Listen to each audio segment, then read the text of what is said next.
Lifelines by Christopher Evans. Dateline 2004.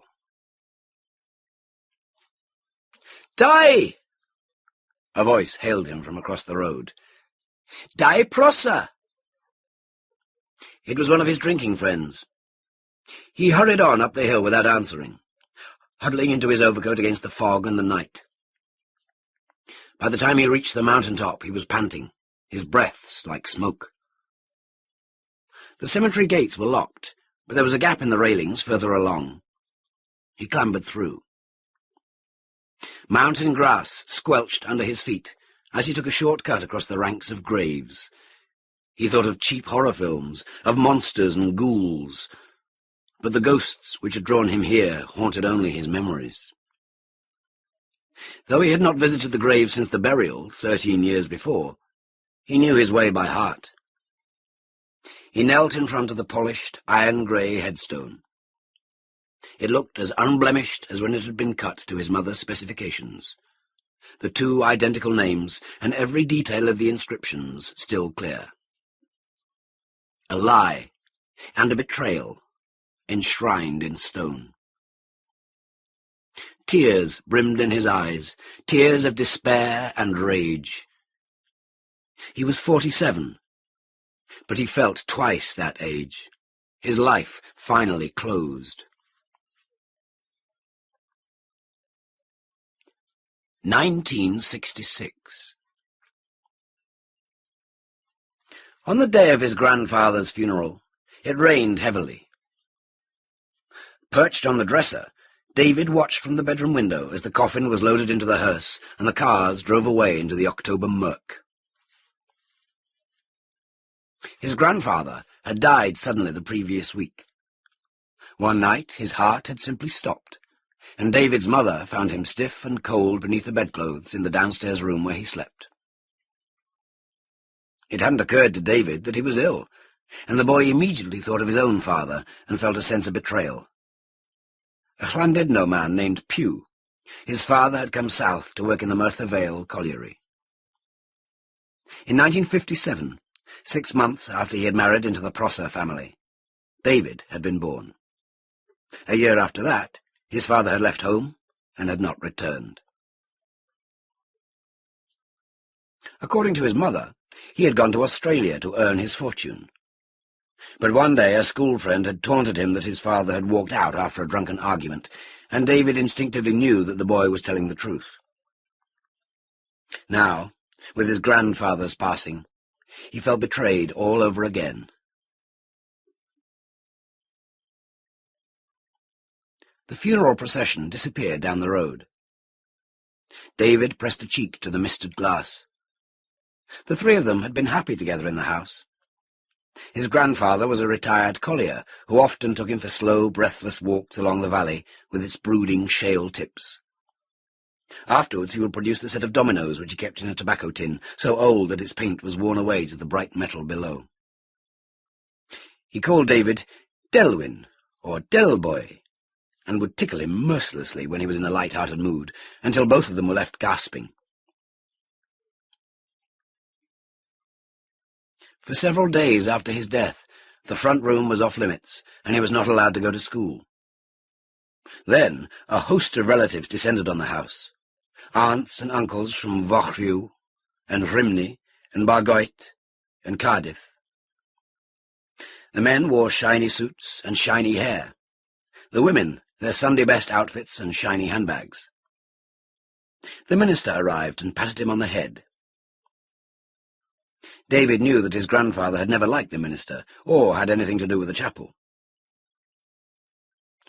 "Don't you forget Megan," he would say to David's mother whenever they argued about the chapel, and his face would grow dark with the mention of her name.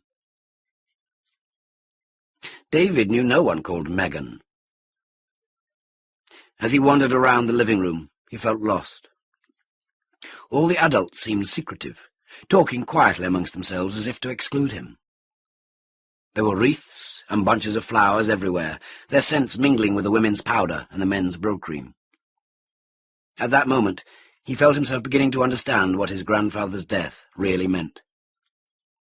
Suddenly the heavily scented atmosphere of the room became suffocating, hateful to him. Then an aunt he didn't know, a wrinkled, powdered aunt from Cardiff, took his wrist and asked him if he had been to look in on his grandfather. David knew he was lying in the front room, and he was seized with terror at the thought of having to see him. But his mother suddenly appeared at his side, saying, "He's too young for that, Mavis," and whisking him away. David fled to his bedroom. Gone. His grandfather was gone. He clambered down from the window and went to look for the tin of dominoes, but his mother had cleared out his grandfather's room, and it was nowhere to be found. There was a knock at the front door. From the kitchen his mother called, "Answer it, David, will you?"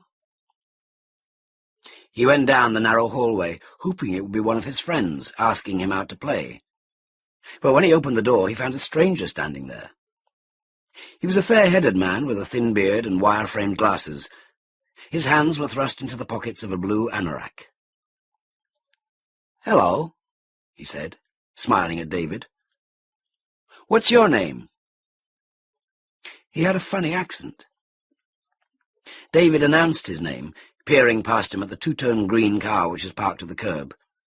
He had lately developed a keen interest in cars, and he knew it was a Vauxhall Cresta. "You look very smart," the stranger said. David glanced down at himself. "I've just come back from Sunday school." He had already taken off his tie, and had been about to change into jeans and a pullover when he had heard the knock. "Is that yours?"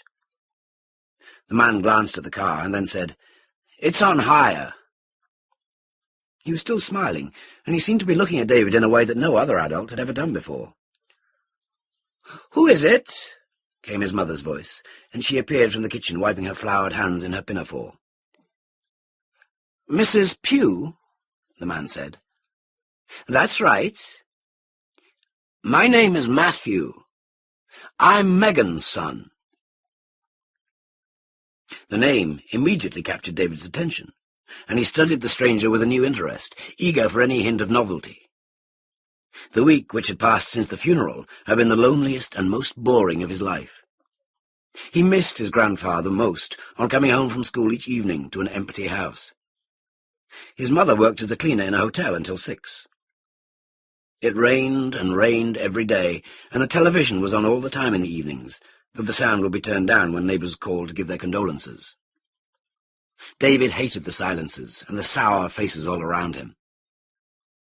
The worst thing about his grandfather being gone was that it made everyone else sad. It seemed as if no one would ever smile or be friendly again. But the stranger, Matthew, promised something new. David understood little of what passed between his mother and Matthew there on the doorstep, but he gathered that Megan was an aunt he had never known, and that Matthew was therefore his cousin. Matthew told his mother that Megan had recently died, and that he had come over from Canada to visit the family. He had stayed overnight in London before hiring a car and driving to South Wales with his grandfather's address. Canada. David thought of bears, red-coated mounties, lakes and forests of dark pine. Matthew was invited inside, and the talking continued. It was clear to David that his mother had never known of Matthew's existence until now. He had grown up in Canada, and had only recently learned of his relatives in Wales. That he had come so soon after the funeral was simply a coincidence. David wondered why Matthew kept glancing at him as he spoke, as if including him in the conversation. He talked softly, and sounded like an actor from a cowboy film. His mother made a pot of tea and cut a currant cake still warm from the oven. David had a large slice with a glass of Tizer. As he was holding it under his nose, letting the bubbles tickle his nostrils, Matthew gave him a wink. David felt as if they had just exchanged a secret that no one else would ever know. Matthew explained that he was only able to spend 2 weeks in Wales, but he hoped to visit all his relatives while there. He planned to take a room at the local hotel. David's mother insisted that he stay at the house, free of charge. There was a spare bed in the downstairs room and clean sheets upstairs. The rest of the family would be only too pleased to meet him. While David's mother was in the kitchen getting dinner ready, Matthew picked up the drawing of a Spitfire, which David had copied from a book. "This is good," he said. "How about drawing me something else?" David was cautious, still somewhat in awe of his cousin, but Matthew's friendliness made him relax, and soon he was telling him about his interest in dinosaurs and knights and the picture cards he collected from Brook Bond Tea. In no time at all he had his collection of cards spread out on the table for Matthew's inspection. "David and me are the last of the Prossers in the village," his mother told Matthew over dinner, "but Violet lives in Dowlais, only a short hop by car. She was the next oldest of the daughters after Megan. We could all go and see her tomorrow night." Matthew agreed, but he shook his head to suggestions that they also accompany him on other visits to more distant relatives. "Easier for me to go alone," he said. "I don't want it to interfere with David's schooling or your work." "It'll be no trouble. I'm owed some time off." He was quietly firm. "I'd prefer to break the news about Megan myself." The evening passed all too quickly for David. Matthew was in the middle of explaining how dinosaurs might have become extinct because a great meteor had crashed into the earth, when his mother announced that it was bedtime. "You'd better go," Matthew said. "Up the wooden hills to Bedfordshire. I'll see you tomorrow." Though he had said nothing, David was surprised. Up the wooden hills to Bedfordshire was what his grandfather always said at bedtime. He had never understood what it meant, but he was pleased Matthew knew it too. His cousin was still asleep when David got up next morning. He lingered over his breakfast, hoping that Matthew would appear, but finally his mother bustled him off to school. That evening they drove to Violet's in the Cresta, Matthew steering carefully because the controls were on the wrong side for him. Violet was a fussy, house-proud woman, and David never enjoyed visiting her. He noticed that she did not accept Matthew as readily as his mother, asking him more questions about Megan, which he answered patiently. Then he produced photographs, which Violet studied for a while, before asking him if he would like a sherry. David sat on a hard-backed chair in his stockinged feet. Violet always made him leave his shoes in the hall. Soon he was bored and wishing he was back in the Cresta. Violet's living room was filled with brass and china ornaments, which always interested him, but he was never allowed to touch any of them. At length his uncle Idwal asked if he wanted to help feed the rabbits in their hutches at the bottom of the garden. They usually did this to escape the women, but something made him say no. By the time they left Violet's, it was late, and his mother ordered him straight off to bed when they got home. In the school playground the next day, his friends began asking him about the stranger staying at his house. He explained that it was his cousin from Canada, but one of them joked that it was his mother's fancy man. David pulled him down on the ground and kept pummeling him until a teacher dragged him off. That evening, Matthew drew knights' shields and coats of arms, which David then coloured in. Afterwards they took them upstairs to pin on the wall above his bed. "What do you want to do when you grow up?" Matthew asked him as they spread the drawings out on his bed. "Drive cars," he said. "Anything else?" David shrugged. There were lots of things, but he didn't know exactly what. "Will you get married and have children?" David thought about it. "Our teacher says everyone does in the end." He picked up a drawing and positioned it on the wall, imagining himself as a knight with a splendid shield. Matthew was on hand with scissors and a box of drawing pins. David began instructing him on where the various drawings were to be placed. "Your mother loves you a lot," Matthew remarked. "She's always telling me off." "But she still loves you and cares about you. When you have children, you should love them too." David imagined his horse, a white stallion with a big mane. He studied a shield with diagonal stripes of purple and pink. "My father ran away," he said, "when I was a baby." Matthew was looking at him. "Sometimes people do things they shouldn't, and later they're sorry. Then you must try to forgive them." David handed the shield to Matthew, and he pinned it up. "What if your father decided to come home one day?" David found the shield with the black dragons that he liked best. He shrugged again. "You should try to be friends with one another. Be good to all your family." "I want this one in the middle." On Wednesday, Matthew drove to Rogerstone to visit an uncle and did not return that night.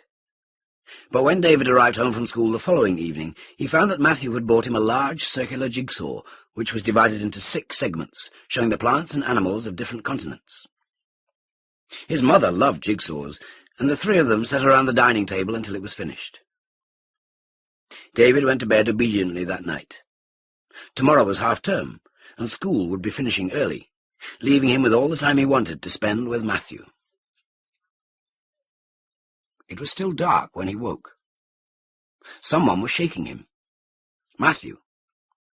He put a finger to his lips to signal that David should keep quiet. "Come on," he whispered.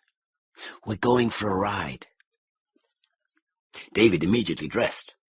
He crept downstairs like a burglar, making no noise that might disturb his mother. Matthew eased the door shut behind them. It was only just growing light, and a thick mist was down. Matthew had parked the Cresta a little way down the street. He told David that they wouldn't be gone for more than a few hours. David nodded, not wanting any explanations. Ever since Matthew had arrived, he had felt that something special and exciting was going to happen. They drove off quietly into the fog. The sound of the engine made him feel drowsy, but he fought against sleep, wanting to see where they were going. Matthew drove up through Merthyr and then on to the mountain road. They had left the mist behind in the valley, and the sun shone in a clear sky. Matthew was silent beside him, and he drove slowly. David asked where they were going, but he refused to say. At length he turned the car off the road and produced a thermos of tea and a round of raspberry jam sandwiches, David's favourite.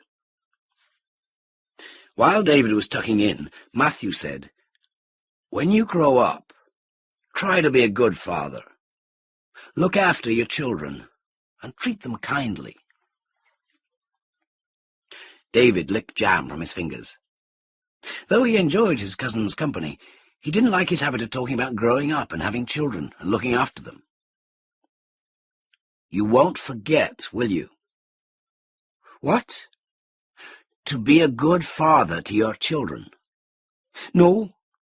Are there any more sandwiches?" "Try to remember how you felt when you were small. Your children might be feeling the same way, so it's important to be kind to them." "Are we going to Barry Island?" Matthew shook his head. His eyes were very bright. "Where then?" "To visit someone." He started up the car again before turning it around and driving back the way they had come. By now David was becoming impatient to know their destination, but Matthew kept telling him to wait and see. Soon they were approaching Aldiss. Matthew had been silent for a while, but suddenly he said, "I want you to do something for me. Promise you will." David had now begun to feel puzzled and uncertain. Matthew took a sealed white envelope from his anorak and handed it to him. "I have to go away today. I want you to make sure your mother gets that letter." "Are you coming back?" "Will you make sure she gets it? It's very important." "I promise." "Why are you going away?" "I have to go to London on urgent business." "When will you be coming back?" As soon as I can. Matthew was not looking at him, and David felt disturbed by this new uncertainty. They were driving down Dowlace Hill, and Matthew turned off along the road which led to Violet's house. "Will you do me one more favour?" he asked, as they pulled up at the curb. The engine was still running. Only now was David certain that there was to be no adventure. "I want you to go and knock on Violet's door." He did not move. "I know she's an old fusspot, but I can't take you home." "Why can't you?" "There's no time. I have to go." "Now?" Matthew nodded. David studied him. "You will come back, won't you?" There was a moment in which Matthew looked heartbroken. Then he took David in his arms and hugged him hard. "You'll be seeing me again, I promise you. Now, be a good boy and go and do as I say." He reached across David and opened the door. David did not want to get out, but he knew he had to. Suddenly he turned and jumped out of the car. "Your mother will know where to find you," Matthew called. "I left a note for her at the house." David pressed his back against Violet's door, clutching the letter to his chest. "Go on," Matthew said. "Knock." He lifted the brass knocker and gave 2 half-hearted raps, not taking his eyes off the cresta. "Look after yourself," Matthew said. Then he drove quickly away. David was still standing on the doorstep, staring after the car, when the door opened and his Uncle Idwal appeared in his vest and trousers. "Well, look who it is. What you doing here, boy?" In the distance, a police siren was wailing. David ran inside without answering. When his mother arrived a few hours later, her face and clothes were covered with smeared black mud. She was hysterical with relief, crying and clutching him to her, covering his head with kisses. David had no idea why she was so dirty and making such a fuss. But he knew something serious had happened. For earlier, Idwal had gone off in a car with some other men, all of them carrying spades and looking grim. When he gave his mother Matthew's letter, she read it through, looking dazed, and would not say what was in it. She made him explain exactly what had happened that morning, and he told her everything he could remember. After Violet had read the letter, she frowned severely and said she had never been convinced the photograph of Megan was genuine. But they both agreed that it was a miracle.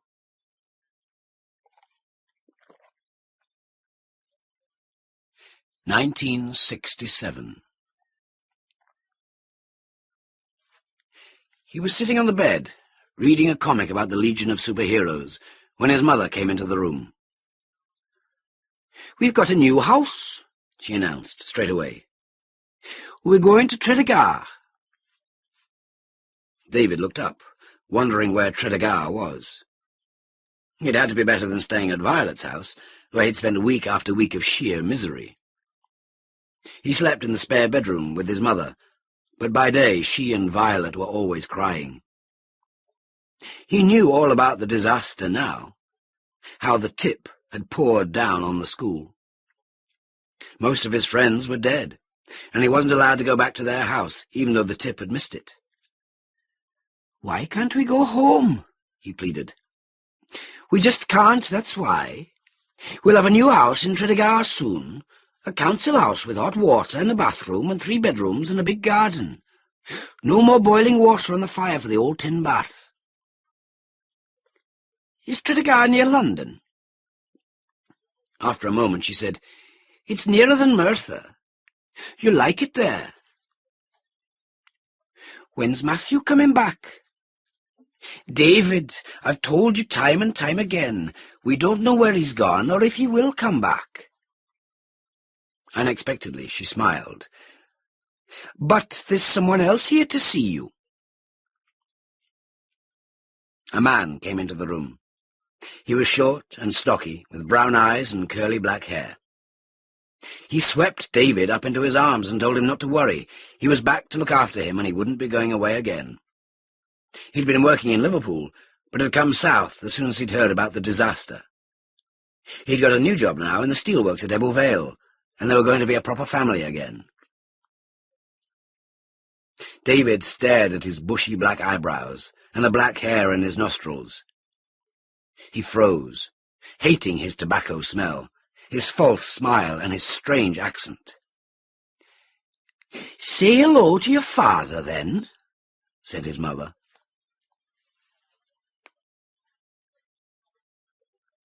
"1971. Burrowing under a pile of toys at the back of his cupboard, David unexpectedly came across the circular jigsaw. He took it out and laid it on his bed, looking at the picture, but not opening the box. It had been some time since he had thought of Matthew, but now his mind went back to his cousin's last day, and in particular the conversation they had had in the car. He remembered almost every word of it, and suddenly he became convinced that Matthew must have known what was going to happen the day the tip had come down on the school. Matthew had spirited him away from the house and taken him for a drive so that he wouldn't be buried alive in the school with his classmates. He went out into the back garden, where his mother was hanging washing on the line. When he told her what he thought about Matthew, she was silent, and he knew she felt the same. "Who was he?" David asked. "We don't know," she replied. "To this day we don't know who he was. But he had the look of a prosser, and he knew a lot about Megan. That's why I took him as your cousin. And Violet did too, though now she says different." "Where did he go to?" "We never found out, did we? He vanished without a trace." "And Megan? Was his story about her true?" "We never found out what happened to Megan, neither." "But he had a photograph of her. Couldn't you and Violet tell whether it was her or not?" His mother turned her back on him and began pegging a blouse on the line. "It was a long time ago, David. I was only 10 when Megan left, and Violet was only 14. We couldn't be sure we'd recognize her after, 26 years? "Why did she leave?" His mother became busy with the tub of clothes at her feet, picking out vests and shirts and underpants and draping them over the line. But David moved around until he was facing her again. He was as tall as her now, and he wouldn't be fobbed off. "Why?" he insisted. "Oh, you shouldn't worry about that." "I want to know." She moved further down the line. "She got herself into trouble with a soldier when the war was on. Only 18 she was." "Trouble? You mean she got pregnant?" "I don't know where you learn those words." "Was she?" His mother sighed. "The soldier left her in the lurch, and there was a scandal in the village. So one night she upped and went, ran away and never came back. Everyone hunted high and low for her, but she'd vanished." "Was that why Grandpa hated the chapel?" "He always said it was the death of your Gran. Not Megan running away, but all the talk about it before and after. He blamed the village gossips, and most of them were chapel.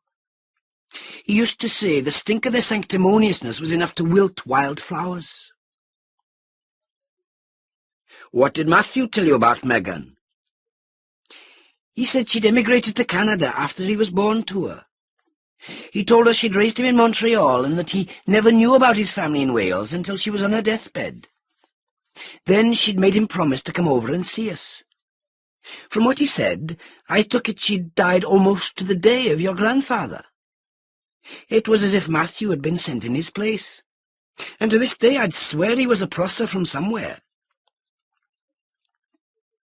The clothes were all pegged out like captives on the line.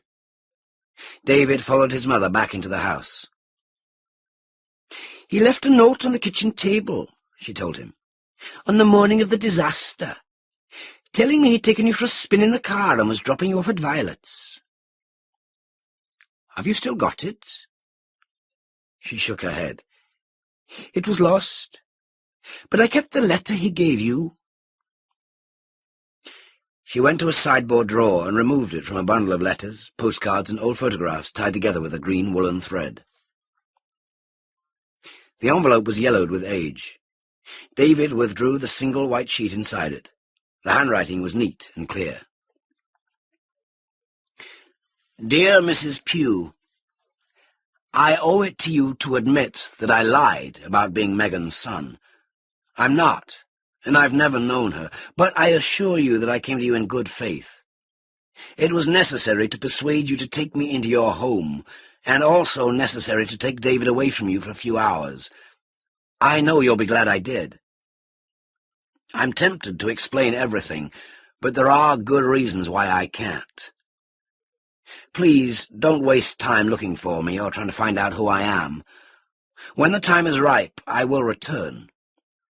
I only wish I didn't have to go away at all, but there's no choice. Believe me, my deceit was for your benefit, and above all for David's. I love you both. M." "When I found the note," his mother told him, "I was beside myself. I thought he'd kidnapped you and that I'd never see you again. I went off to find someone with a car who would take me up to Aldiss. I was praying to God the note was true. But before I could find anyone, there was this terrible roaring, and the tip came down on the school. It was bedlam, David, like hell on earth. I didn't know what to do with myself. And then I was down on my knees by the school, digging away at the mud with my hands, thinking that somehow you were in the school and buried inside. After a while, some men came and dragged me away. I started shouting that they had to take me to Aldiss, and in the end a police car drove me to Violet's, and I found you there." The words had come out in a rush, and his mother's face was drawn with the painful memories of the day. But David was intent on the letter. "I know you'll be glad I did," he quoted. "Now that proves he must have known the disaster was coming." "He was sent, David. I've read that letter more times than I care to remember, and I can't for the life of me see how it can mean anything else. He was sent to save you. You weren't to die like all the others. There must be important works in store for you." David was scornful. "Are you trying to tell me he was some kind of angel?" "You shouldn't mock. I'm not saying I know who or what he was, but as God's my witness, he was no ordinary man." It was typical of his mother to bring religion into it, but he wasn't having any of that. He'd already stopped going to chapel because none of it made sense. How could you believe in a God who would allow a school of innocent children to be buried alive? He knew the details of the disaster by heart. The school was due to break up at 12 o'clock, and the tip had come down on it at 9:30. Any merciful God would surely have waited a few hours until the children were gone home. And while he liked the idea that he had somehow been chosen to survive the disaster, he was certain that Matthew was as human as himself. His mother told him that the mystery of Matthew had never been spoken of outside the family, and Matthew had never actually visited any other aunts or uncles apart from Violet during his stay. None of David's relatives elsewhere knew anything about him, not even the ones in Rogerstone. And he couldn't account for Megan's deathbed in Canada, neither. Remember the day he turned up on the doorstep? He called me Mrs. Pugh. It was only after, when I was talking about it to Violet, that I realized he must have known I'd married your father. But if Megan really had gone to Canada after the war, she wouldn't have known about that, would she? What if someone else in the family was keeping in touch with her without telling the others? We would have found out by now. You can't keep that sort of thing secret from a family like ours. Not for all those years, anyway. All of us searched for Megan, before and after Matthew. But there was never a trace of her or him. What about my father? What about him? Does he know about Matthew? Well, he's heard all about it, hasn't he? But did they know one another, him and Matthew? Know one another? How could they have known one another? It was before your father came back. I just wondered. It was something Matthew said. What, David? Remember that night we pinned the flags and shields up on my bedroom wall? He said something about my father coming home. You see, his mother said eagerly, as if she had just received a divine revelation, that proves he was sent with full knowledge of what was to come. Not if he knew my father already. He didn't, David. Your father doesn't even like me talking about it. Between you and me, I think he gets jealous when he's mentioned. He says what's past is past and we should forget about it. This was the only answer that could have satisfied David. I bet he does, he said. That's because he hates to be reminded of the years he deserted us. Oh, that isn't fair, David. He's done his best for us since he came back, working all those shifts to keep us in house and home. Relations between David and his father had never been good, but his mother could hardly complain about that. His father had soon given up trying to be friendly towards him after their move to Tredegar, and had tried to impose his authority. One night David stayed out well past his bedtime, and his father, on coming home from the afternoon shift, tried to put him over his knee. But his mother intervened, saying that she wouldn't let him lift a finger to the boy since she'd had to raise him herself. David ran off to his room and listened in the doorway as they continued arguing downstairs. He felt a sense of triumph. From then on, he and his father spoke to one another only when it was necessary. As far as David was concerned, Matthew and his father inhabited different worlds. The idea that they had somehow been in cahoots before Matthew came to the village was hateful to him. "You've never given your father a chance to make it up to you," his mother was saying. "I can't believe the way the pair of you carry on sometimes." David walked out without answering, taking the letter upstairs to his room.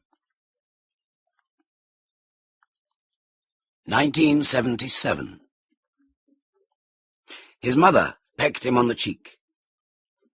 "Congratulations," she whispered, her eyes wet. "Janet looks lovely." Dappled sunlight filtered through the sycamores which surrounded the registry office. Janet, dressed in a loose powder-blue outfit, was talking to her parents in the car park. Her bulge was scarcely noticeable, even though she was 6 months gone.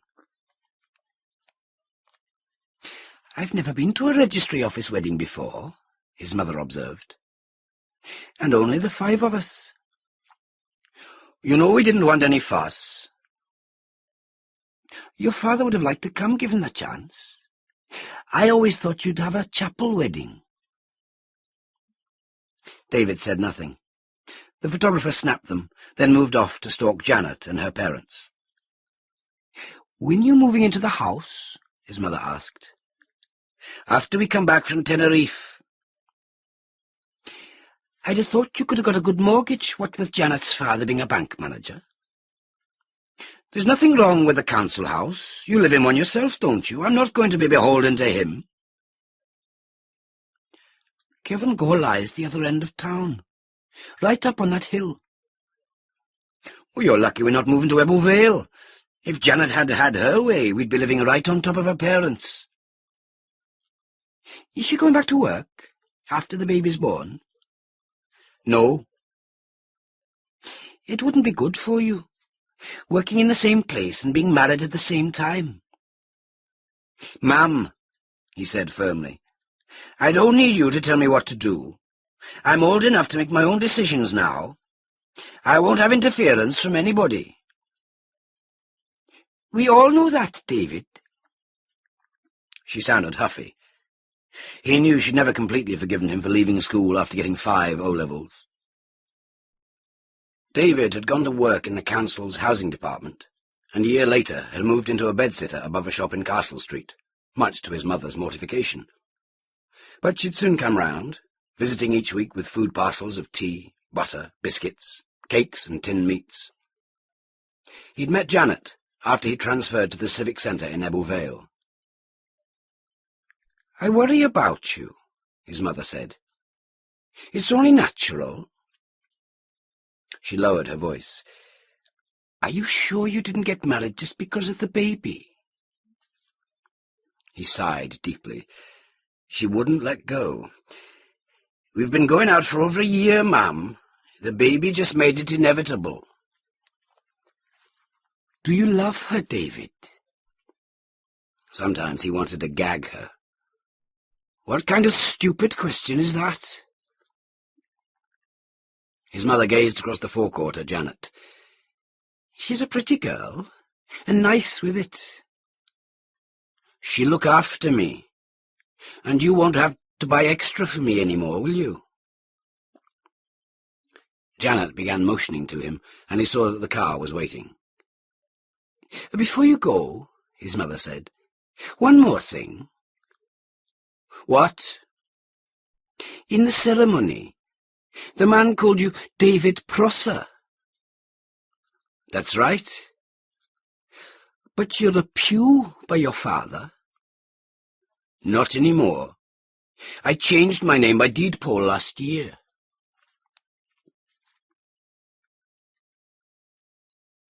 They had put Janet into the bed nearest the entrance to the ward. She was fast asleep, and she looked exhausted. He laid the bunch of mixed roses on the bedside cabinet and told the nurse he didn't want her disturbed. She went off and brought the baby for him. It was also asleep, but it seemed to snuggle against him when he took it from her. David was mildly disappointed to see that the child had inherited the swarthy colouring of his own father, but he was delighted to have a healthy son. Somehow he had known from the start that Janet was carrying a boy. He had left her in no doubt about his choice of a name. He took the baby over to the window. As the autumn sunlight fell on its face, it opened its eyes at him. Smiling, David breathed the single word, "Matthew." 1978. He was sitting in the living room, eating a bacon sandwich, when he heard the back door open. It was 7:30. Janet entered, Matthew fast asleep in his pushchair. "Where have you been?" he asked. "Over at your mother's." "I couldn't find any dinner." She manoeuvred the pushchair through into the hall. "I didn't have time to make it today. I had to go to the doctor's." "Why? What's wrong with you?" "Let me put Matthew in his cot first." "Leave it, he's all right there." "Well?" She let go of the straps and straightened. "I'm pregnant." He stared at her. "Pregnant? Again? You can't be." "I am. 6 weeks. You know the doctor told us to be extra careful when he put me on that different pill." He couldn't believe it. Anger flooded up in him. "Are you saying it's my fault?" "It doesn't matter, David." "You haven't been taking those bloody pills, have you?" "I have, David." "I told you we couldn't afford another one just now. I told you we'd have to wait a few years." Janet closed the hall door, shutting Matthew out of the argument. She looked ashamed and embarrassed, as well she might. Like him, she was an only child, and she'd always said she wanted a big family. He was certain she'd deliberately gone against his wishes.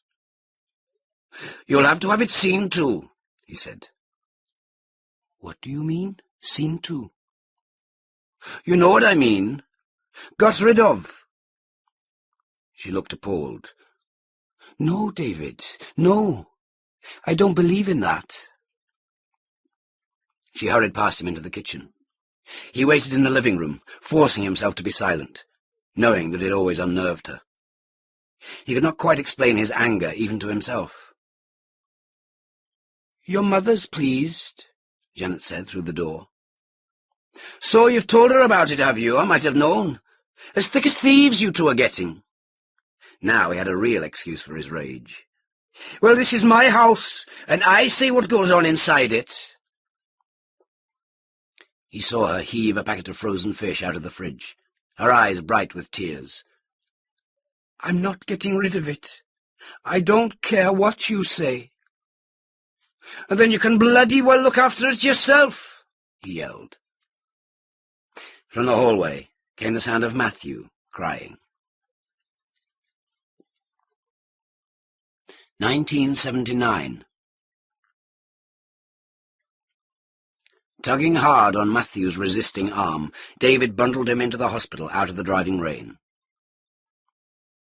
As they rode up in the elevator, he realized he had forgotten to bring flowers. "Out!" Matthew continued to protest. "Out!" "We can't go out now. We're going to see your mum and your new baby brother." "Baby," said Matthew, staring up at the floor indicator panel. "Baby out." This time Janet was at the far end of the ward, and this time she was awake, the child in her arms. He looked pale and hairless, like a peeled potato. The hospital had assured him it was perfectly healthy. He kissed Janet on the cheek, while Matthew clambered up on the bed, urgent for a cuddle the moment he set eyes on his mother. "How's he been?" Janet asked. "We've been all right," David said. "Haven't we, Matthew?" Matthew was snuggling up to his mother, ignoring the baby completely. The baby's eyes were open, but it did not move, and somehow did not seem to be aware of anything. "Is it all right?" David asked. "He's fine," Janet said. "I had a lot less trouble with him than with Matthew." She was making a point, he knew. Matthew began to clamber all over the bed, and she held the baby out. "Do you want to take him?" Reluctantly, David accepted the bundle. As soon as he took it in his arms, the child began to bawl. On hearing this, Matthew also started to cry. "I thought we could call him Mark," Janet said. "Here," David replied, handing the child back. "I'll have Matthew."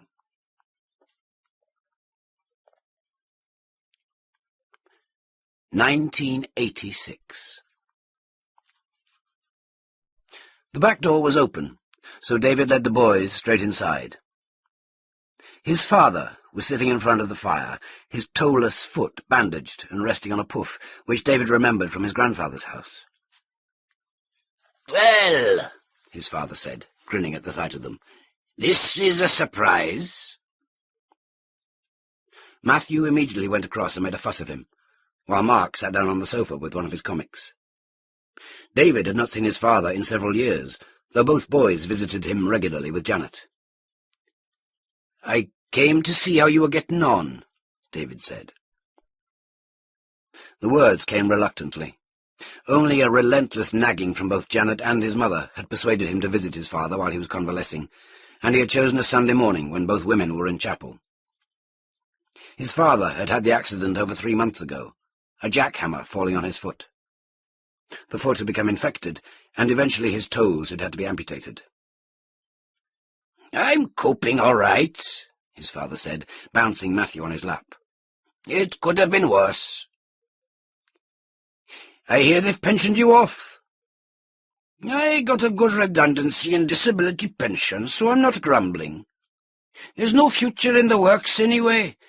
I reckon the whole place will be shut down come a few years." David sat on the edge of an armchair, not knowing what else to say. He found it hard to look his father in the face. Matthew began to wrestle with him, trying to claw at his ears. "I hear your business is doing all right," he said. "We're not short of work," David told him. "I don't expect you are, what with all your contacts in the council. All the estates are having central heating put in now."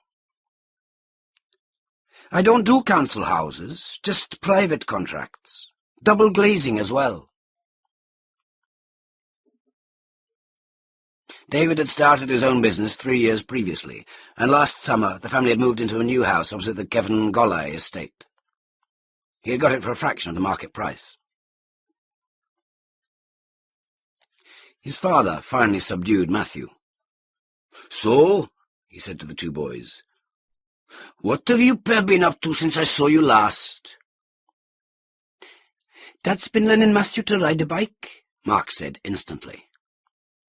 Matthew glared at him. On Friday evening Mark had turned up riding a friend's chopper, and Matthew was upset because he hadn't yet graduated from three-wheelers. So David bought him a bike the next day and took him out that evening, running along beside him and supporting the bike until finally he was able to ride it himself. It was typical of Mark to gloat. He was quieter and shyer than Matthew, but he had a core of self-confidence which his brother lacked. He was as fair as Matthew was dark, and whereas Matthew was always seeking company and attention, Mark was quite self-contained. David was secretly glad that he needed little fatherly guidance. Try as he might, he had never felt comfortable with him, and had left his upbringing almost entirely to Janet. David watched his father make paper aeroplanes for both boys out of a newspaper. He looked a lot older. There was grey in his hair, and his face had sagged. After half an hour or so, David announced that they had to be going. His father tried to raise himself from his chair, but David said, "We'll see ourselves out." "Good of you to come," his father said. "Good to see you." David thought, "Now you'll never be able to walk out on my mother again."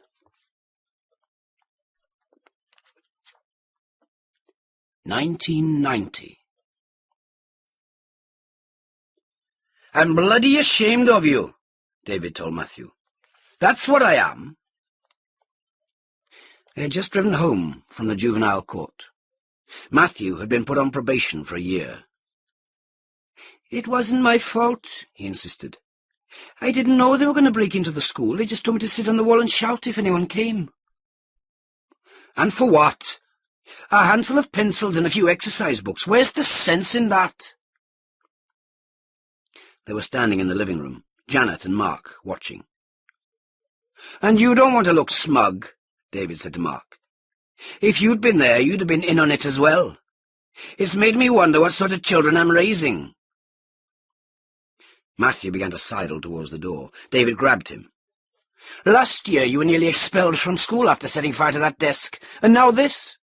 You'll be lucky if they have you back, you will." Matthew gave a sigh. David was sure he could see defiance in his face.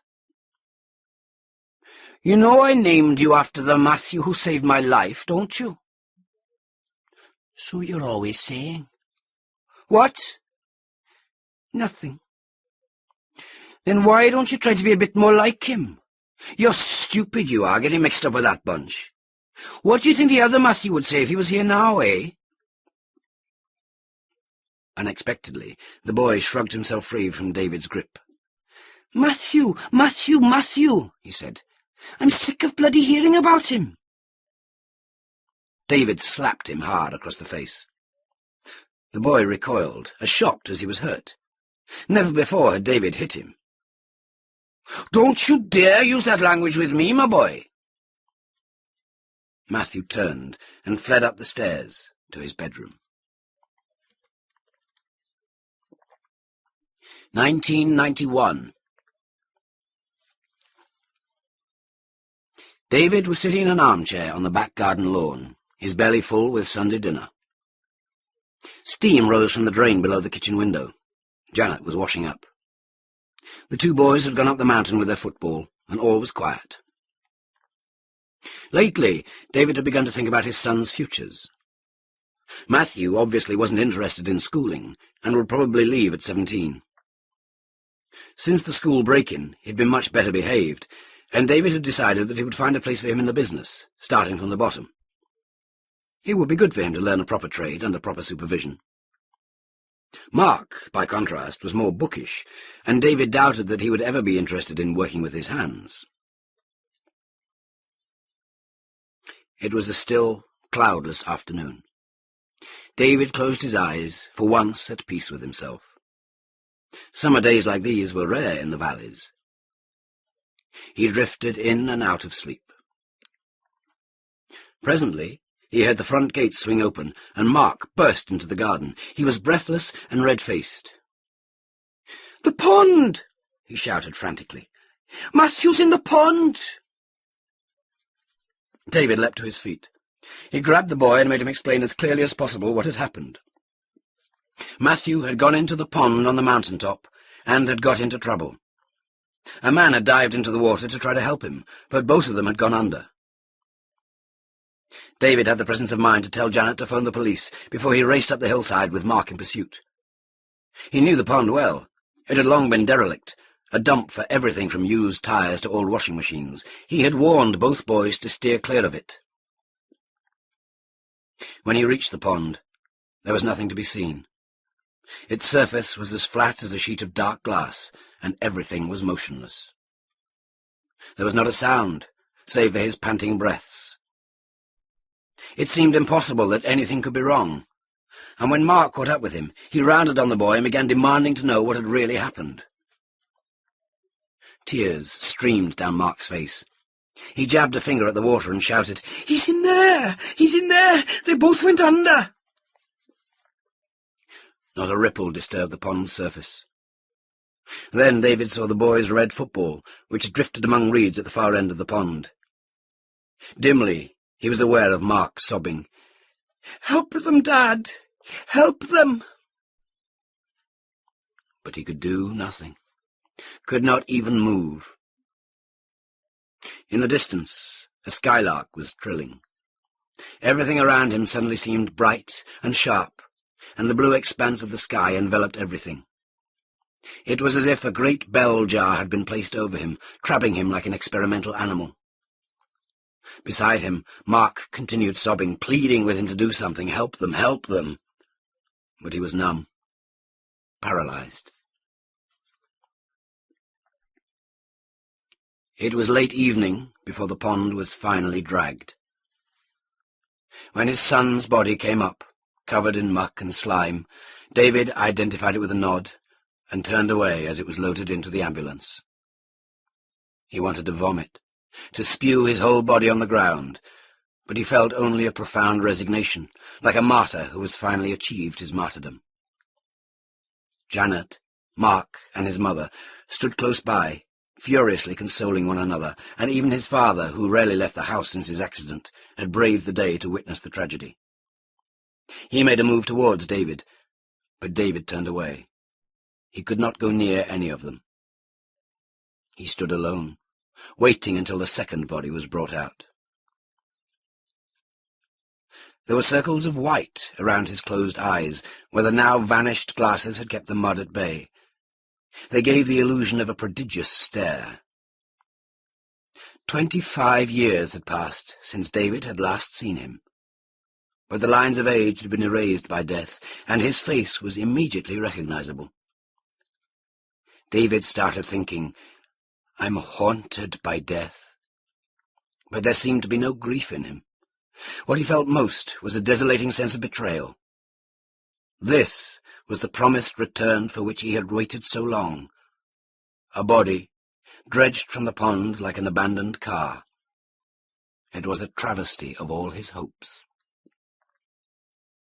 The small crowd which had gathered pressed forward for a glimpse of the second body. David did not look at any of them for fear that he might punch their avid faces. Then he became aware that his mother was standing at his elbow. A policeman was asking them if they knew who the dead man was, and it was she who spoke his name.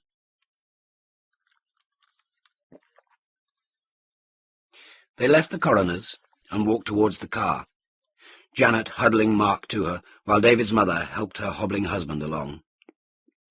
The air was raw, and frost lay thick on the ground. David had drifted through the inquest as if in a dream. His mother had related the entire story of the original Matthew, sparing no details. The coroner, a distinguished-looking man with a bored, sceptical air, listened without comment or question as she told of Matthew's earlier appearance in their lives. David confirmed her story and produced Matthew's letter of 25 years before. By now he had realized that Matthew's appearance at the pond must have been as calculated as his first arrival in the village just days before the disaster. Somehow he had known that the younger Matthew would get into trouble that day. Mark explained how his brother had swum out to fetch the football from the pond and had got into trouble. The stranger had then appeared, immediately diving into the pond and swimming out to him. But the younger Matthew panicked, and both of them went under. David was convinced that Matthew had returned to try to save his son. But Matthew's mystery, the mystery of who he was and where he had come from, remained intact.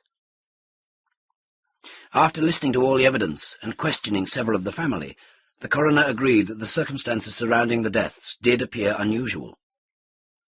But the man they called Matthew had no identification on him, and no one could be found who could positively identify him. And while he personally might be prepared to accept that some kind of religious or supernatural explanation was the only one possible, unfortunately, such explanations were inadmissible in a court of law. A verdict could only be reached on the basis of facts, and the facts indicated that both man and boy had drowned after becoming entangled in a bed frame lying on the shallow bottom of the pond. In such circumstances, he could only record a verdict of death by misadventure. David unlocked the doors of his rover. He and Janet and Mark were going home to a new house further down Campbell Hill. They'd have fewer memories there, and hopefully no more crank telephone calls and letters. The case had been publicised in the local papers, and for weeks afterwards people kept phoning the house or writing letters to say that they had solved the mystery through dreams or séances or reading tea leaves. The new house was at the end of a quiet avenue, but still within walking distance of the cemetery at the top of the hill, where the two Matthews had been buried. Janet had insisted on this. It was all right by him, though he never intended to visit the grave again. His father, still some distance from the car, slithered on a patch of frost and fell to his knees. Janet hurried back to help lift him. David felt an unfocused anger, an impatience with the world at large. He looked at Mark, podgy under his brown duffel coat. He had scarcely spoken to the boy since the drownings. "You should have saved him." The words were out before he knew it. "You were always a better swimmer than him. You should have jumped in." Mark took a step back. "I didn't get a chance," he said. "The man, he dived in before I could do anything." "Then why didn't you help both of them when they got into trouble instead of panicking and running home?" The boy looked towards Janet, eager for her to rescue him, but she was still fussing with David's father, brushing frost from the knees of his trousers. "You know who he was now, don't you? The same Matthew who saved my life when I was a boy." "They sank straight away," Mark said. "I kept waiting for them to come back up, but they didn't." "You're bloody useless, that's what you are." "You always told me not to go in the pond. I tried to find some rope to throw them, or a piece of wood, but there wasn't anything." "So you came running to me." The boy began to cry. The others arrived, and Janet put her arm around Mark. No one said anything, but David knew all three of them had heard every word. 1995. "You're late," Janet said, the moment he got in. "Where have you been?" "You know where I've been. Ross Airport and back." "I thought you might have had an accident." "Call the police out, did you? And the ambulance and the fire brigade?" He had, in fact, stopped off at the rugby club after driving home a coachload of holidaymakers back from the Algarve. Since he'd passed his advanced driving test, he'd been able to fill up his weekends and earn some extra cash, ferrying darts teams and rugby supporters to matches. It kept him out of the house, which had little to offer these days. Mark was sitting next to his mother on the settee. Plump and spotty, he looked just like a school swot. He seemed edgy, fiddling with the horn-rimmed glasses he'd recently started wearing. "What's up with you?" David asked him. "He's all right," Janet said. "We've got some good news, haven't we, Mark?" "Have you now?" "Mark's passed all his GCEs." The boy was not looking at him, but David could sense his satisfaction. He grinned. "I knew you had it in you. You'll have no trouble sorting out the accounts of the business." Now Mark did look up. "What do you mean, David?" said Janet. "I've decided to take him under my wing. He's starting work for me next month." David knew she had taken it for granted that Mark would stay on at school. They had never even discussed the subject, and he hadn't planned on taking Mark aboard until now, this very moment. "He has his heart set on going to university, David, you know that." "With all his education, he'll be able to help me run the business better. It's time he earned his keep." "You can't," Janet insisted. "He got top grades in everything. You can't make him leave now." "He'll do as I say. Isn't that right, boy?" Mark stared down at the carpet. There was a long silence. Then, finally, he said quietly, "You can't make me." "What?" "I won't do it. You can't make me." "You'll do as I say." Mark was still avoiding his eyes. David grabbed his arm and wrenched him to his feet. His flesh was soft and flabby under his fingers. "Look at me when I'm talking to you." "Leave him alone," Janet said. "Shut up," he told her, intent on Mark. "Will you do as I say?" "I don't want to leave school." David gripped his arm even harder. His growing rage was like a flood of elation. "I'm going to ask you one last time. Will you do as I say?" Mark shook his head. "Then you can get out of this house and don't come back."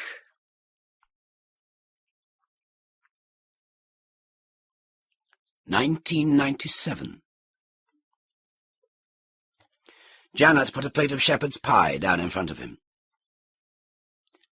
"He's going to America," she announced. "America?" said David. "You're joking." "The University of San Diego, in California."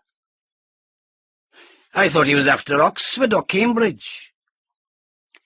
"He says they have better facilities in California." David picked up his fork and prodded the pie. "So he's picking and choosing, is he?" "They have these talent spotters, they call them. They've been sending them round the schools, and one interviewed David last term. He's already been offered a place." David had not seen Mark since the boy had gone to live at his mother's.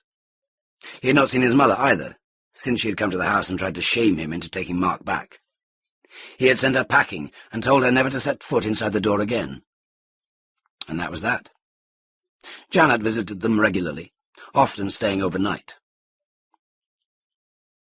The pie was crusty, over-dried in the oven. Janet hovered, obviously eager to tell him more. David seldom asked about Mark's progress, but he couldn't fail to be aware that he had done well in his exams. He had opted for sciences and maths in the sixth form, and Janet was always saying that Mark's teachers considered him an exceptional pupil. But California was a surprise. David had never thought of Mark as having any sense of adventure. "When's he going, then?" "The end of September." "Flying, is he?" She nodded. "From Heathrow in London. It'll be a Saturday. Are you going to see him before he goes?" "If it's a Saturday, I'll be driving the coach."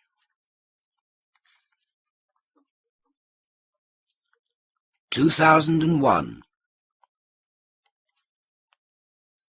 David was in the driveway washing the car when Janet came up the path. She had been visiting his mother, and she looked crestfallen. David thought he knew why. "Heard from Mark, have you?" "He's got his degree," she told him. "With flying colours, so he says." Her tone was flat. David scrubbed at a bird dropping on the bonnet. "And?" "He isn't coming home. He's doing some project this summer, something to do with the celebrations for the 21st century. According to him, it starts this year, not last. Then he's going to Harvard in New York to do postgraduate studies." "Harvard? Do you mean Harvard?" Janet said nothing, watching him rinse the sponge in the bucket. He knew how much she and his mother had been anticipating Mark's homecoming. Every summer since he'd gone, they'd expected him to come back and visit them. He always sent Christmas cards addressed to Mr. and Mrs. D. Prosser, but the letters went only to David's mothers. Janet never brought them home, but she couldn't resist keeping David informed of the boy's progress. Apparently he had lost all his puppy fat and was a keen basketball player. He had represented the university in an interstate chess championship and was generally regarded as a high flyer, or so she claimed. "I'd have thought he might have managed to visit," Janet said forlornly. "What'd you expect?" David said. "It runs in the family, going away and not coming back." She turned on him. "You don't care, do you? You wouldn't care if you never saw him again." Only now, as she rounded the front of the car, did he notice that she was holding something in her hand. "What have you got there?" "Mark sent a photograph of his graduation." He practically snatched it from her, heedless of his wet hands. The photograph, taken at a distance, was a little blurred.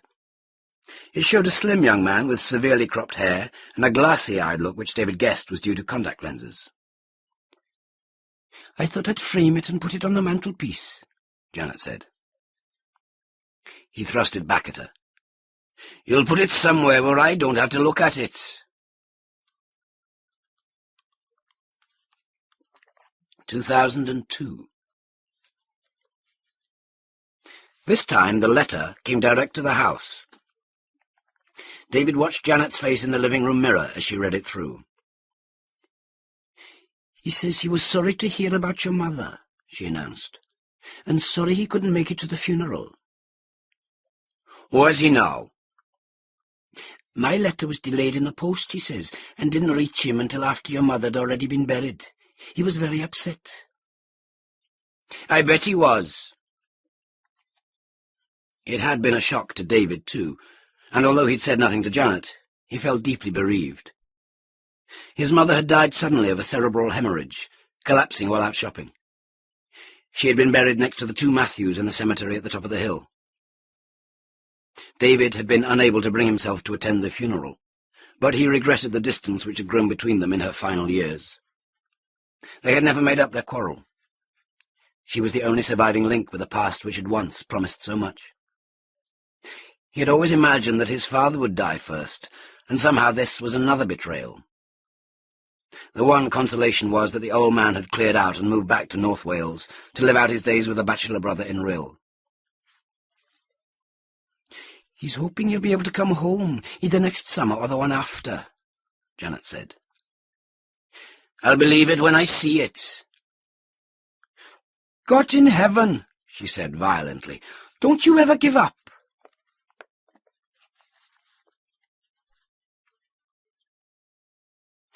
"2003. Answering the doorbell, he found Violet standing there with an elderly woman he had never seen before.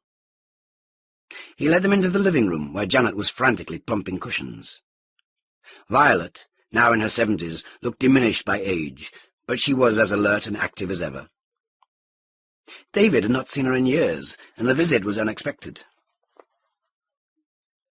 The other woman was in her 60s, plump and smiling. "We came from Merthyr by taxi," Violet said immediately. "This is Glynis Ramsden, Glynis Prosser as was. She's Megan's daughter." Pleased to meet you, the woman said in what David thought of as a Cockney accent. Janet ferried teas from the kitchen as they sat and talked. Violet had located Glynis through a radio phone-in program which specialised in tracing lost relatives, and she could scarcely wait for Glynis to explain what had happened to Megan. The story was brief and unremarkable. After leaving the village in 1940, Megan had gone not to Canada, but to London, where Glynis had been born and raised. Megan herself had died of cancer in 1963. She had spoken little of her family beyond telling her daughter that they lived in Wales. David found the encounter with his long-lost cousin frustrating in the extreme. Glynis was a pleasant but rather dim-witted person who was able to tell him little of interest about Megan, apart from the fact that she had never married and had done a variety of menial jobs in hotels and restaurants to support the two of them. But Glynis did at least seem positive that Megan, who had not had any other children, had never known anyone called Matthew Prosser, either with or without an American accent. Violet sat there, looking increasingly smug. She was at pains to point out that she had paid for Glynis to travel to South Wales. There was no doubt that Glynis's mother was indeed the Megan Prosser the family had been seeking for over half a century, and it was fortunate that Glynis, recently widowed and now alone in the world, had responded to Violet's request for more information on her missing sister. But the more she talked, the more David felt doors slamming in his face, avenues closing, Matthew becoming ever more elusive. He phoned for a taxi to take both women back to Merthyr. On the doorstep, Violet said, "I told your mother he wasn't Megan's son. That photograph was never of her." Earlier, Glynis had produced photographs of her mother, which Violet had deemed were genuine, the woman in them instantly recognizable as her elder sister. David finally understood that she had summoned Glynis from London not for a family reunion, but to prove that she had been right in mistrusting Matthew. 2004. Janet had left Mark's latest letter on the mantelpiece to tempt him. David picked it up and removed it from its envelope. He had read all his son's infrequent letters of the last 2 years, though never when Janet was around. Mostly they contained gossip about Mark's work. He was doing research in particle physics at Harvard, and descriptions of visits to various parts of the United States, but there were few personal details in them. Mark had never had many friends as a boy, and had never shown much interest in girls. This, apparently, had not changed. The impression was of a self-contained young man, absorbed in his work and having little social life. He would respond to references made by Janet in her letters, but he never directly addressed David, saying only that he hoped he was well. The letters were always composed on a word processor, with Mark's scrawled signature being the only human touch. To send typewritten letters to your own mother struck David as final proof that Mark was a cold fish. He sometimes wondered what Janet made of it all. He read quickly through the latest offering, in case Janet should suddenly return from her shopping. The letter was short and to the point. Mark had accepted a post at the new Particle Research Centre, which had recently been set up in East Anglia. He would be flying home at the end of May. It was already the middle of May. David put the letter back on the mantelpiece, feeling as if it was a tax demand which he couldn't pay. 10 weeks passed before Mark wrote again. All the while David had been expecting Mark to turn up on their doorstep, and he felt under siege in the house, the more so because Janet relentlessly spring-cleaned the place and kept tidying up after him. But Mark had not actually said in his letter that he would be coming to see them, and as May turned into June, and then July, David began to wonder whether the boy had decided to stay in America after all.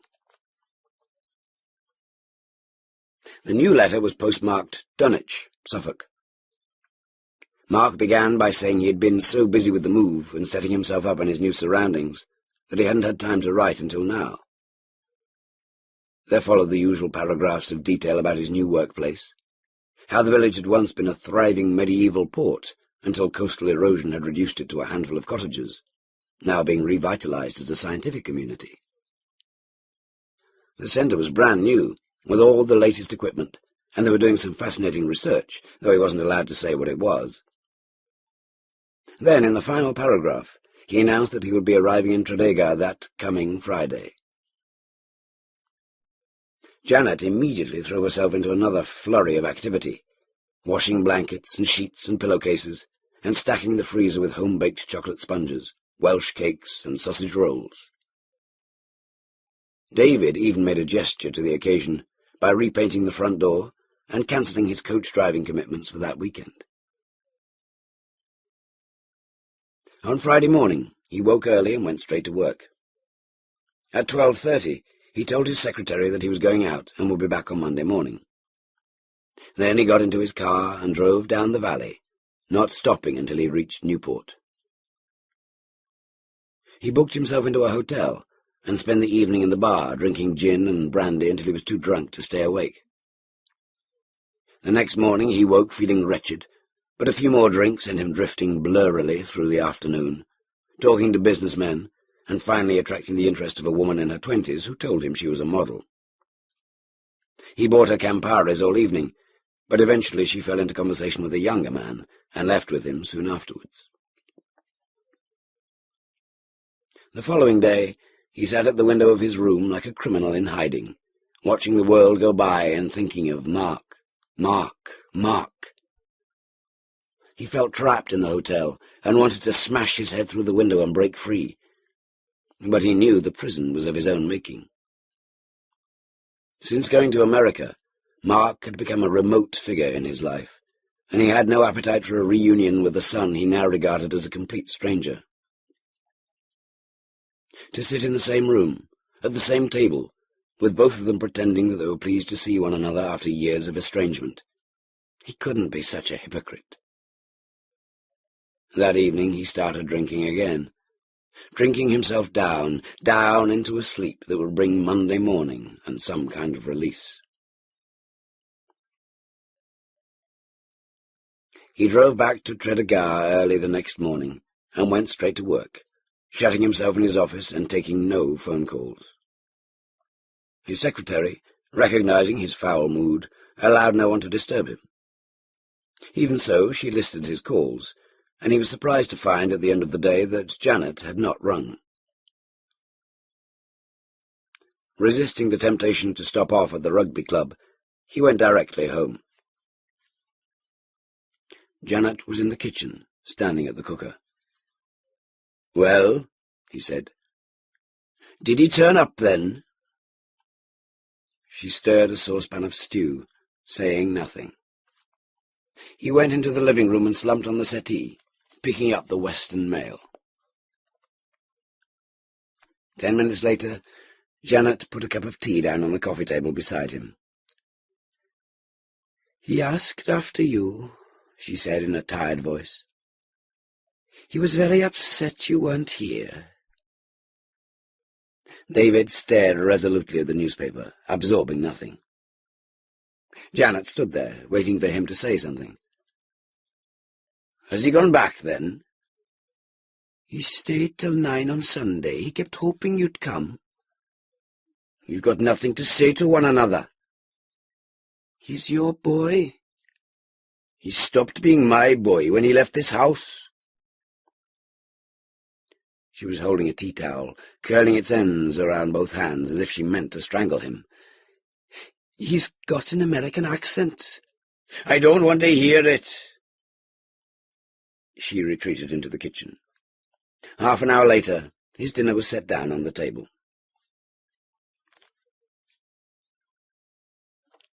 "You're home early," Janet remarked. "No one to get drunk with, was there?" "I was talking to Phil Prothero," David said immediately, "telling him about how Mark is a high-flying scientist now." She was sitting at the dining table, using her old electric sewing machine to shorten a pair of trousers. The machine rattled as if something was loose inside it. David was agitated, but he tried not to show it. He fingered the clipping in his trouser pocket. Did Mark ever say anything about the work he's doing? He couldn't, Janet said, intent on her sewing. It's government work, secret, I told you that. Nothing at all. Why are you so interested all of a sudden? Only now did she look up. He shrugged, making light of it. Phil Prothero worked for the Gwent Gazette, but he had done a stint on the Daily Mirror before moving back to the Valleys, and he owed David a favour, having had new windows put in his house at trade prices. Some weeks before, David had asked him if he could use his contacts in London to find out something about the work being done at Dunwich, and he had finally come out with the clipping from a magazine David had never heard of. The magazine specialised in exposé of secret government projects, and the reporter claimed that the team at Dunwich were investigating particles which moved faster than the speed of light. There was a particular effect associated with such particles called RTF, or reverse temporal flow, which meant that time moved backwards for them. Apparently, a chamber had been built at the centre to study RTF effects on objects under controlled conditions, much as airflow was studied in wind tunnels. The finer technical details eluded David, but he was quite clear about the general thrust of the work. Mark and his colleagues were experimenting with sending things back in time. The rattling had ceased, and Janet was staring at him. "What's up with you? You look peculiar." "I'm all right." But he felt a deep, overpowering unease. He could not conceive of what he was going to say to Mark when they finally met again at Christmas. He could not even imagine the reunion. Late one Sunday afternoon in November, David was watching television when the doorbell rang. Presently, Janet entered with two men he had never seen before. They wore smart overcoats and had an air of authority about them. David had heard their voices on the doorstep, educated English voices, and he immediately knew that they were connected with Mark. The older man was about 60, his pink head fringed with downy white hair. The second man was closer to David's age, tall and slim, with steadfast dark eyes. Janet announced that the two men wanted to talk to them about a matter of the gravest importance. Words parroted, David guessed, from the men themselves. He turned down the TV while she took their overcoats and settled them in armchairs. Already he felt doomed. The older man introduced himself as Professor Summerfield. He was the director of the research establishment where Mark worked. His colleague's name was Osland. He was head of their security department. "Would you like some tea?" Janet asked, adopting her version of a refined accent for the benefit of their English guests. Her hands fluttered in agitation, and she hurried off to the kitchen, as if she couldn't bear to hear what they had to say. "Terrible fog," Summerfield remarked. David had not noticed that a thick fog had indeed descended. Summerfield began telling him about the delays they had experienced on the M4 as a result, his account gradually developing into a general denunciation of British weather and the desirability of being rich enough to winter in Mallorca or the south of France. Osland made no pretence of interest in this. Looking every inch a security man, he gazed about the room as if his eyes were cameras. "Anything I see may be taken down and used in evidence against you." Janet brought the teas in on a silver tray. Summerfield added sugar to his cup, complimenting her on her choice of china. "You've come about Mark?" David asked, disliking the typically English way in which he did not come straight to the point. "Ah, yes," he said, and only then did he look at them directly. "I regret to inform you that Mark has gone missing." Janet stiffened. "Missing?" Summerfield nodded. "About 3 weeks ago. I'm afraid we're not entirely sure what's happened to him." Janet's cup began to quiver in her lap. Summerfield reached over and put a steadying hand on her wrist. "When did you last see Mark?" Osland asked. He sat straight back in the armchair, staring at Janet. She was quick to blurt out the details of Mark's last visit. "You weren't present?" Osland asked David. "I had some business to see to." Osland's eyes were hard, like glazed pebbles. They gave nothing away. Summerfield cleared his throat and said, "Do you have any idea what sort of research Mark was engaged in?" Janet said, "Something to do with particles, isn't it? He told us he couldn't say much about it because it was top secret." Summerfield nodded. "And we're also bound by similar rules of confidentiality, so I'm afraid we can't go into details. But there's every indication that Mark made illegal use of the facilities at the centre, and that this caused his disappearance."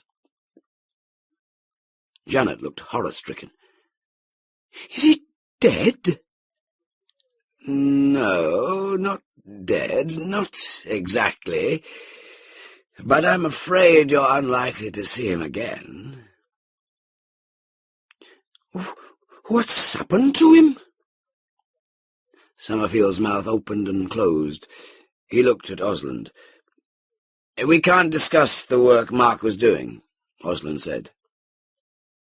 But it didn't matter to David, for he already understood what must have happened. "Have you got a photograph of Mark?" he asked. Summerfield looked puzzled. "I haven't seen him in a few years," David said. "We fell out." Osland delved into an inside pocket of his jacket and removed a large wallet. From one of its compartments, he took a colour print, which he handed to David. The print was divided in two, with face-on and profile shots. It had obviously come from a security file. It showed a fair, bearded man wearing wire-frame spectacles. It showed, as David had guessed, the original Matthew. He had known, of course. Even before Janet had mentioned Mark's American accent, he had known, but couldn't admit it to himself. He had seen the resemblance in Mark's graduation photograph, despite his contact lenses and the cropped hair, and perhaps he had known long before then. Mark did not merely look like the first Matthew. He was him. Osland and Summerfield were waiting. "I've read about your experiments in a magazine," he said. "I know what you're doing there. Mark made use of that chamber of yours, didn't he, to send himself into the past?" Neither man immediately said anything, but he had succeeded in surprising them. "What makes you say that?" Summerfield asked. "I know. I just know. He visited me when I was a boy in Aberfan in 1966. He saved me from the disaster." There was nothing for it but to tell them the whole story. And tell them he did, with Janet hanging mute and incredulous on his every word. So, he thought as he spoke, the mystery is finally solved. His son, Mark, armed with the knowledge of the family's history, had travelled back in time to become the first Matthew. His saviour. His paragon. Neither Osland nor Summerfield would admit that this was what had happened, but he could tell from their faces that they didn't disbelieve him. And when he produced the letter Matthew had left his mother, they pounced on it. At length, Osland asked him if he could borrow it, for further analysis. "Take it," David said. "I've got no use for it now." Presumably they knew exactly how far back in time Mark had gone, and if Mark had been security vetted when he started work at Dunwich, then perhaps details of the mysterious stranger who had drowned trying to save his brother were on file. He had merely filled in the blanks.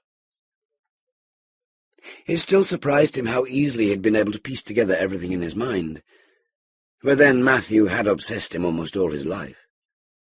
He had certainly told both his sons the story many times. Mark must have known it by heart. At what point had he decided to become the original Matthew? Janet looked shipwrecked in her armchair, but he could do nothing for her. The magazine story claimed that the RTF effect was irreversible, so Mark could have made only one trip into the past, with no hope of returning. He had sacrificed his whole future on what was history for him. While stressing that they considered David's scenario purely hypothetical, Summerfield and Osland started asking him questions about Mark which hinted that they already accepted it. Summerfield was mainly interested in his relationship with the rest of the family, facts which David felt sure were on his file, while Osland kept asking him if he was certain that none of the family had seen Matthew in the 25 years between the day of the disaster and his death in the pond. David assured him that no one had. He tried to imagine Mark during those years. Where had he lived, and under what name? Had he made new friends, begun a family of his own? Did the photograph of Megan show someone else who was close to him in his life of exile?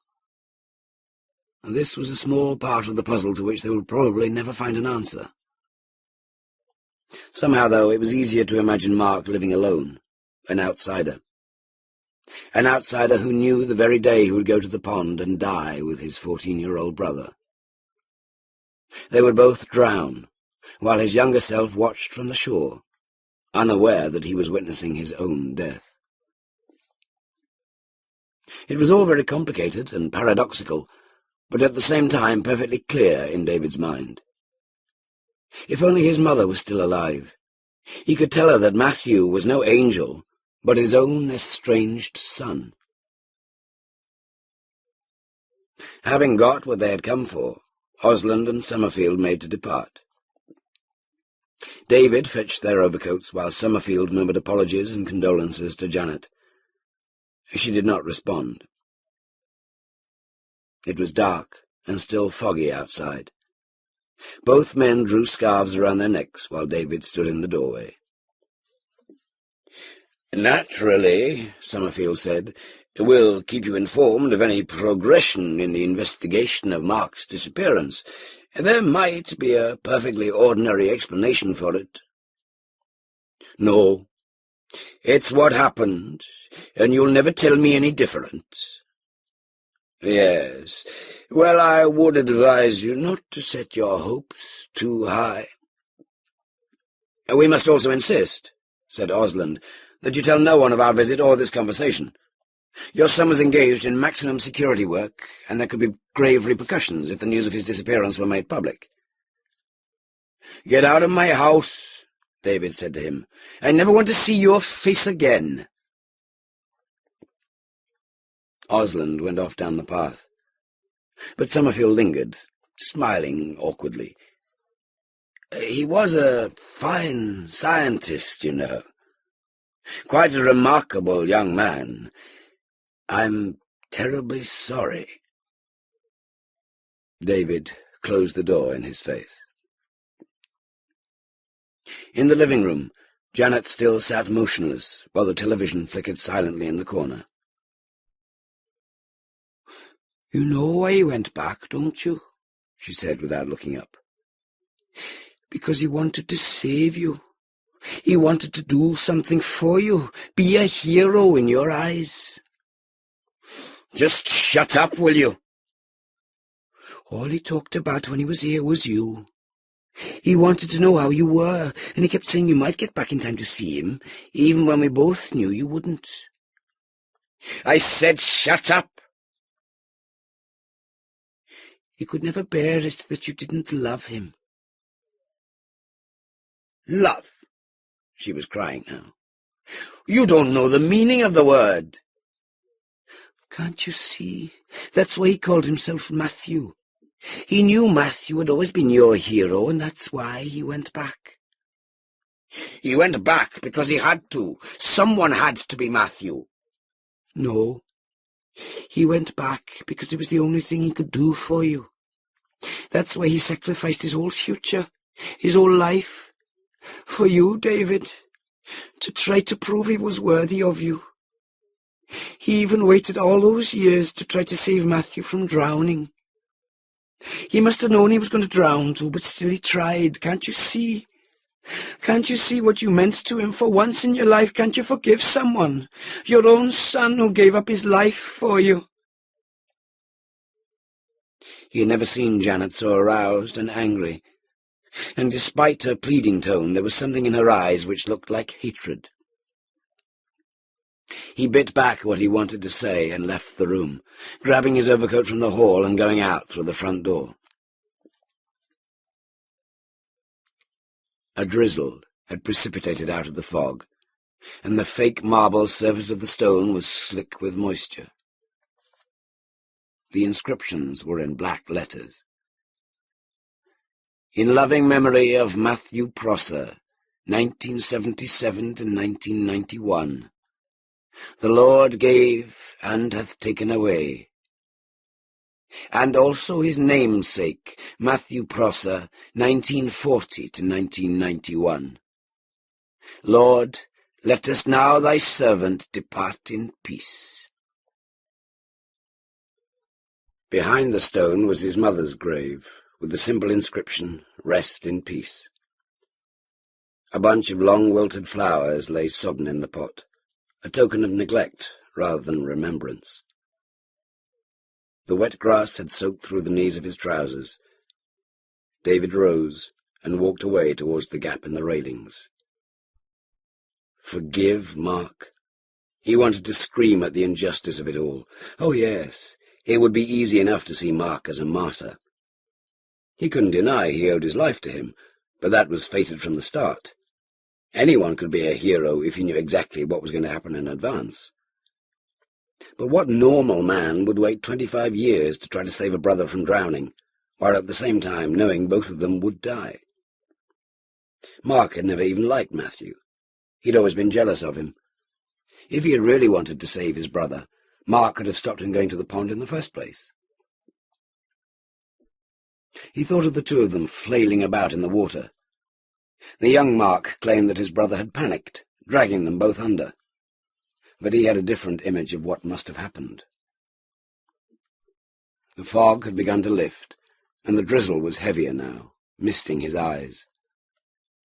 The town lay silent in the valley below, drowned in darkness. Forgive Mark? How could he ever forgive Mark when he knew he had gone to the pond that day not to save his brother, but to make sure he drowned?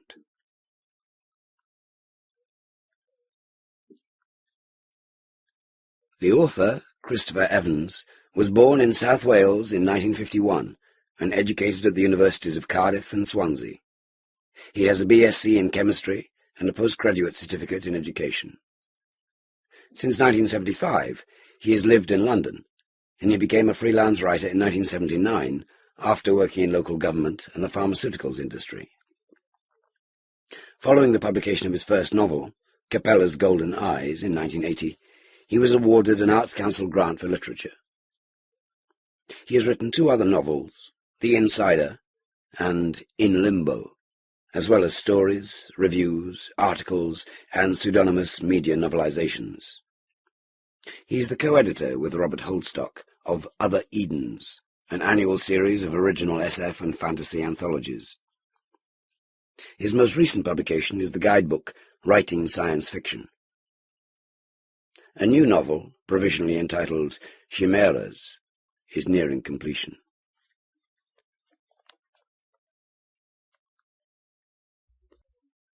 Dropping Ghyll by John Brunner. 15 miles of heather, bracken, rock and bog. 12 it should have been as the crow flies, but I had to detour round the wettest stretch. Brought me over the grey-green shoulder of Postle Bar, whence I had my first sight of Foldertoft, some 100 houses of the harsh local stone, a church, 3 shops, and, blessedly, a pub.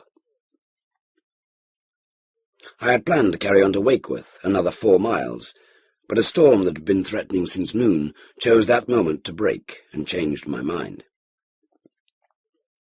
However, when I reached the pub, it turned out to be called the Horse and Cart, I found it locked, opening time not being due for another hour. I had to knock. "A room?" said the plump 60-ish woman who appeared at last.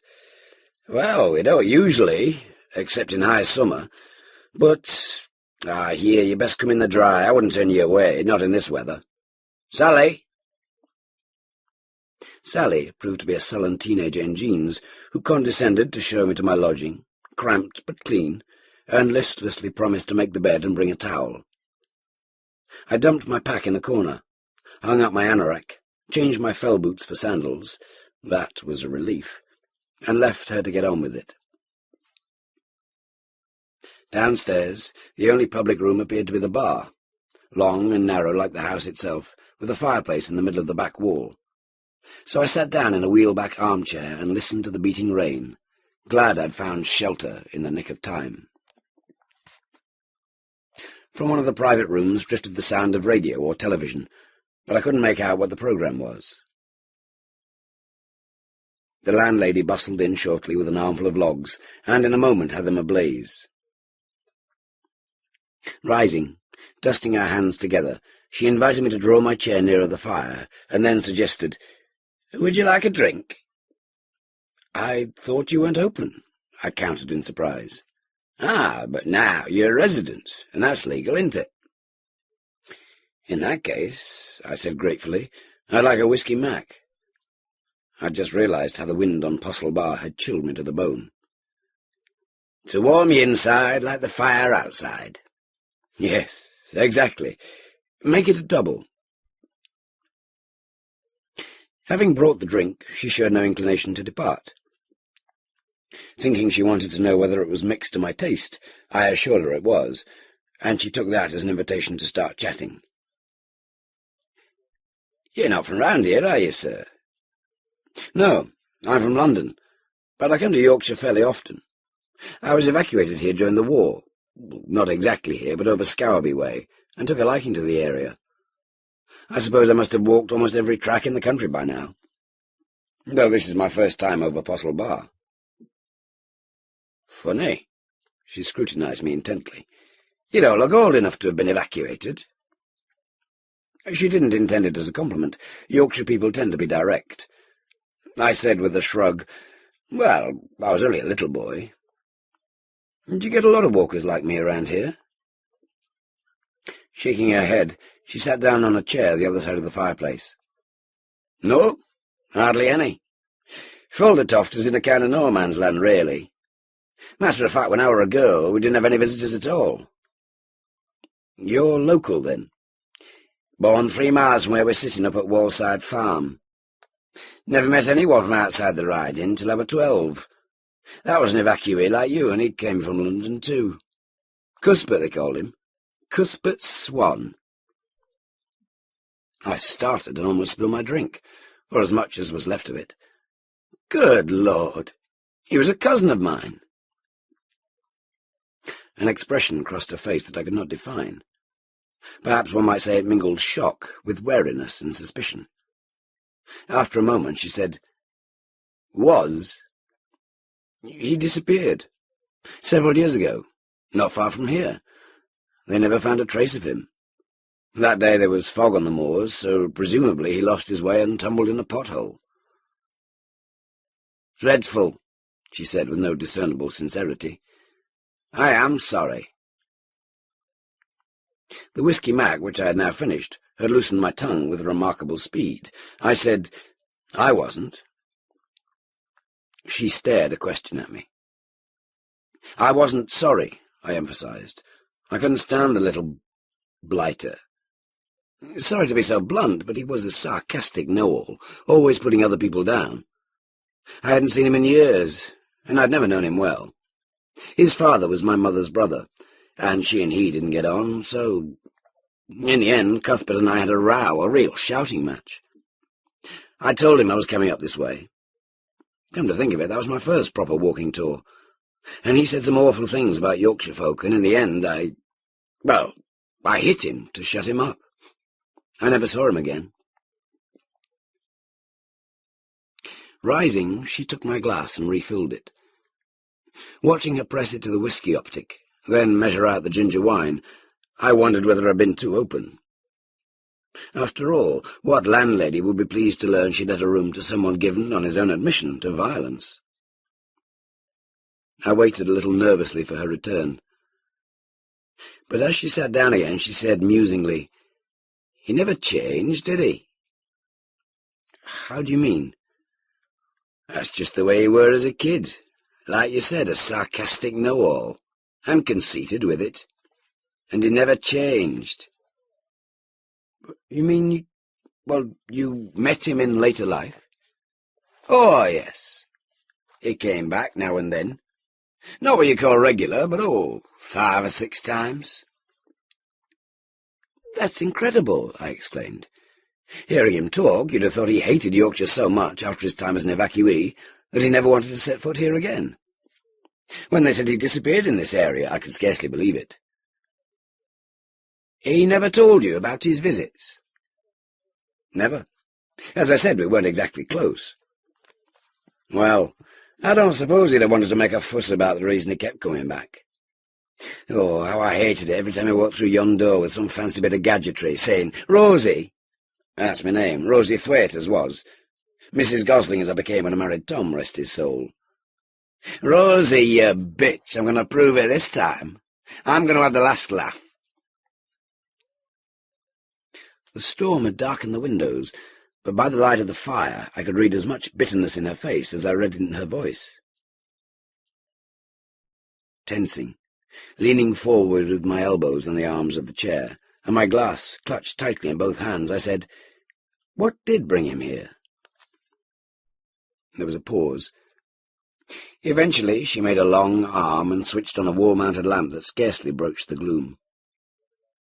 Then, folding her hands, she said as though to herself, "Well, it were a long time ago, and now Tom's gone, who were totally one I ever told. And you are his cousin, aren't you?" She fixed me with piercing eyes. "I am indeed.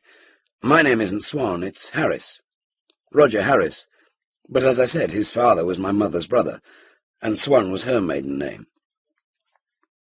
"Well, then, I suppose," she sighed deeply, "if anybody has a right to truth, it's one of his kinfolk. So I'll tell you what became of Cuthbert. Somebody ought to know apart from me. Not that I expect you to believe the tale. There weren't too many kids of our age round Faldertoft in '40s, but then there hadn't been for quite a while. Times were right hard before the war, and few of the young people cared to stick it out on the land like my dad. He used to say, 'So long as you're on land, you can get food.' And he practised what he preached. He was my dad. He bought up 4 abandoned farms, though he didn't have anyone to work them till the land army sent us 6 girls, and I never went hungry, nor my brothers when they brought in rations. But it took the war to change things. Sad that, wasn't it? Then, all of a sudden, it was feed the forces and dig for victory, and farmers were vital to the war effort. And kids from big cities were being sent away to escape the German bombs, and the government paid money to people whose evacuees wet the bed. Did you know about that? Mum did. That's why she applied for one. She said we could rinse the sheets in the beck and it wouldn't cost a penny, and the mattress could dry by the kitchen stove. Funny, you know. I never told anyone but my Tom before. Not this story. In this way. Still, like I said, he's gone. 2 years come Michaelmas it'll be. And I don't like not sharing it with anyone at all. Where was I? Oh, yes. We got this evacuee kid, Master Cuthbert. I could hear the contempt in her voice. It summed up everything I myself had felt about my loathsome cousin. Why he wound up in Yorkshire, instead of being sent to some cushy hideout in Canada or Australia like most boys from rich families, I don't know. But there he was, and inside a week all of us wished he were dead. Why? Because of his airs and graces, He made out that coming from London he had a right to sneer at Foldertoft as if it were the back of beyond. I remember most of all how he mithered about not being able to go to pictures the way he was accustomed, 2 or 3 times a week if we were to believe him. Back then we had a film show every other Saturday in Parish Hall, and we're glad on it. But the films were mostly old uns, and if he'd seen them he took spiteful pleasure in describing the plot beforehand so as to spoil it for everybody else. He had to come to school with the rest of us. We had our own school then, here in village, though of course now the children had to take the bus to Waith. And the very first day he got up and contradicted our teacher. Mr. Denny were his name, brought out of retirement when Mr. Pickles joined the Navy. Of course some of his ideas were a bit old-fashioned, but in wartime you have to make do, don't you? And it wasn't any kid's place to tell him off in front of the class. Oh, I forgot to say, my mam didn't like Cuthbert either. He complained about her cooking all the time, and what's more, he didn't wet the bed, not once, so she didn't get what they call it? The enuresis allowance, that's it. But that's by the by. I suppose, thinking back, he were brighter than the rest of us. Certainly he'd read lots of books, and he were good at his studies, and in the evening he'd get through his homework in 15 minutes when it took me an hour. An hour older than him, 3 years older. Once I dared to ask him for help, and we had a right to do. What were it he said? My brain must be as damaged as my face. Cheeky beggar. I must have betrayed astonishment at that point, for Mrs. Gosling broke off her tail and leaned back to let the wall lamp shine full on her. Without a trace of self-consciousness, she said, "Back then I had an air lip, and I talked sort of funny. And they mended it when National Health came along, but you can still see the scar. When I got to courting age," here a chuckle, "I remember wishing I were a boy so I could grow a moustache and cover it. Never bothered my Tom, though, rest his soul." Where was I? Oh, yes. Spite of all, he and I had to put up with each other, living under the same roof. The other children at school, even my brothers, wouldn't keep company with either of us, him for his snobby ways and me for my silly looks, so we spent a lot of time together. And I could have welcomed that after being so much alone, except he was so full of himself. He was forever lecturing anyone in earshot, like, "Do you know how far it is all round the world?" And I'd say, "No." And he'd say, "No," he'd crow, "Thought not." And then he'd say, "It's however many 1,000 miles, and it would take such and such a time to walk it if you could, and you're ignorant like all these other horrible people." And then again he'd point at moon and say, "That's nearly 10 times as far from here as the distance round the world." And I'd say, "How do you know?" And he'd get angry and say he read it in a book. And I'd say, "Not everything you read is true." I learnt that off my dad, who knew the news was being censored to disguise how badly the war was going for us. And Cuthbert would storm off in a rage. Of course he came back. Wasn't anyone else around who'd even talk to him, even my mum and dad, even my brothers. Mainly because he wouldn't listen. Too full on himself, like I said. Well, this dragged on for months, past Christmas and New Year, right into spring. Yeah, it were a miserable time. They kept calling people up, so one day there they were, and next day gone, and then no news for months on end. I got my first grown-up kiss and cuddle round then, from a boy off to army. Yeah, I didn't mean to say that. Afterwards I reckoned he must have been too drunk to notice what I looked like, but it felt nice any road. Never came back, that Jack. North Africa I were that did for him. Thanks. I'm rambling. I was talking about Cuthbert. Well, I put up with him as best as I could, for lack of anybody else, save Mam and Dad, and they were busy. And by then we had the land girls, and Mam was jealous of them with their city ways, and suspicious of what Dad might get up to with them in the barn. So there were rows at home, and even Cuthbert were better than that. Until one day, when he tried to tell me something really silly, really stupid. He said, light things fall as fast as heavy things. We were up on Postle Bar after school, and the wind were blowing. Not as hard as now, but pretty hard. and there were an empty magpie's nest with some feathers stuck to a broken eggshell. So I took a feather and a stone and let both of them go, and the stone fell and the feather blew away. So I said he was talking rubbish. He got all red in the face and said it was because of the air. So I said to him, "All right, take me where there isn't any air." And he said it had been proved in some, what's the word? Laboratory, aye. And I said, "Then you do the same." And he said he couldn't, not without right equipment. So I laughed. He could never stand to be laughed at. And he really went wild. He said it was in all the books at the library, because it had been demonstrated by a famous scientist in Italy. And I said, well, we're at war with the Italians, aren't we? Maybe that's one of the reasons. They're crazy over there. And he said this happened a long while back when Mussolini hadn't even been thought of, and it was proved by dropping 2 sizes of cannonballs, and they always reached the bottom at the same time. So I asked where they did it from, and he said some tower that was so badly built it wasn't upright but leaned at an angle. And by that time I'd had enough, and I wanted to go home for my tea, so I said it were a shame they didn't try the same at dropping Ghyll. And he asked why, and I said, because it's bottomless. And he got so angry that he started calling me names. I jumped up and ran for home, him chasing behind. When I got there, my brothers were outside. Mam were busy getting tea, and she told them to stay out of the kitchen till parking were ready. And they asked why I was laughing so hard. And I said, this lummock won't believe that dropping Ghyll is bottomless. All of us knew it was, for solid fact, you see. Dropping Ghyll? No, you came by it. It's on north flank of Postle Bar. They put a wall round it, part way broken down, so you could take it for a disused fold. But they built it to keep sheep out, not in. And toddling children, of course.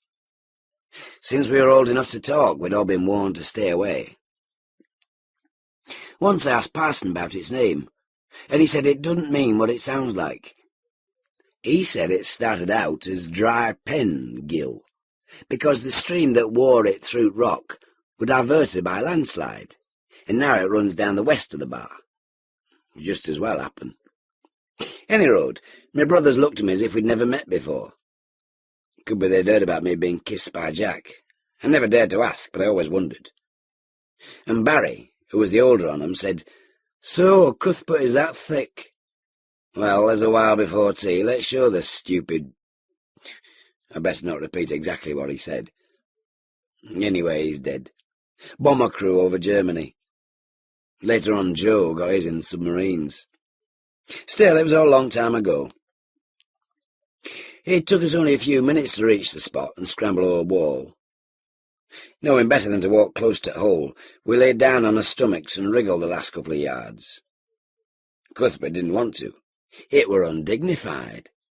But when Barry told him bits might break off and take him with them, he did in the end.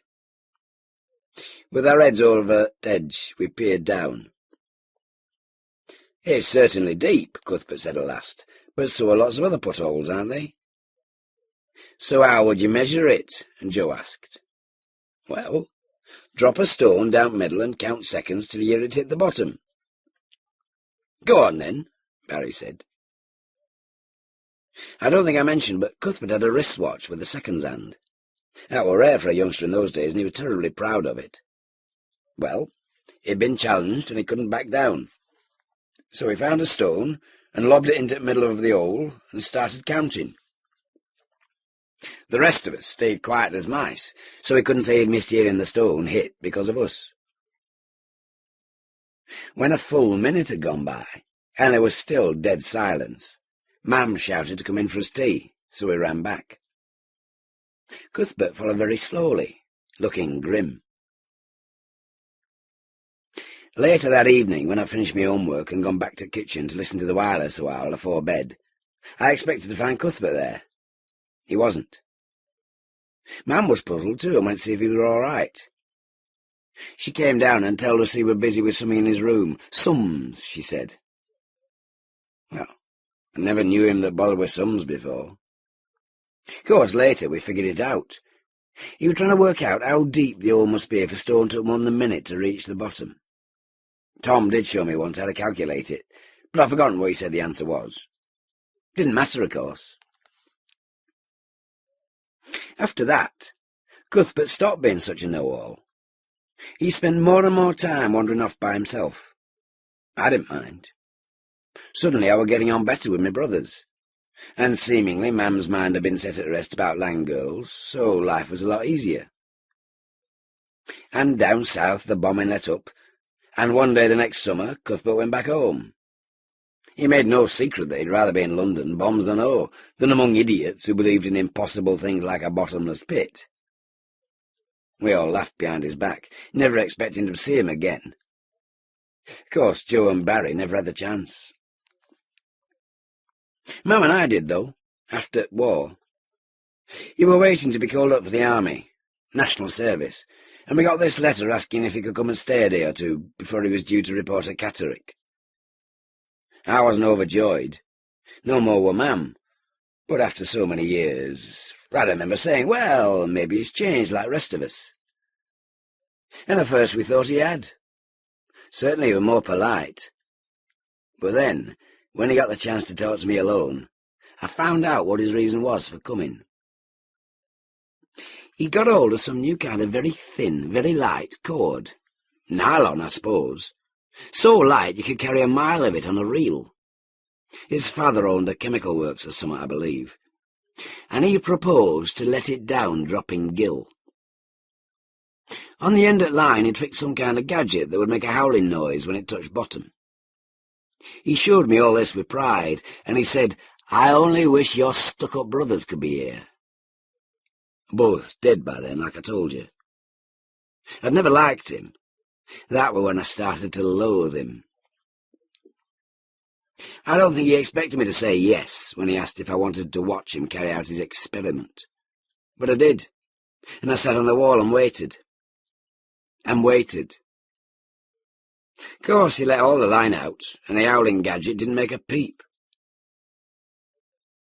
Dark-faced, he looked at me as though suspecting I'd sabotaged it somehow. But he made the best of things and wound up saying, well, at least I put an upper limit on the depth. Next day he went off to recruit camp, and I hoped we'd seen the last of him. I were wrong. During his time in the army he served in the engineers, and next time he came back, about 3 years later, he brought something different, some sort of government surplus echo-sounding device.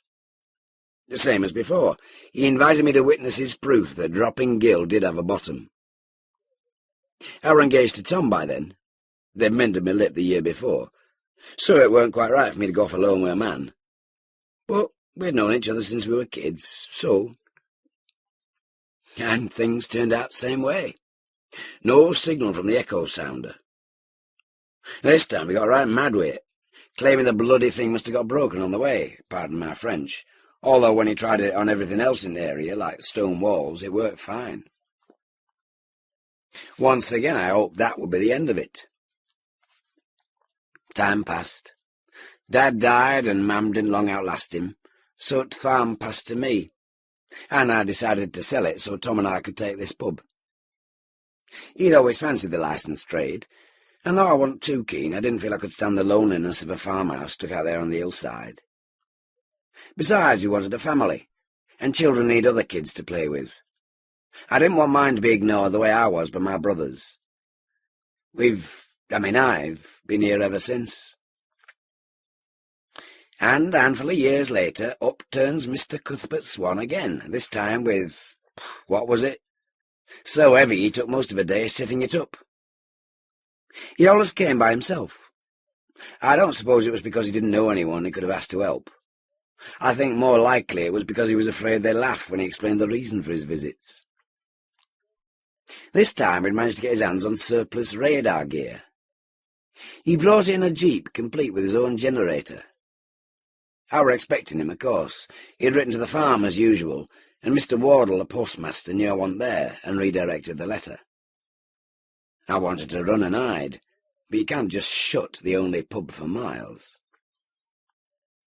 So I let him stay, in the same room you have, and passed him off to Tom the way I had before, a wartime friend, and he didn't mind my going out to watch the experiment, as usual. though he did have his suspicions about the black mood Cuthbert came back with, thinking maybe he'd tried summat on. Still, obviously I'd refused, so not to worry.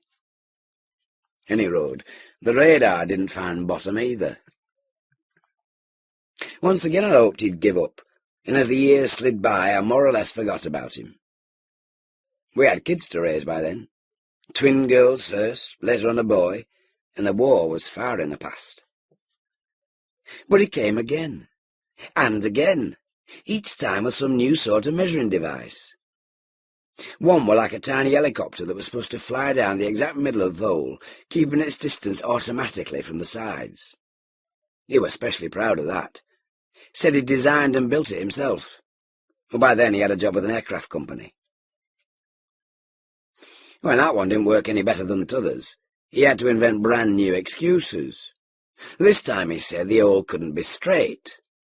There must be a kink in it, and some kind of metal in the rock absorbed the signal his toy plane was broadcasting when it got to the lower side. He was beside himself when he lost it, though, and even madder when I pointed out that if there were any kink like that, the very first stone he dropped all those years ago would have hit it, and we'd all have heard the noise. Funny, I haven't thought of this in ages, but it must have been around then that I found out he'd been right on one score. Without air, light and heavy things do fall at the same speed. Remember one of them Americans took a feather to the moon and demonstrated? When I saw that on telly, I started to laugh, and Tom wanted to know why, and I couldn't explain that I was laughing at myself. And then Cuthbert turned up for the final time. He arrived in an ordinary car, and what he had with him was a laser, coupled to a battery-powered computer. The whole lot, plus an aluminium pole that folded up like a telescope, fitted into a nylon haversack, and he couldn't help boasting about how everything was being made smaller and more efficient every year. I don't know much about that sort of thing, but my lad Jerry does, and he asked Cuthbert lots of questions, and did his best to translate the answers into plain English. Cuthbert had to admit that he was trying to measure the depth of, he didn't say dropping Ghyll, but he did say underground caves. And Jerry, all innocent, asked why he wasn't working with the county caving club, instead of around here, where they never used to come. Well, Cuthbert wriggled out of that somehow, but he made sure to time his experiment for a school day, when Jerry would be safely on the bus to Waith. By now, I'd grown resentful of the way he seemed to feel he was entitled to march into my life whenever he chose, take over our only spare room and promise to show me up, and my dead brothers, for having fooled him for so long. I told you he talked about having the last laugh, didn't I? And, well, I think by then he was a bit touched. I mean, nobody in his right mind would let something like this turn into an obsession, would he? I'm sorry to say it to his own cousin, but there it is. So, maybe it were malice, but I hope not. I'd simply had enough of him and wanted him to go away and stay away. So I had a word with Jerry and learned some tricky questions I could put when he invited me, he more sort of ordered me, to come and witness his new experiment. For once, rather looking forward to it, I turned out first thing next morning, and we walked through fog to dropping Ghyll. I waited until he'd explained about his laser, this beam of very pure light that would hit the bottom no matter how far down it was, and bounce back to be caught in an electric detector, so the computer could measure the time it had taken to travel both ways. Then I surprised him by asking, what if the material it hits absorbs light at just the right frequency? That took the wind out of his sails. He hadn't thought what an education it is for folk like me to have a bright 15-year-old studying subjects that weren't even invented when I were at school. He said crossly, no question of that. I detoured via dropping Ghyll yesterday and threw down some of this stuff. He produced a bag and showed me a handful of crystals. Faceted, he said they were. They were supposed to act like mirrors. Whichever way up they landed, at least some of them would reflect the light straight back the way it had come. And he wound up by saying, it's more than a day since I chucked the first lot down. No matter how deep the hole is, they must have reached the bottom by now. I bit my tongue to stop myself from asking what he'd do if they hadn't. So, He set up his laser on the collapsible pole so it hung square over the middle of the hole, dancing around and rubbing his hands and muttering about how he was going to settle the matter once and for all, and took a deep breath and switched on his computer. "There," he said, pointing to a line of green numbers, the kind you see in a video recorder or one of those alarm clock radios.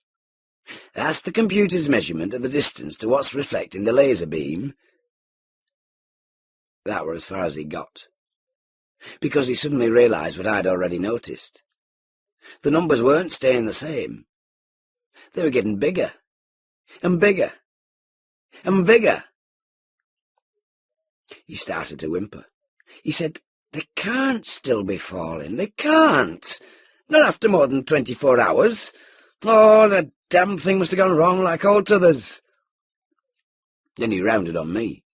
He had a devil's look on his face, lips pulled back, eyes wide and staring, and a spray of spittle flew from his mouth. "It's your doing, isn't it?" he screamed. "Every time I come you pull some sort of trick on me. Well, I don't know what you do or how. I won't be surprised if you call it magic. But I've had my belly full." And he slapped me. Hard. Hard enough to knock me off the wall where I was perching. I tumbled on my back in the wet heather, more furious than hurt, and picked myself up shouting at the top of my voice. Not, of course, expecting anyone except Cuthbert to hear, which was as well, because I was so angry I used language I didn't know I knew. But when I looked for him, there he wasn't. Nor was the aluminium pole, nor the laser, nor the computer that had been tied to it by an electric lead. And it wasn't just that they were hidden by the fog.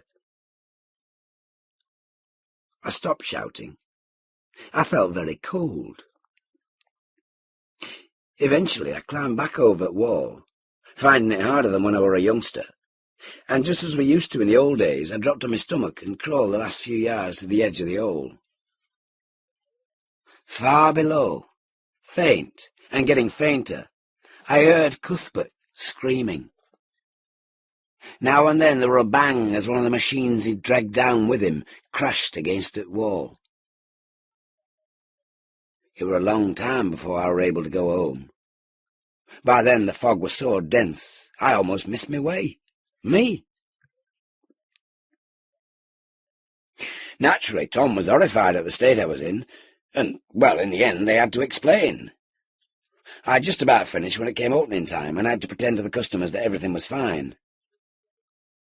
But Tom must have done a lot of thinking while he was serving at the bar, because when we closed that afternoon he had it all worked out.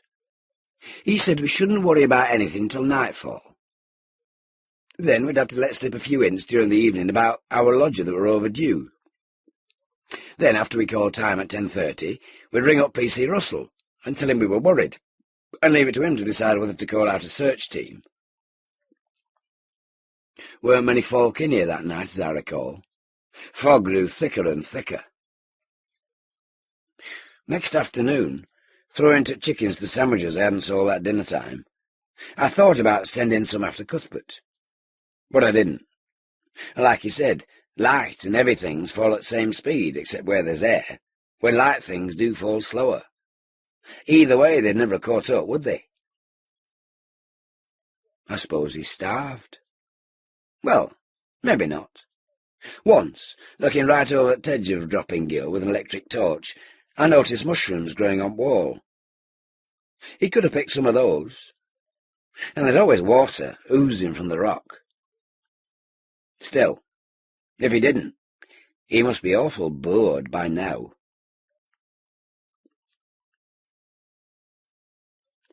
A dozen questions were on the tip of my tongue. I knew there had been a search and inquiries by the police, and I wanted her first-hand account of both. But I was forestalled by a bang on the door. Mrs. Gosling gathered herself with a start, glancing at the clock above the bar. "Lord, sir, it's way past opening time. Can you seat at fire while I unlock? Sally?" The rest of the evening passed on a drift of slow country conversation, the sort where there always seem to be pauses, yet one can never introduce a new subject. I was fed, a lamb chop with mashed potatoes and beans, some kind of freezer package warmed in a microwave oven, and I drank more beer than was good for me. And my legs complained more and more loudly concerning the toll that 15 miles over the moors had taken of them. And in the end I gave up and turned in, having ordered an early breakfast. But I lay awake a long while. Next morning broke dry and bright. Yawning Sally served me tea and cereal in the empty bar. I said, "Can I have a word with Mrs. Gosling before I go?" She answered with a shrug, "You'll have to wait. Never gets up before 9, her." It was 7, and I had 4 overdue miles to make up. I hesitated, torn 2 ways. At length I said, "You see, she told me she used to know a cousin of mine who fell into dropping Ghyll, trying to prove it wasn't bottomless." "Must have been a long while back," Sally exclaimed. "What do you mean?" I countered in amazement. "Why?" She rubbed sleep out of her eyes and pointed at a scroll hanging on the wall behind the bar that somehow I had overlooked the previous night.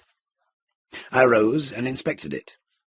It recorded an achievement of the West Riding Spelunkers, who, for the first time on such and such a date, had plumbed the depths of Dropping Ghyll and made a safe return, and celebrated the fact with a party in the horse and cart. I stared at it numbly. At long last I said over my shoulder, "Do you come from around here, Sally?" "Spent all my life in Foldertoft," was a muttered answer. "Deadest place on earth, I reckon. Wish I could get away." "Were you brought up to believe that Dropping Ghyll was bottomless?" She burst out laughing. "When I were a kid, Gran used to try and scare me and my cousins by making out it was. But it's like believing in Father Christmas. It stands to reason, don't it?" Nodding, I chose my next words with care. "When the cavers reached the bottom, did they find anything? For instance, bones?" "Bits of a sheep, it said in paper." "Finished with your breakfast, have you?" "Haven't had mine yet, and I wouldn't mind." "Nothing else?" I persisted. "Such as what?" "Well, broken scientific equipment." She shrugged. "Not that I heard about." "No human bones?" "They just said sheep's." "Must have been some other pothole your cousin fell down. Can I clear away?" "Yes, go ahead. And bring my bill." When I returned home, one of the first things I did was write a letter to Mrs. Rosie Gosling at the Horse and Cart Inn, Foldertoft. It came back with a scrawled note on the envelope from one of the local postmen saying, yes, there was a pub in Foldertoft, but it was called the Barn Owl, and the last people in the village named Gosling had emigrated to Australia in the 50s. I wrote to the Yorkshire Spelunkers, and they said they could find no reference to Dropping Ghyll. Would I kindly furnish its coordinates, because they were running short of new potholes to explore? Since then, I haven't found time to make another walking tour in Yorkshire. No, that's less than honest. It's more that I seem always to be able to find an excuse not to go back. You see, if I did, I'd feel obliged to pursue inquiries into the fate of my loathsome cousin, Cuthbert Swan. But what the hell did become of him? And come to that, of Rosie Gosling. Maybe you can work it out. I can't. If you can, though, I would rather not be told.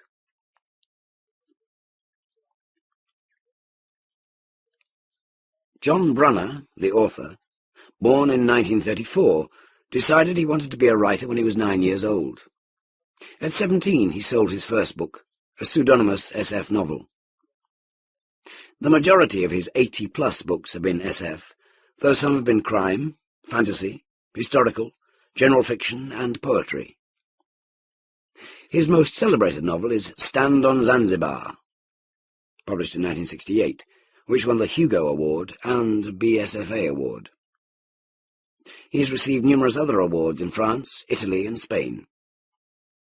Among his other important works are The Sheep Look Up, The Shockwave Rider, and The Great Steamboat Race, a massive historical novel.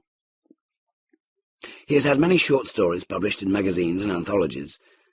His recent books include The Complete Traveller in Black, 1986, and The Shift Key, 1987. He lives in Somerset. Don't Get Lost by Tanith Lee. The smoky pubs were shut. The late-frying fish shops were closing, and the roadways were caught up together in the lurex orange light of lamps under an ink-black sky. "My bloody mother'll kill me," she said, tugging at his hand in hers. "Give it a rest, Sally, worrying. You won't get in before 1 now." He looked down and grinned at her. She had a small, triangular face with neon lips and eyes. "She won't do anything to you." "You know what she's like." "I should do. You're always telling me." They were silent a moment, only their footsteps on the quiet, wide road. The odd car passed now and then, with bug-eyed headlights. The last buses had become extinct long since. "Tell her you missed the last bus," he said. "Well, you have, haven't you, Salad?" She giggled at the nickname. "All right." They passed the bus shelter with its sheltering glass smashed out, and the empty litter box, its base choked with cigarette packets, beer cans, cartons, gum wrappers. He pointed nonchalantly with his free hand. "Look." She looked. At square blank panes of windows, flights of steps receding inwards along narrow brick lanes, an estate of identical houses. "So what?" she said. "No," he said. "I like it." "No, you don't," she said. He cuffed her lightly. "I said I do." He pulled her forward towards the estate. "Come on." "Oh, no, I don't want—" Her voice trailed off at the lines of sudden, practised irritation hardening his handsome face. All the girls were jealous. She had to be careful. "It's my mum." "Sod her, come on. I bet it's quicker anyhow this way." He looked long at the estate, wondering why he liked it, knowing he was not going to be thwarted. Tangerine and sepia and dark panther shadow. The mathematical ruled lines of the houses, the platforms, the stairs.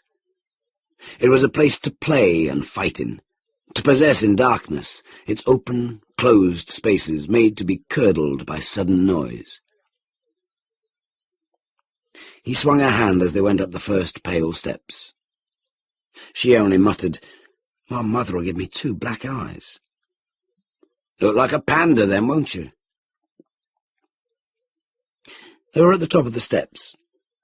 The estate lay before them, offering 4 pathways, alike as things in a mirror. He chose the third, and thought how quiet it was. The row of their footsteps bounced out along the eyeless brickwork, like balls. And he thought of shinning abruptly up a tree and making a Tarzan yodel, but there were no trees yet. At the end of the avenue they came to a kind of crossroads, a path leading ahead and one to each side, with a lane for vehicles, lined with identical phalanxes of 2-story buildings. Here and there a light was on behind drawn curtains, red and yellow, and there a dull green mudded by the street lamps. But most of the lights were out, and the windows were Polaroid lenses. There were patches of grass, coloured lawns from another planet, and now thin trees, too spindly to climb, propped up with wire.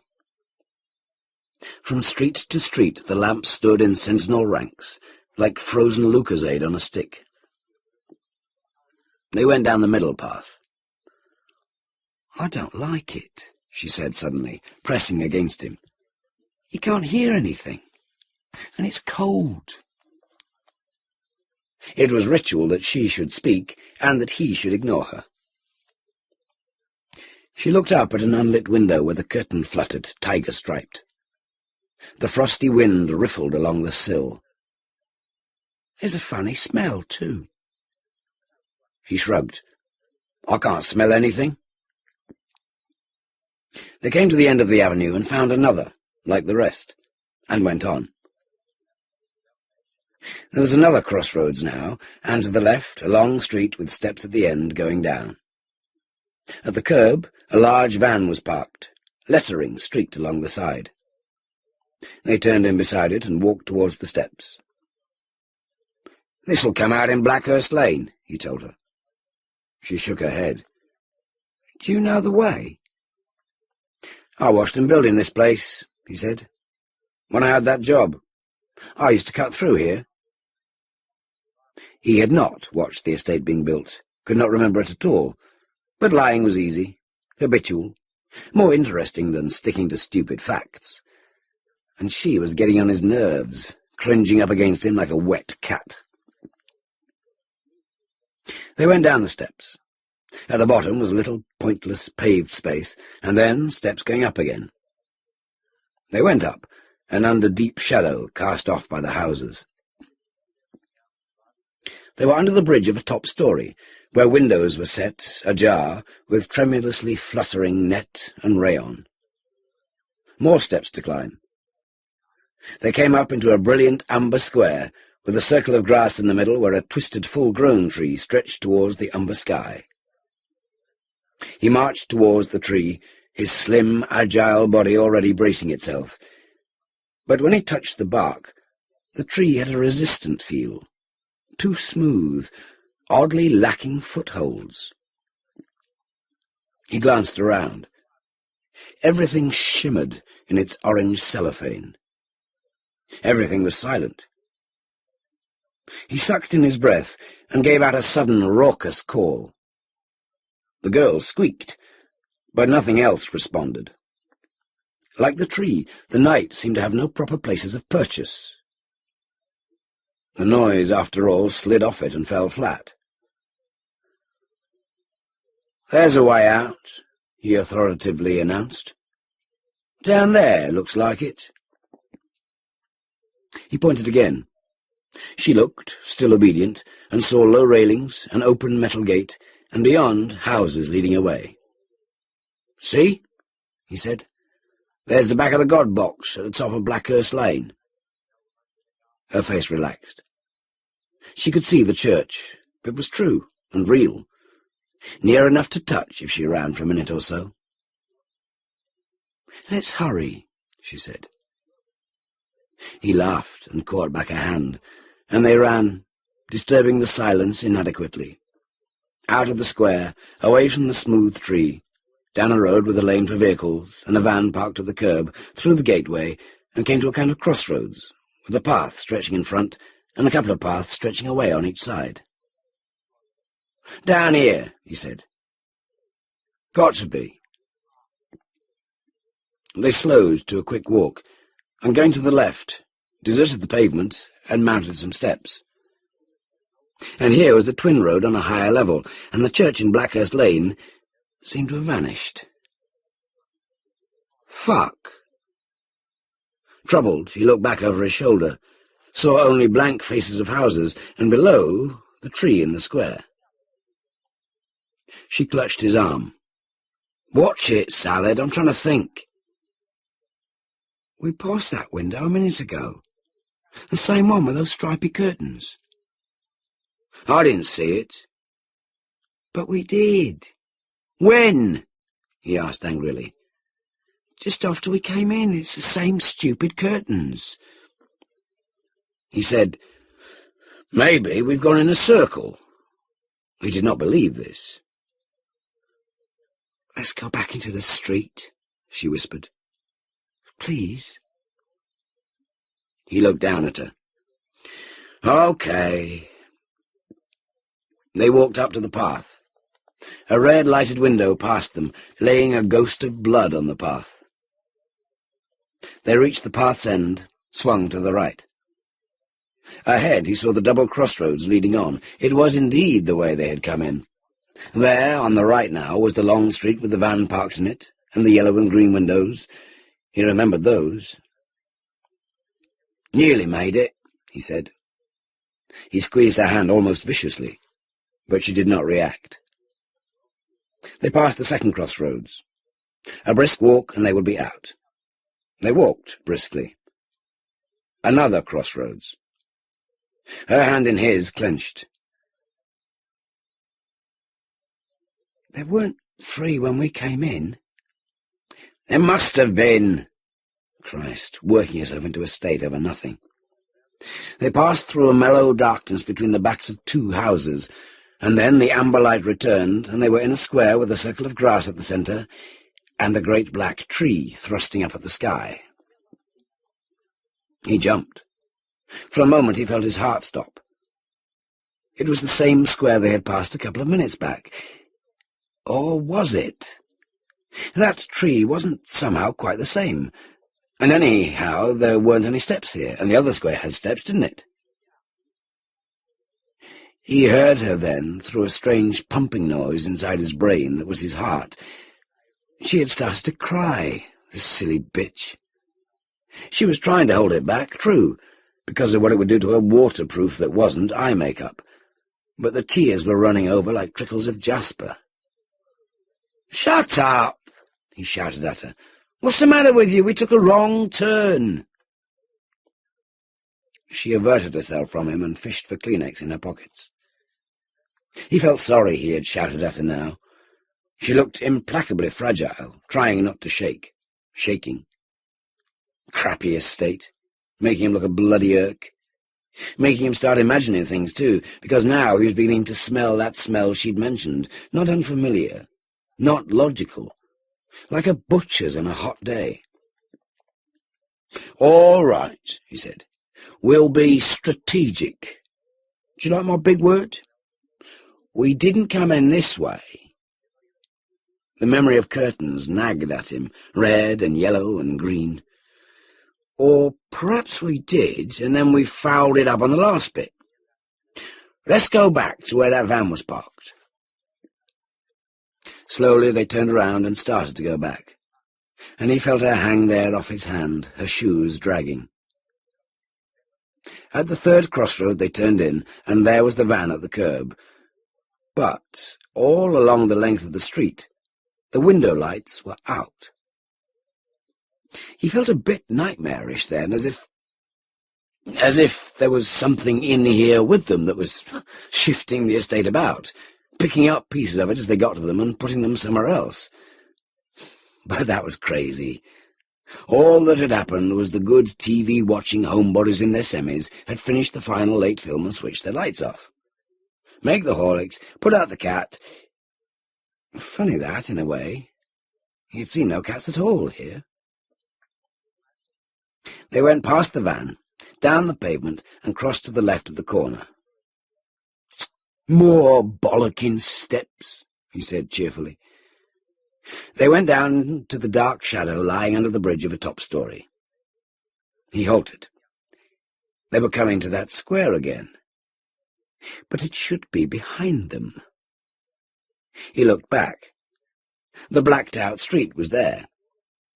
He went on, and outside the shadow was another street, and at the end the low railings and the gateway. They must be going back to the square, then.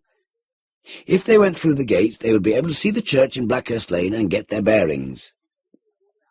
He pulled her on with him, ignoring her listless face, the smudgy, accusing eyes. They reached the gate, and it was locked. Fine. It was another gate, then. It was, too, because now he saw the street beyond, which, turning off, led to another street where 3 windows glowed red, yellow, and green. He leant against the railings. She stood there mutely, staring at him.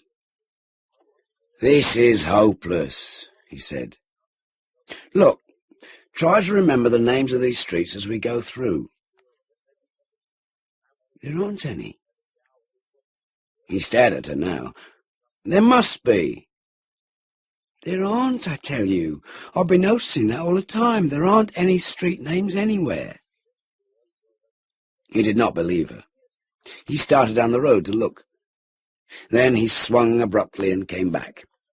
He would take her word for it. There was a coldness inside him now that was like a threat. If he left her, if he took his eyes off her for too long, she might not be there when he looked back.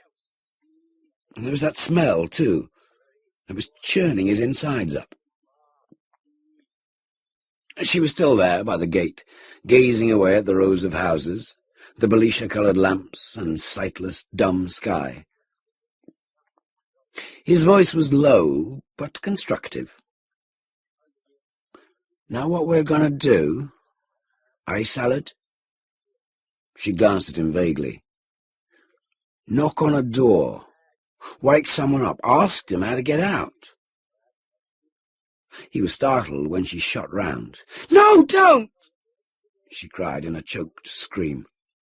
"Got to," he said. "Or do you want to stay here till morning?" "I mean, I don't want to ask, do I? I've got a right genius, won't I?" Reluctantly, he put his arm around her. She felt flaccid, useless. "We'll use their phone. Get a cab. Your mum will pay, won't she, to get her girlie home safe?" Roughly, he pulled her now. "Look, there's a light on there. They must still be up." It was the red window, throwing a ghost of itself into the dark. In front was clipped turf and a little path to the door. There was no bell. He had to rap the letterbox. An echo skreeked along the walls. He knocked several times. It seemed to him that after the first echo's violence, the other echoes were less. "I've gone to bed after all," he told her. "Left the lights on to scare the burglars." He looked the other way, back along the street, beyond the gate.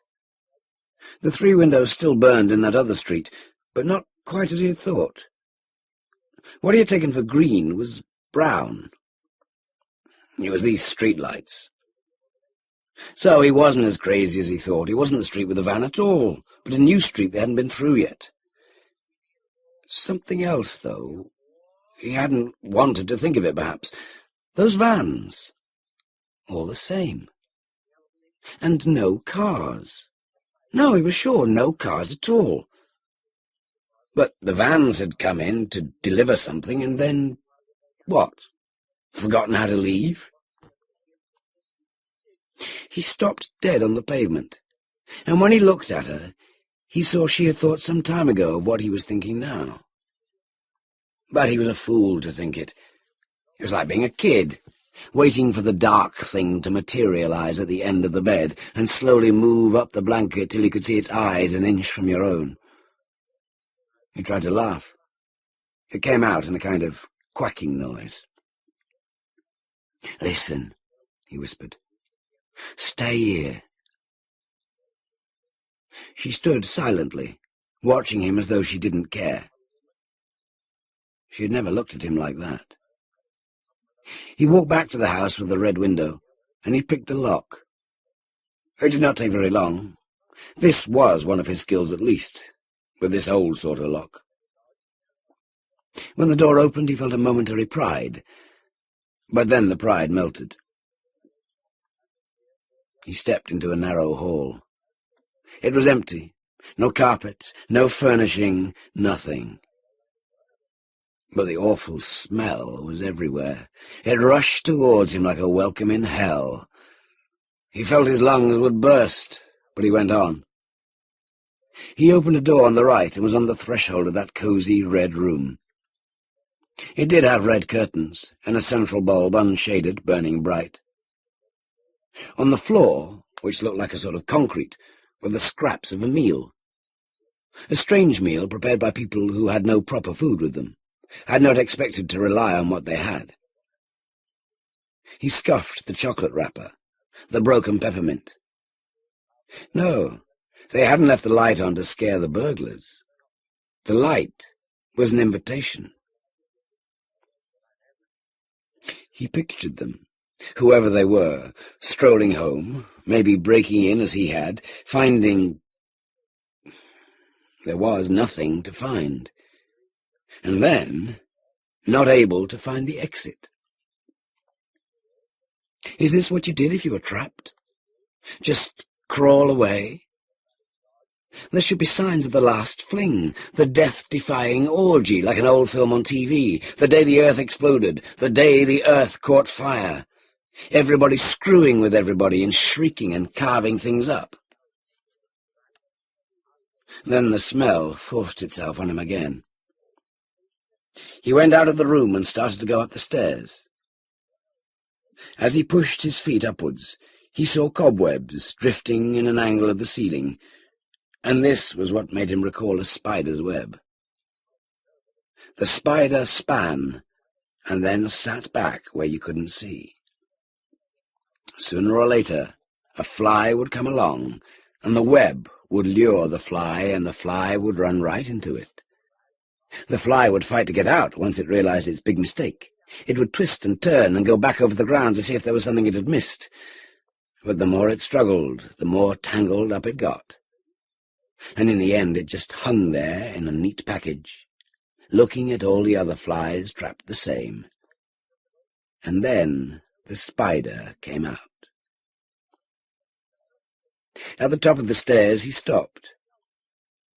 He thought of Sally, and he felt for her something he had never felt for her before, a sort of desperate tenderness and fear.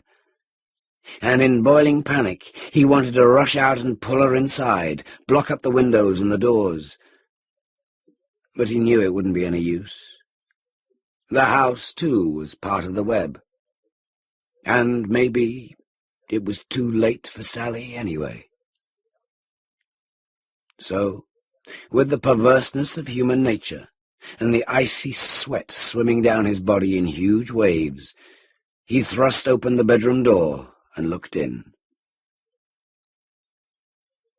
There were 3 bodies huddled on the floor.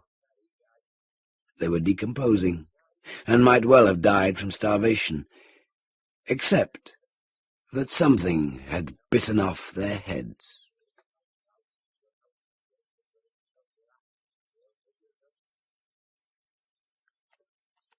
Tanith Lee is an extremely prolific author, whose work encompasses fantasy, horror, and SF, often intermingled. She was born in London in 1947 and worked in libraries, shops, cafes, and offices, and did a year at art college, before becoming a full-time writer when her first adult novel, The Birth Grave, was published in 1975. Since then, she's had about 40 novels and collections published, as well as 90 stories, 4 radio plays and 2 television scripts for the series Blake's 7.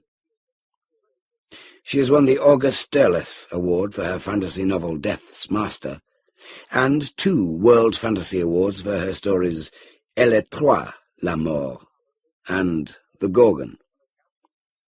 Her most recent books are The Book of the Damned and The Book of the Beast, which are part of the series The Secret Books of Paradise, and the parallel world historical novel A Heroine of the World.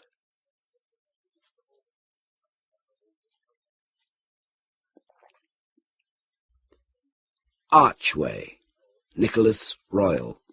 In respect of the weather, as she would later discover, it was a typical Archway day, the Friday that Bella moved into the flat.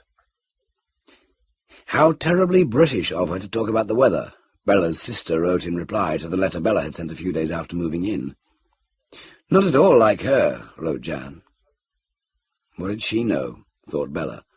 Jan had always sought arguments on trivial matters. Her provocations were best ignored. She crumpled up the letter and looked out of the kitchen window. The sun was casting sharp rectangles of light on the huddled walls and buildings.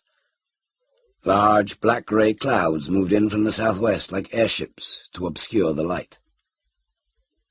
The weather followed the same pattern every day.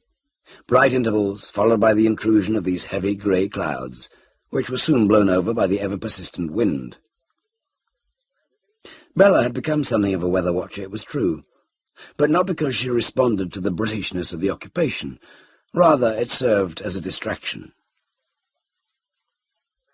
She threw Jan's letter in the bin and crossed the kitchen.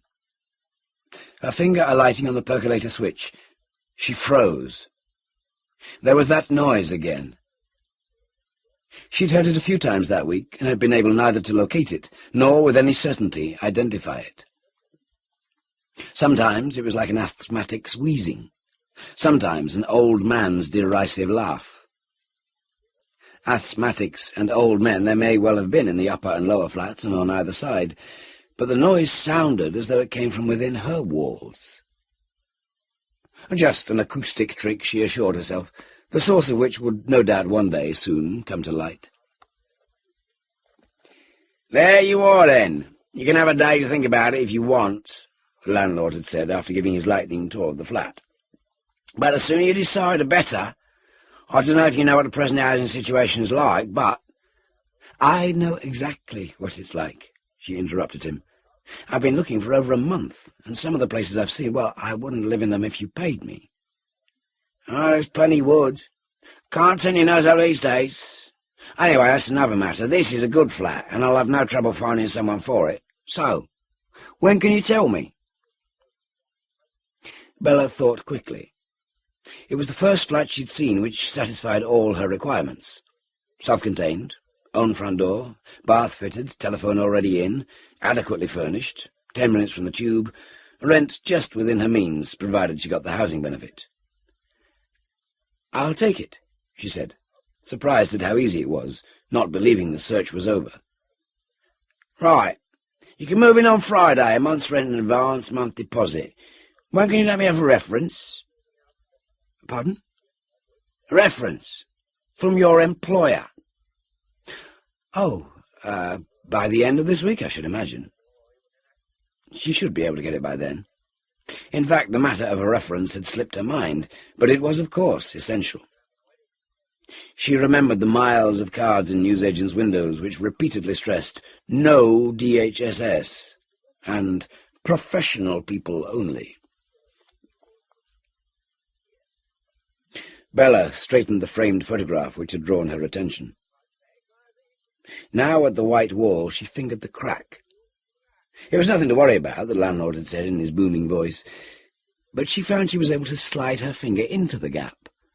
She was sure she hadn't been able to do that before. She heard the photograph move and reached to straighten it again.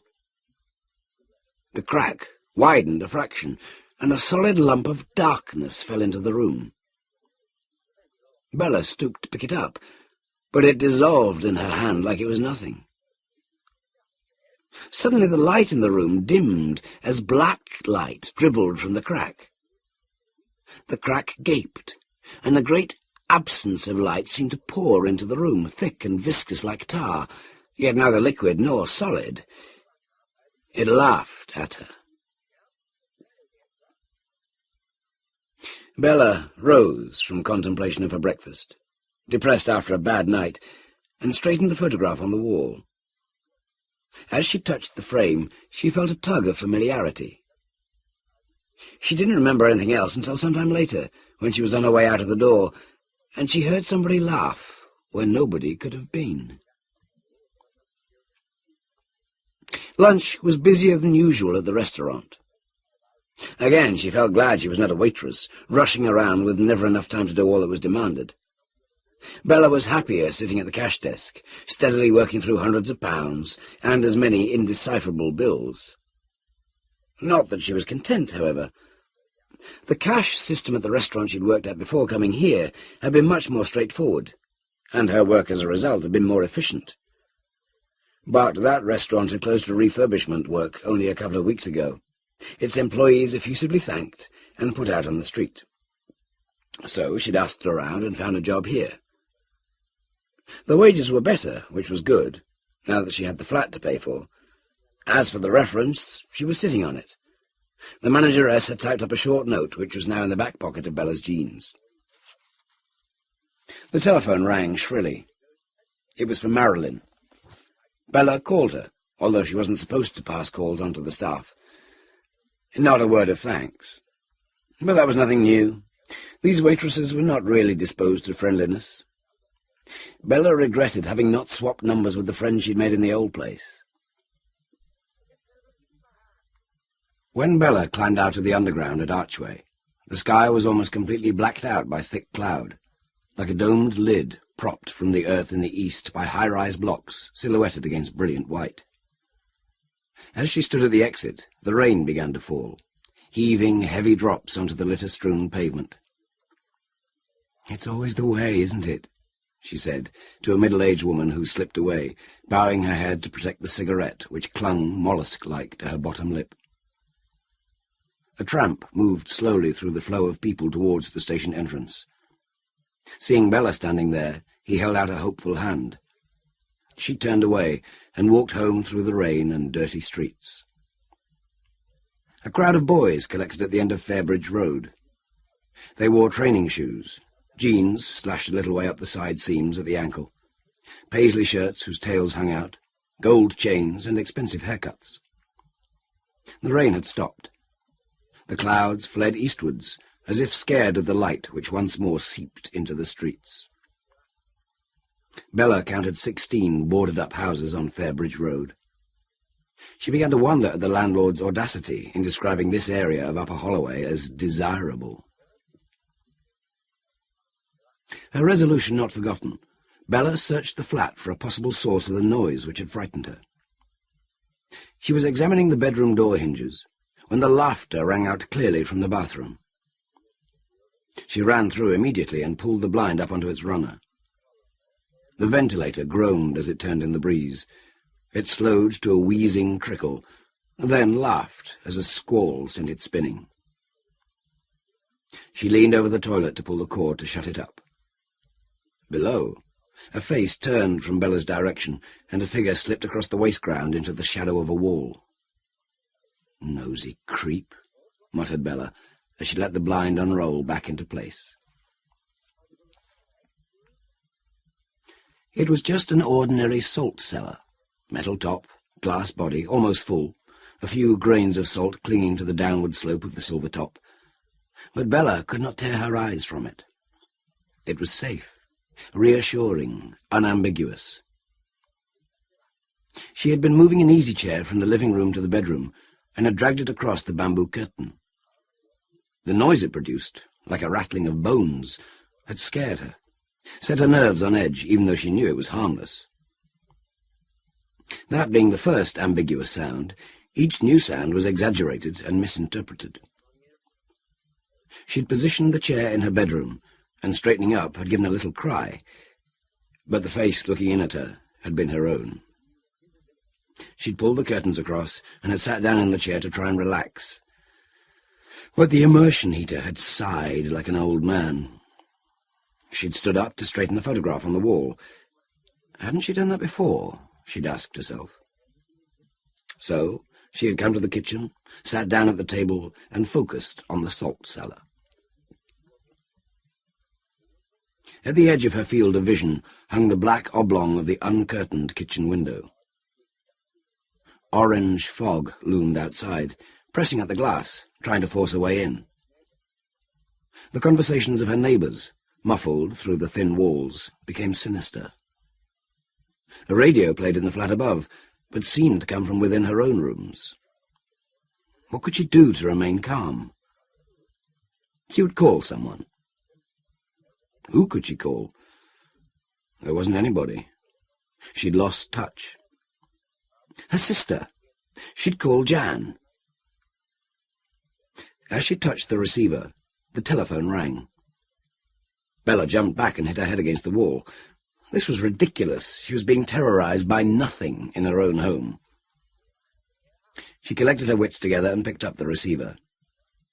A man's voice asked for Deirdre, insisted that Bella was she, would not be dissuaded.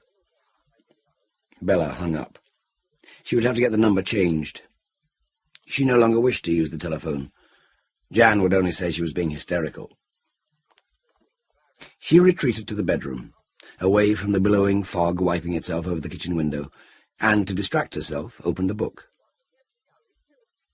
There was a gaping black divide in the wall, out of focus beyond the pages of the book. Bella looked up, but the crack was no more than 3 or 4 millimeters wide. Tiredness was causing her to hallucinate. She undressed and got into bed. "What do you mean you can't manage to keep my shifts open?"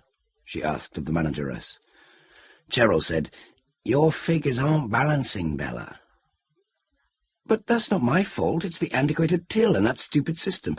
I'm sorry, but it really is a stupid system. And that business of me having to keep the waitresses' money as well. I don't know what they write on the tip cards. I'd suggest you watch some of them before giving me the sack." "I'm sorry, Bella. Don't you think this is very difficult for me? I'm only doing what I've been told to do." They all said that, thought Bella. Their hypocrisy had always distressed her. Don't let the staff have phone calls, Cheryl had said. She'd accepted her own calls, though, standing there gossiping with her friends while Bella tried to do 2 jobs at once. There was much about the restaurant which was undesirable. However, Bella needed the job.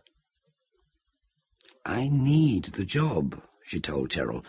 "You can't just get rid of me." "I'm afraid that's the situation, Bella. We are no longer in a position where we have need of you." It was becoming obvious that the management were not to be budged. "Well, sod you, then!" Bella shouted, and stormed out of the office. Leicester Square Tube Station. Northern Line. 3 trains had thundered into the station and rattled out again, while Bella remained seated, trying to calm her anger and nerves. Feeling a little less violent by the time the 4th train arrived, she got on. A crowded tube train was not the best place to be when feeling angry and resentful. Bella had a tendency, when in that state of mind, to misinterpret dim-witted behaviour as antagonistic. And the tube was a great one for dulling the responses. The clouds raced overhead at Archway. Bella felt insignificant beneath them. A vicious wind hurled itself along Junction Road and buffeted pedestrians emerging from the station. Bella didn't feel up to going back to the flat. She chose to walk about until she regained her calm. A tattered wretch of a man was stopping passers-by and asking for money. Bella turned and walked towards Highgate Hill. Brooding was pointless, she realized. She was in a mess, though. No job, no money. Think positive. She would have to sign on the dole. There could be no immediate prospect of finding another job. She'd been lucky to get the one she just lost. Even if she found a vacancy, she'd be in a mess if they checked up on her reference. "Why did you leave your last job?" "They sacked me on suspicion of dipping into the till." She wished now she had done so, if only to validate her dismissal, and to give her something to show for it. She turned right into Hornsey Lane. Northbound lorries hurtled up the Archway Road under the overpass, under the Archway. The sky was reforming. The remaining dark clouds drew together and formed a band joining the horizons. Bella felt small. She walked down the little path to the Archway Road and stood in the shadow of the Archway and felt smaller still. She had to wait 15 minutes before it was her turn. Yes, she wanted to sign on. Yes, she'd signed on before, but years ago and not here. She was claiming from today and would sign on whichever day suited them. Yes, she needed to have her rent paid. Yes, she would fill in the B1 and take it to the DHSS in person rather than post it. She took the B1 home. "Claim supplementary benefit on this form," it said at the top. There were 8 pages of questions. The walls of the room bowed in above her. A dull, creeping light from the window hung over the mismatched furniture. A car turned a corner, but the fly which buzzed around the lampshade was louder. She got up to make a cup of tea and passed by the kitchen window. Down below on the patch of waste ground, a figure turned its face up to her window. Bella froze to the spot. The face just stared, its eyes quite clearly defined. Bella's flesh crawled, her scalp tightened. She shivered, and a change came over the face. It became elongated as the mouth opened and formed a black triangle. Symmetrical lines deepened about the eyes and mouth, accentuating the apex at the chin and reducing the eyes to black slits. The features formed a hideous triangular mask and became fixed in that image. It was the mime artist's version of an evil sneer, malice and twisted pleasure. The person had gone when Bella looked out again.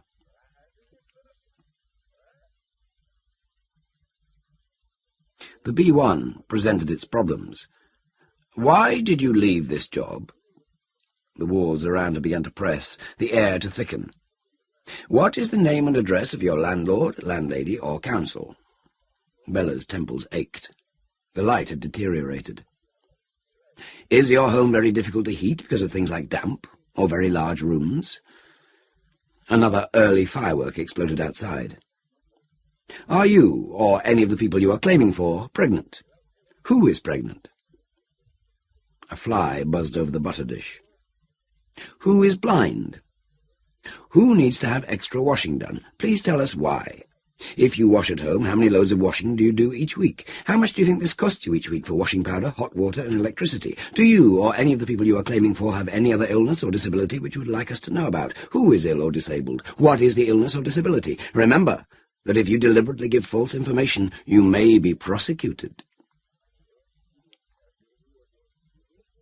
"Excuse me."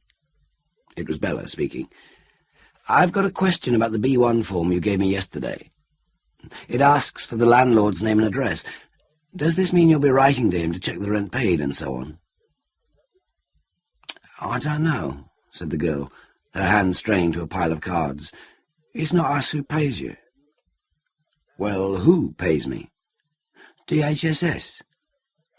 "Yes, but I just want—" "Look, if you take it to DHSS, they'll explain it for you." "I don't need it explained. I just want to know if my landlord will be contacted. He doesn't know I'm unemployed, you see. He'd kick me out if he did." "George," the girl leaned around the partition, "lady wants to know if the DHSS will contact her landlord." "Can't say. You'd have to ask them," said George, edging round to face Bella. "Well, how do I do that? I don't want to put the form in till I'm sure. If the landlord knows, he'll kick me out. No one lets to the unemployed, you know, not if they can help it. Scum of the earth as far as they're concerned." "You better go to the DHSS, love. Archway Tower, 10th floor. Ask there." On her way out of the unemployment office, bewildered and annoyed, Bella scanned the long queues, static before the unforgiving windows, and a familiar face revealed itself to her from shadows. She rushed out, clutching her B1, imagining the face grinning horribly at her back. She hoped a bath would cheer her up and prove fortifying for her jaunt up the Archway Tower.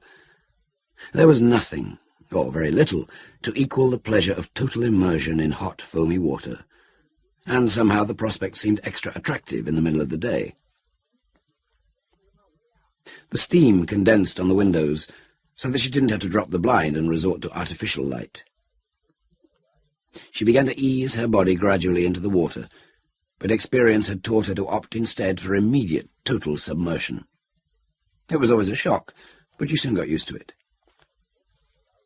She lay there for 10 minutes without moving, without cares, simply enjoying the sensation of the hot water holding her body in its grasp. She brushed her palm over her thigh and thrilled at the tingling feeling produced. Her body was important. She enjoyed the indulgence of its desires. It was a long time since she'd had a man. Her hand floated between her legs. Water splashed out of the bath and onto her slippers. She trembled and lay back. The water regained its stillness. All was very quiet, so that the laughter was particularly shocking when it suddenly rattled through the ventilator. Bella jumped in fright and turned to the window. The ventilator spun and groaned. A dark shape loomed on the other side of the glass. Her first thought was simply that she'd been seen, and guilt filled her. Then, as a patch of condensation cleared, she recognized the mad, triangular face.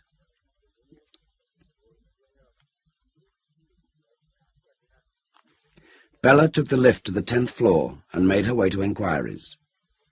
The room distressed her. Rows of benches on which slumped tired, unhappy claimants. Some tramps sat at the back with an upsetting air of permanence and propriety. All the faces in the room were devoid of hope, cheerless, lacking vitality, staring at the partitioned windows, only one of which was being used. There was no apparent queuing system, no ticket distributor, no future in hanging around, thought Bella. She did try to discover from one person whether or not there was any system, but the eyes which turned upon her were so empty and lifeless that Bella could not have stood waiting for an answer without loss of self-control and tears of pity and frustration. She left the room and stood on the landing opposite the lift doors. These suddenly opened, and a piteous group of people moved slowly over to the room Bella had just left. They seemed as if drawn there on an ever-shortening thread. Over to the left, Bella saw a door to another room. The door was unlocked, but the room empty. Rows of benches faced two windows, above which was a sign bearing the words, "Appointment holders, wait here. Your name will be called at the appointed time." You could wait here a lifetime and never have satisfaction. Here was a system supposed to care for and help those who needed it. Instead, it gave you nothing. No, that wasn't true. It didn't dare give you nothing. That would be too definite, too cut and dried, too much like an answer to your plea. Instead, it gave you the forms, the questions you didn't know how to answer, the delay before the inevitable mistake or refusal. "It is dangerous to allow children on the windowsill," read another notice underneath the window. Bella looked down and saw the people moving below, crawling like carrion flies over the shit-heap carcass of their city. There would be a poetic justice about it all, the city getting the filth it deserved, and the flies, by similar token, winning their carrion, were it not for the fact that the flies were actually people, a fact which dwindled to a possibility easily refutable from this ivory tower. There was a second door on the other side of the room. Bella went through into a long, narrow room, partitioned on the left of the aisle into cubicles. Chair, glass, desk, chair. 6 times repeated. No people, no papers, nothing. At the end, a cubicle was sectioned off by walls and 2 doors. From within came a noise, scuffling and muffled sounds of movement. Bella beat a hasty retreat, not wishing to be apprehended where she probably was not supposed to be.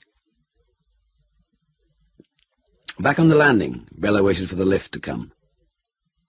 She looked out of the window down to the roof of the Archway tavern, where a person stood looking up at her. Even at that distance, she recognized the laughing face. She swung round and nearly bumped into a man emerging from a door which could only lead to the room where she'd heard the noise. He pointed hideous, grinning features at her. The lift arrived, and she dived into it. The face was in the lift. She thrust her hands back through the gap and forced the doors open to let her out. She looked about wildly and saw a sign, "Fire exit." The swing doors banged behind her, and she clattered down the cold stone steps. Her eye was drawn to the yellow stickers which decorated the grey walls of the staircase. "Asbestos," she read. "This material must not be worked in any way without written permission from the PSA District Works Officer. Accidental damage should be reported immediately to line manager." Here, within the skeleton of the building, one became aware of the rotten core, potentially mortally dangerous. The truth to which the lift passengers, ferried up and down through the bowels and guts of the tower, remained oblivious.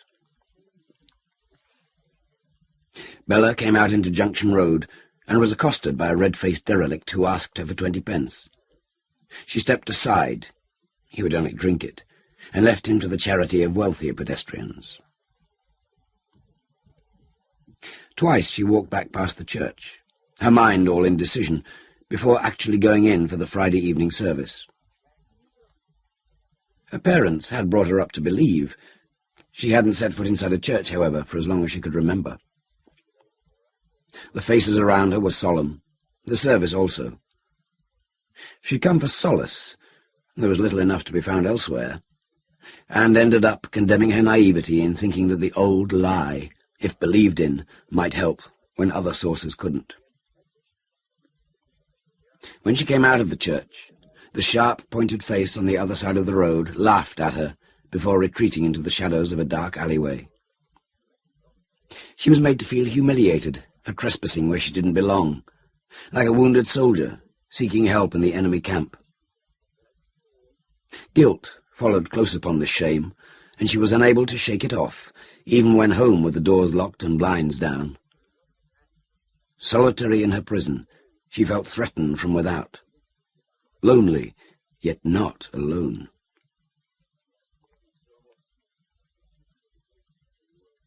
Loneliness had proved the stronger, and Bella had wrapped herself up in a warm coat and gone out. She'd found one pub off Holloway Road which wasn't, as the others had appeared to be, colonised by drunken Irishmen. She'd made herself be congenial, and had accepted the offer of a drink which a man called Brian Monckton had made her. "These are my friends here.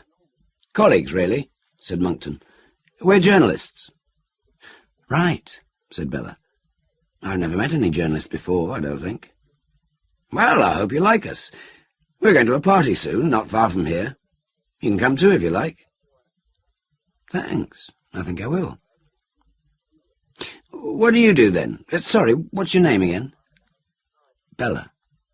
"Bella, that's right. Lovely name. So anyway, Bella, what do you do?" She felt unable to admit she was unemployed. It might be a stigma among these journalists, whose company was better than none. "I work in the restaurant business." "Oh, right. What, waitress?"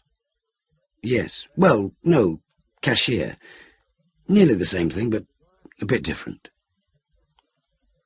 Her words trailed off, confused, but it didn't matter.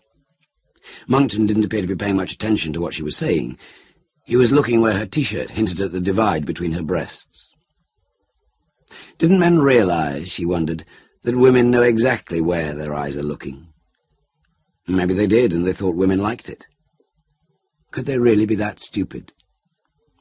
She supposed they could. But their intelligence needn't concern her tonight. There would be a party. She could meet people, have a few drinks, relax, forget her worries, forget that mocking face that seemed to be following her about. The man was talking to her. "Come on then, Bella. Everyone's here. We can go." They walked in a large group north up Holloway Road. The night was crisp. Bella pulled her collar up. Cars sped by, burning trails of light onto her retinas. The occasional bus, its steamed-up windows yellow rectangles. A few Asian-owned grocery shops still spread their fruit and vegetables out onto the pavement. A tramp curled himself into a ball in a shop doorway as they walked past on their way to a party. Bella felt a twinge of guilt, but reminded herself that she had troubles of her own, and this would help her forget them for a while. Might even make them go away. One never knew.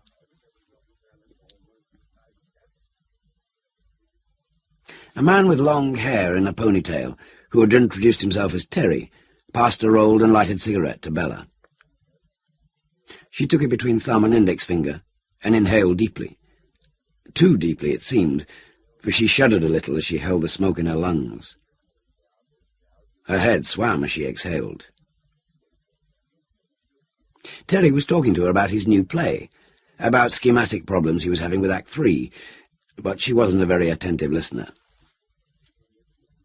She drank several glasses of wine, 3 cups of tea, of very dubious content, and had shared 3, or was it 4, cigarettes.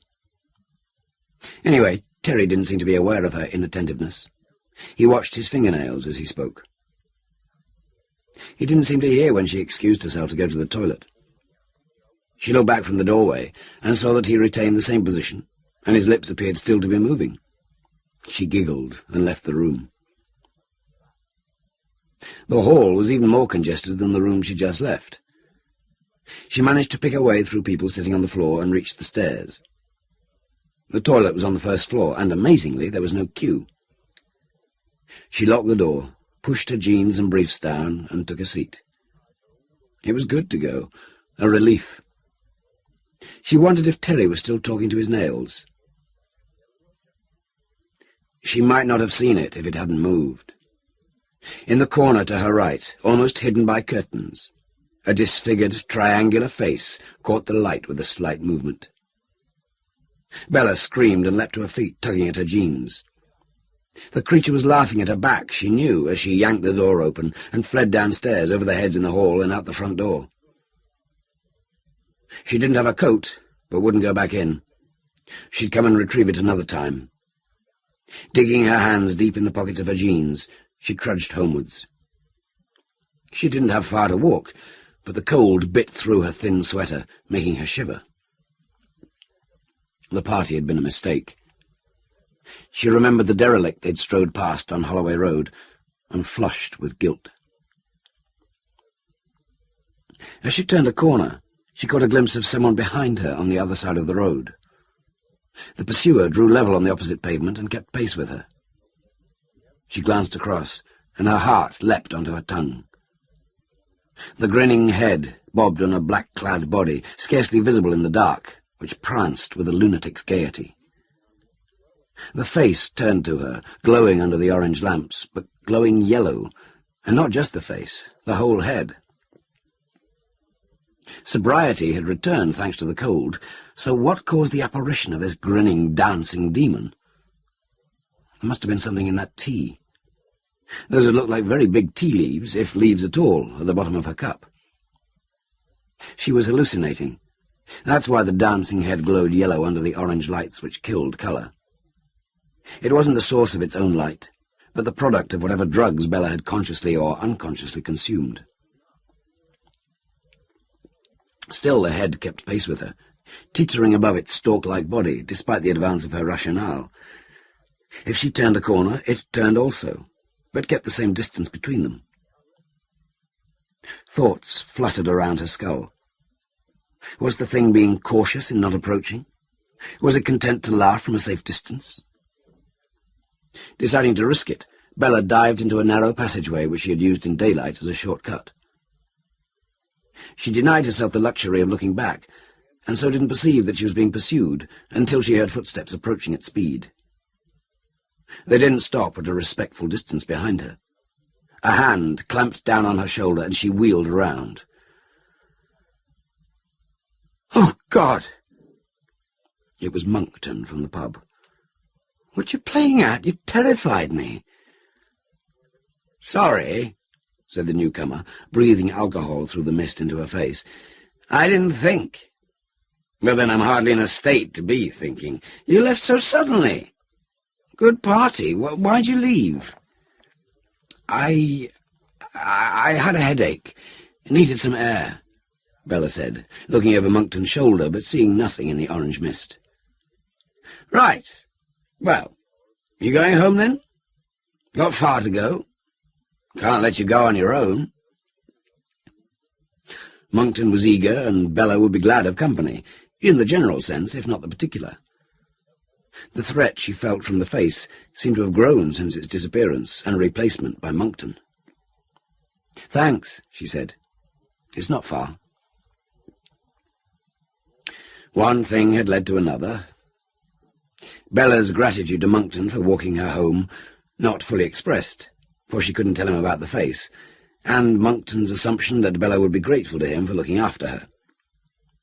She'd invited him to come in and offered him the choice of cold beer or black coffee. He'd chosen beer, so she took 2 beers out of the fridge, thinking, what the hell? She was lonely. "Don't worry about it, Brian," Bella had tried to comfort him. "You've had a lot to drink." "It's not the damn drink," he'd said sharply. The delay had been caused by Monckton's inability to come, despite his sustained erection. Since he didn't immediately put the blame on Bella, as she imagined most men would if they thought they could get away with it, she reasoned that it must have been a continuing problem, which Monckton was aware of and duly upset by. Bella was determined not to let the episode be a total failure. Her aggression hadn't worked, so she would invite a change in the balance of power. She cajoled Monckton to rise above the problem, and by so doing, end it. He had sat astride her, and entered, no less firm in his intention than before. If he'd kept his eyes closed, it might have been all right, but he'd opened them to sneak a look. The uncovered window was above the head of the bed. Watching through half-closed eyes, Bella knew Monckton had seen someone watching him from the opposite pavement, laughing at him. "Bastard!" shouted Monckton. Bella knew. She only opened her eyes properly because she was supposed to. Dismay welled up inside her. A twitching insinuation of complicity plucked at her mind, born out of a responsibility felt. This must have read on her face. It was the only explanation for Monckton hitting her, as he did, 3 times across the face. "You don't fuck with me!" he shouted. "Nobody fucks with me!" How one's real face showed itself. "Laughing at me, bitch! Don't laugh at me!" he added with venom, as he clambered from the bed and reached for his clothes. Bella felt consciousness disintegrating. She heard him mutter thickly about her not having seen the last of him, as he left the flat with a slamming of doors. Pulling herself over, she looked out of the window. The man who'd hit her marched away. Otherwise, the street was deserted. The crack in the wall opened wider than before, and seemed to drown the room with its absence. Bella turned to the window. Tarpaulins stretched over skips, drooped tails which were derelicts whose coats flapped as they congregated to watch her. Through the lifeless mob, a vital, angry presence stalked. It was only a matter of time before he stepped through the divide in the wall on a mission of vengeance for his useless erection. Bella walked the streets looking for a job. No one needed a cashier. One restaurant offered her part-time dishwashing, which she refused. Back on Holloway Road, a tramp asked her to help him with his bus fare so he could get to hospital. She brushed it aside, as she had all previous requests. But, once imprisoned in the orange, misty darkness of the side streets, she felt guilty. She shouldn't have turned down the job. She should have helped the tramp. Society and its governing powers wouldn't help him. On her shoulders she felt their absolved responsibility weighing heavily, like the pound coin in her pocket. She would turn back and look for the tramp to give him what little she had, but the sharp report of footsteps reverberated in her wake. It could be anyone, or it could be Monckton, angry after his humiliation, seeking revenge, the only way masculine aggression knew how. She took a circuitous route and lost her pursuer, if indeed there had ever been one.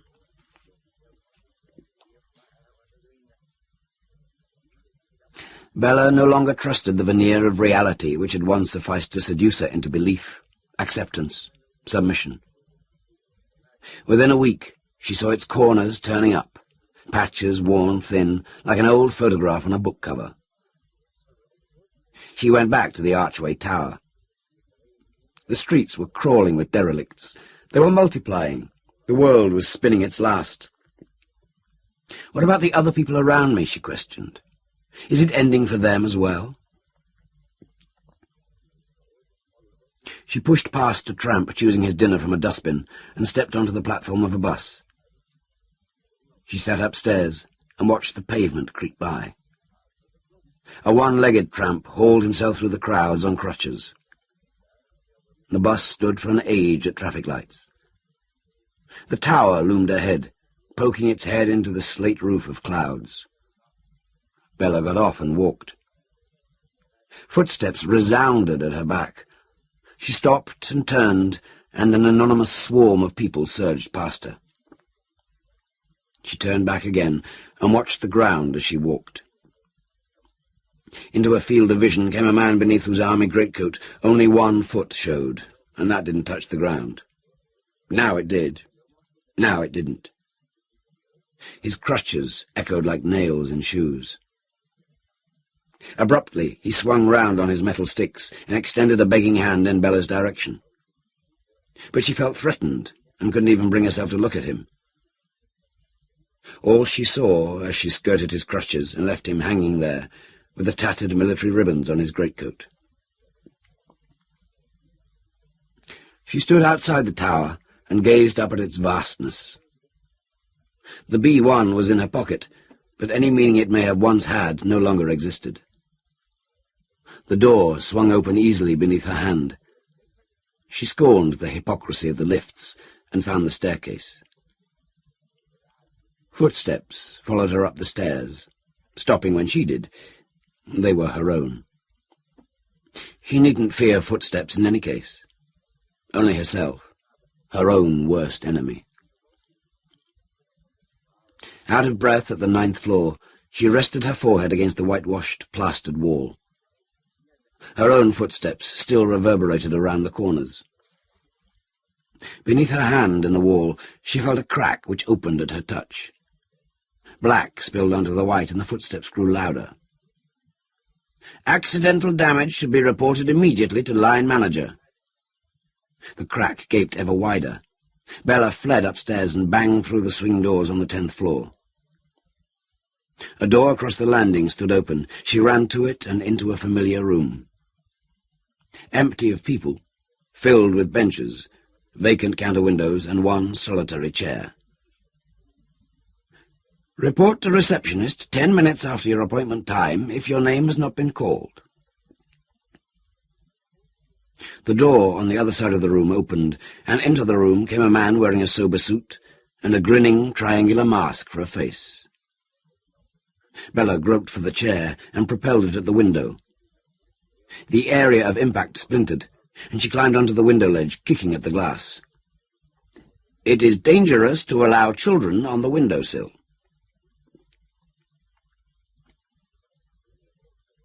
She had to find him. Not that he was of any particular importance, but she would be able to impose a token amount of order, to put one little thing right. She couldn't hope to solve anything, but could maybe purge a little of her guilt. It seemed to her that if she could remove a part of that guilt, there being still time, she might wipe some of the smile from the laughing face. There were so many derelicts, however, so many homeless, she could look forever. Dragging her shattered leg impeded her, all the more so for the lack of support in her spine, which she estimated to have snapped in 3 places. Instinct drew her on. Loss of blood onto the pavement was alarming pedestrians, but she could neither stop nor hide in a doorway. 50 yards away, she caught sight of his back. His crutches glinted in the harsh sunlight. His foot scuffed the ground uselessly.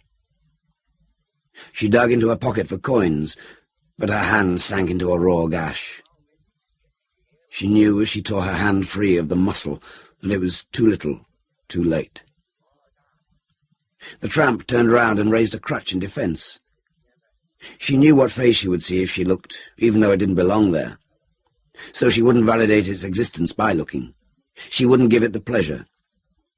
Instead, she would have the last laugh and accept the responsibility.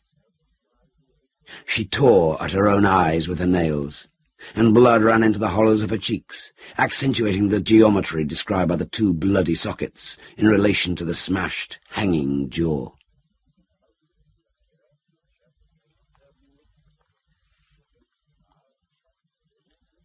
The author of that story, Nicholas Royle, was born in Manchester in 1963. He has been writing for about 5 years and has sold nearly 24 stories to magazines and anthologies in Britain, France, and the US. His travel articles on Eastern Europe have appeared in Time Out. His first novel, Counterparts, general fiction with horror and fantasy elements, is being considered by British and US publishers as this anthology goes to press. He currently earns his living as a festival organizer in the non-broadcast television industry. He lives in the Archway area of North London.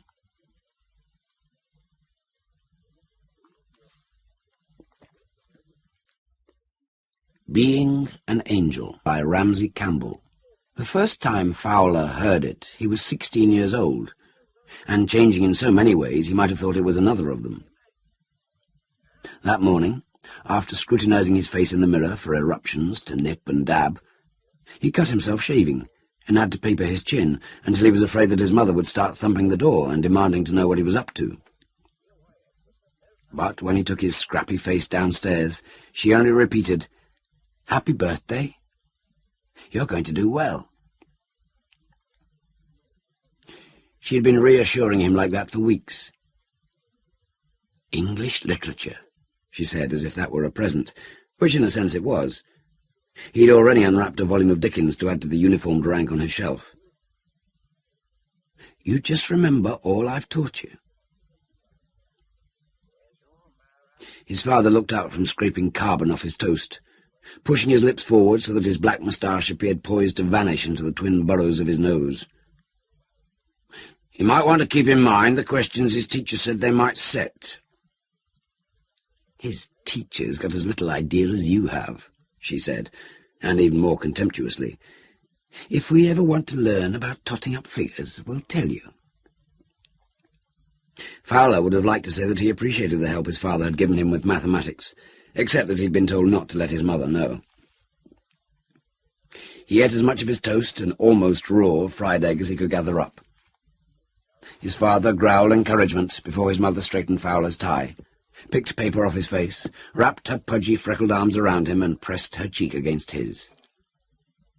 I'll be praying for you, she vowed. He wished she wouldn't work herself into a state on his behalf. He'd come home yesterday from sitting English language to find her propped up shakily in bed, still praying for his success. Now her face was already as pale as then. Her unbrushed red hair seemed to blaze. She gave him a last hug, so fierce that he couldn't help wondering if, besides trying to take his anxiety on herself, she wasn't as sure of his preparedness as she wanted him to think. He tried to ban the idea from his mind as he stood upstairs on the bus to school, clinging to a pole. He quoted Shakespeare to himself as if his mother were there, testing him. First to sit down will be first in the class, she often said, and so he hurried to the gymnasium, which was being used as the examination room. When all the examinees had taken their places, the invigilator distributed the papers, bared her wrist and raised it to her face, stared at her watch, and let her mouth hang open until Fowler thought her false teeth were about to slip. "Begin," she said at last, and the sound of opened papers soared beneath the ceiling. The scrabbling of pens and the smell of years of sweat surrounded Fowler like symptoms of fever as he gazed dismayed at the pages in front of him. Among all the questions on Much Ado About Nothing, there wasn't one for which his mother had coached him. As for the questions about the other set books, there was just one he had been led to expect by his teacher.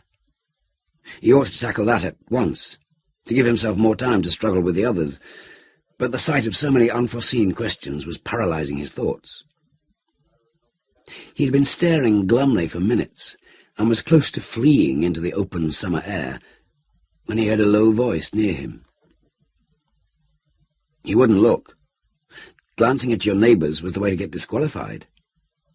Which of them was it? It didn't sound like Andrew Travis on his left. Andrew's voice was trying out octaves this year, and it wasn't Gozzy Milne on his right, because Gozzy always pretended to be adjusting his glasses or picking his nose in order to whisper in class. Why wasn't the invigilator singling out the offender? Fowler crouched over his desk to demonstrate that he wasn't the murmurer, and then the voice grew clear. It was behind him, too close to be from the next desk. The speaker might have been reading the questions about Much Ado About Nothing over his shoulder. Beatrice and Benedict's words get in the way of their feelings, the voice said. They have to be tricked into saying what they won't admit they feel, and then they admit it by pretending they're saying the opposite. His mother hadn't had much to say about the characters, except to mutter about people being tricked into marrying someone unworthy of them. What impressed him most about the quiet, sexless voice was its absolute sureness. As it began to repeat its comments, he snatched up his pen and started writing. Before long he wasn't aware of hearing the voice, and yet he felt he was taking down its dictation as fast as he could write legibly. Having delayed at the outset left him barely enough time to deal with the required number of questions, and he was on his way out of the gymnasium before he had a chance to wonder whose voice he had been hearing. His classmates were celebrating the end of the examinations by boasting of their sexual exploits or telling dirty jokes. Fowler wasn't sure which. He wandered onto the sports field, where a lone footballer was playing cat and mouse with a ball. "Are you there?" Fowler whispered. Only the sky murmured a response, an airliner passing overhead. "Are you there?" he repeated, and didn't realize how loudly until the footballer stared at him. Fowler covered his mouth and made for the gates. What voice could he have been hearing, except the voice of his own mind? His mother was constantly telling him to be true to himself, although he knew that she was really telling him to live up to her image of him. He hurried home to stop her worrying about him. As he let himself into the house, she darted out of her room onto the dingy landing. She gripped the creaking banister and leaned down to scrutinize him. "You did well, didn't you? You did your best." "I think so, Mother." "I know you did. You'll never let me down." She frowned at him and pinched her nightgown closed over the tops of her freckled breasts. "Just let me rest now, until your father comes home. He's bringing one of your favourite dinners and a cake." Fowler read Dickens in the front room, where the antimacassars smelled of mothballs, and the window looked out onto a gardenless terrace like a reflection of the one that contained the room. 2 chapters later, he heard his father cursing the front door, a birthday cake in one hand and a packet of fish and chips in the other. It sounded to Fowler as if he hadn't had much of a day at the accountancy firm where he worked as a clerk.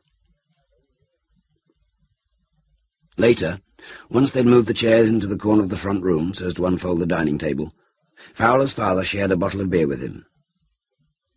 "That's enough," his mother cried, hair clips rattling between her teeth as she tidied her hair in front of the mirror over the mantelpiece. "Do you want him developing a taste for alcohol before he's even gone to university? Anyone would think you didn't want him to make the most of himself." "I made the most of myself today," Fowler blurted. "I knew you would, after all I taught you." "Just as long as he's passed in a few other subjects as well." "Of course he has. Anyone would think you resent his abilities, your own son's. Not that I haven't seen a few howlers in your handwriting over the years." "I'm starving," Fowler said, hoping that dinner would require a truce. At the table, however, his parents talked at each other through him. He went to bed early, pleading a headache brought on by the examinations, and listened to the muffled sounds of the television downstairs, of his mother in the next room complaining about the noise. He was vaguely expecting to hear the voice that had helped him, but instead he fell asleep. He forgot about it as the school term drew to a close. He spent most of the holidays reading or at the local library. Sometimes he encountered schoolmates, usually with girls to whom they would introduce him as if they were doing him a favour by acknowledging him.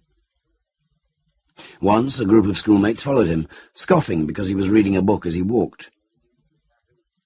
He felt most at home in the library, and managed not to stammer when he gave his name to the blue-eyed young woman at the counter. Her name was Suzanne. She liked cycling, Indian food and jewellery and music, mountain walks where the clouds came to meet her, films with endings so happy that they made her cry, or so sad that she had to smile at them. This much he learned from overhearing her conversations with her colleagues, especially with Ben, a broad-shouldered man in his 20s with hairs in his ears. Ben stood closer to Suzanne than Fowler liked, though she sometimes flicked her variously blonde hair back until it seemed likely to sting Ben's eye, and crossed her arms over her breasts whenever he approached. Once, as Ben marched away with the trolley from which Fowler was selecting books, Fowler saw her heart-shaped, pink-lipped face wrinkle its snub nose in a comment he was almost sure had been meant for himself alone. He ought to have said something.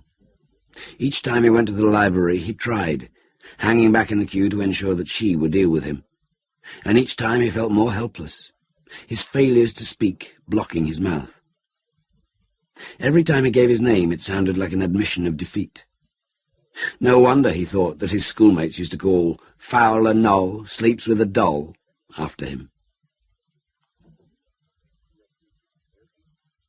One day, he was staring in embarrassment at the books he was returning, which his mother had frowned at, and none of which he'd had the enthusiasm to finish. A cyclist's guide to the surrounding countryside, a collection of stories by Tagore, a book about mountaineering, and a study of Hollywood weepies. When she said, "Waiting for results," he wanted to grab his tickets and run.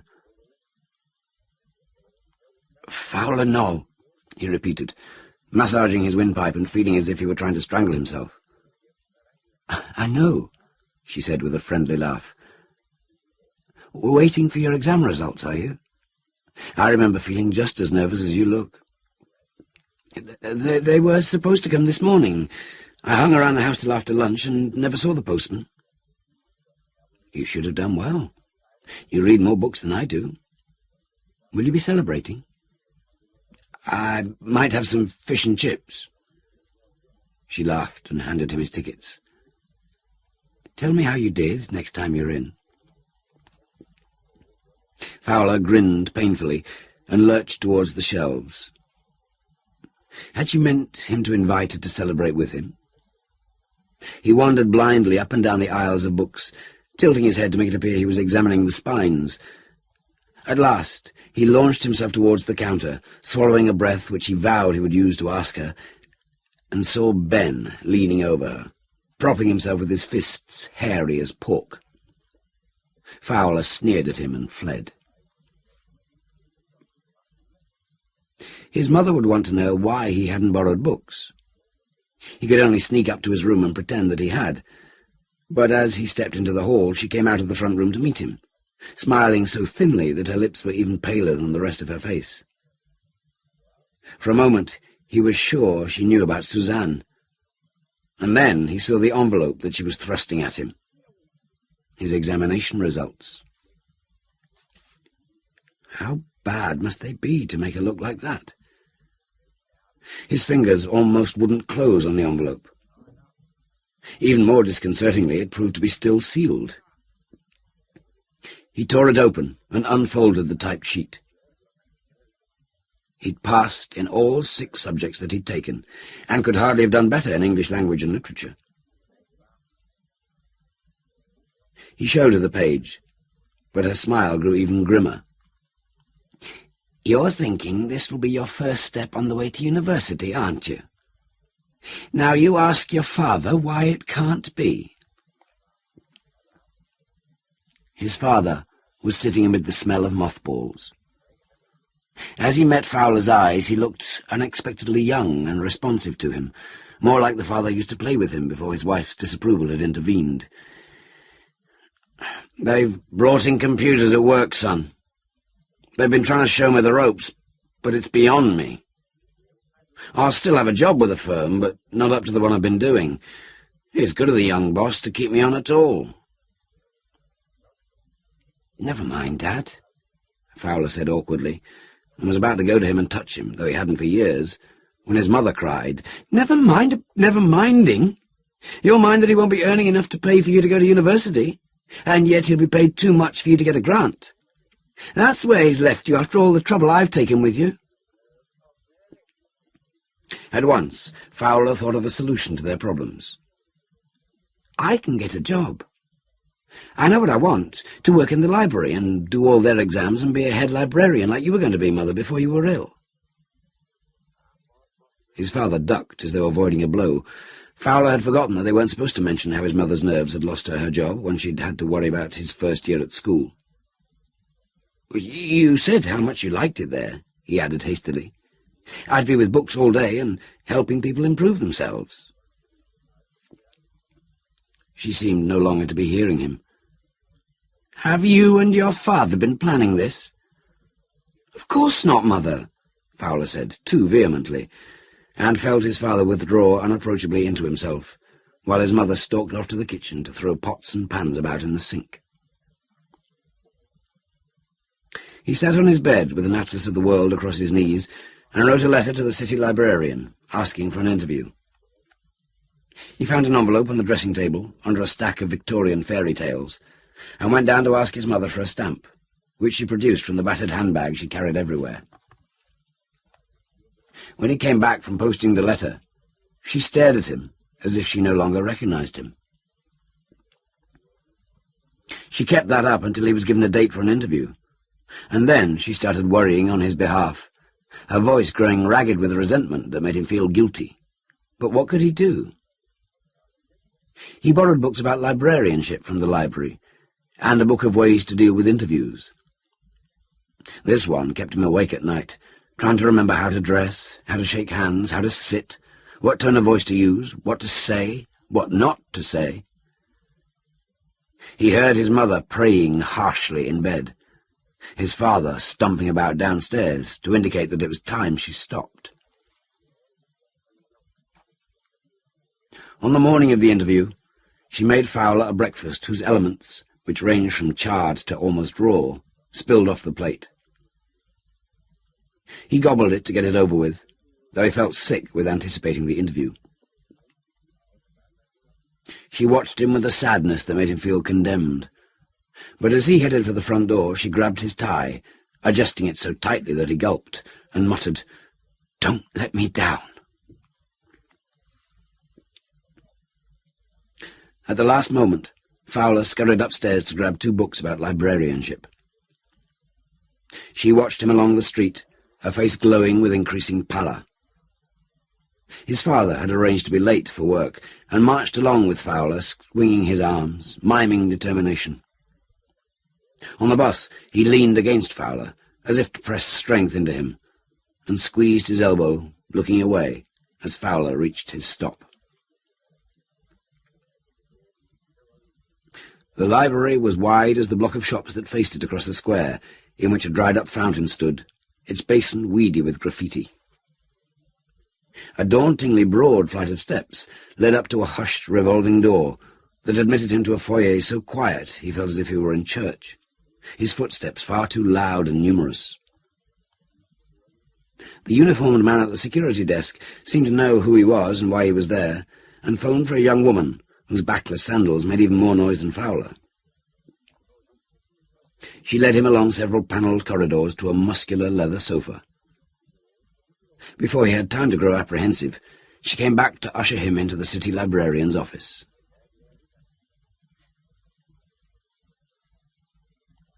The librarian was a small, bald, red-nosed man whose head and upper torso stuck up from behind a desk that dwarfed him. "Mr. Dole," he said. No, actually," Fowler said as the door cut off the flapping of the secretary's heels. "It's Noel." "As I said, Mr. Dole," the librarian articulated, and Fowler realized with a shock which made him clutch at the books that the man had a heavy cold. "Make yourself comfortable, Mr. Dole," the librarian said. Fowler did his best once he was seated, placing the books on his lap, then on the floor, tugging at the knees of his trousers and shaking the cuffs down again over his pallid ankles, until he became aware that the librarian was watching his antics. "I'm ready," he said, and sat up, miming eagerness. "What makes you think you are suitable for library work?" "Well, I'm always in the library. Not this one, the one by me. I expect you know the one. I mean, this one, sometimes." Fowler heard himself babbling, but there seemed to be no other way to distract himself from the sight of the drop of liquid that was growing at the end of the man's nose. I got these books in the other one," he said desperately. "How would you describe the difference between this one and the branches?" "It's bigger. Lots more books. Different kinds of them," Fowler stammered, agonizing over whether to look away or pretend he wasn't seeing. "More for students. Proper books, like these ones I've got." "Are there any kinds of books you feel we shouldn't stock?" The question sounded like a trap. The drop of liquid lost its grip and plopped on the blotter. The librarian gazed at him, not quite patiently, as another drop took its place. "What range of politics do you feel we ought to represent?" All kinds within the law. What? Fowler said, and then, I mean, beg pardon, as he realized what he'd heard. Not the librarian answering his own question, but a third voice. All kinds within the law, he said rapidly. And must we cater to all readers? To every reader according to his needs. To every reader according to his needs, Fowler repeated. What do you imagine library work entails? Knowing where books are, Fowler said before he could be prompted, and adding what he heard himself being told, what their numbers are. For instance? English literature is 820, Fowler said, and paused to listen. Librarianship is 020. English history is 942. Soon he was too busy remembering numbers he'd seen on spines of books to pause or to notice when the voice ceased. When the librarian asked him about dealing with the public, Fowler found that the voice had given him enough confidence to repeat what the book about interviews had said. It occurred to him that having to look at someone's leaky nose while talking to them was proof that he could deal with people. All the same, he was glad when the librarian terminated the interview, standing up and dabbing at his nostrils with a handkerchief, while he said like a fortune-teller, You'll be receiving a letter in the course of the next few days. Fowler strolled out of the sombre corridors, across the foyer and into the square, feeling as if a series of lids were being lifted above his head. "Thanks for helping," he whispered. "No more than my duty." Fowler almost dropped the books. 3 shopgirls eating lunchtime sandwiches on benches were staring at him, and he wondered if they could hear the voice too. "You're still there," he said. "Whenever you most need me, and before you know you do. Hush now, or you'll have people thinking you aren't right in the head." He thought that unfair, since it was the voice that was making him talk, but it did seem to know what was best for him. He was afraid to question it further in case it went off in a huff. Though he hadn't been to church for years, the idea of guardian angels still appealed to him. Did other people hear theirs and talk to them? Perhaps the world was full of people who did, but the experience was so private that they never spoke of it. He was suddenly ashamed to have let the shopgirls overhear him, and averted his face as he made for the bus. On the ride home, he felt as if he and the voice were playing a game to see which of them could stay quiet longest. He didn't need to talk. He knew he was being watched over. He was smiling as he reached home and heard his mother praying for him. He eased the front door open, so as not to let her know he'd heard how concerned she was for him, but she cried, "Who's there?" "Just me, Mother." She blundered onto the landing, her hair dishevelled, her doughy cheek marked where she pressed her folded hands against it. "Don't ever creep in like that again unless you want to be the death of me." "Well?" "Of course I don't," he said, and then realised what she was asking. "I got all the questions right, I think." "I should hope so."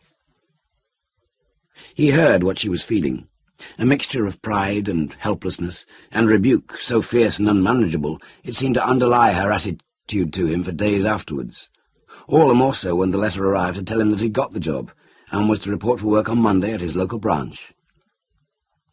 "I'm proud of you, son," his father said. "And of yourself, no doubt," his mother snapped. On Monday morning she left Fowler a plateful of cold fried egg and bacon and went back to her room. He thought she was letting him see how unhappy she was, but she reappeared wearing the outfit, dark suit, starry stockings, glossy black shoes and a tortoiseshell comb the width of her head, which she wore on her expeditions into town, to meet the reference librarian for coffee and a chat about old times, and then to stroll through the department stores until she tired of deploring the latest fashions. "I suppose you won't object if your mother walks along with you on your first day at work," she said. She hurried him along the half a mile of streets to make sure he was early, calling out, "His first day at work! You can't hold on to them forever," to anyone she knew. In the shopping precinct, the confectioners and the betting shop were being unshuttered, while pensioners queued outside the library for first read of the newspapers. She strode to the head of the queue, gesturing furiously at him to join her. When the librarian, a portly, stooping middle-aged man who appeared to be permanently blushing, arrived, and tried to let himself in without acknowledging the queue, she tapped him on the shoulder. "This is my son Fowler. He's starting work here today." The librarian made a sheepish sound and held the door open just enough for Fowler to squeeze past. Fowler's mother waited outside with the pensioners, while the librarian, blushing more than ever, showed him the mechanics of dealing with return books and replacing them on the shelves. Suzanne arrived as the librarian was admitting the queue. She unzipped her jacket as she tripped in and swung it over her shoulder by its tag, her dress momentarily rising above her bare knees.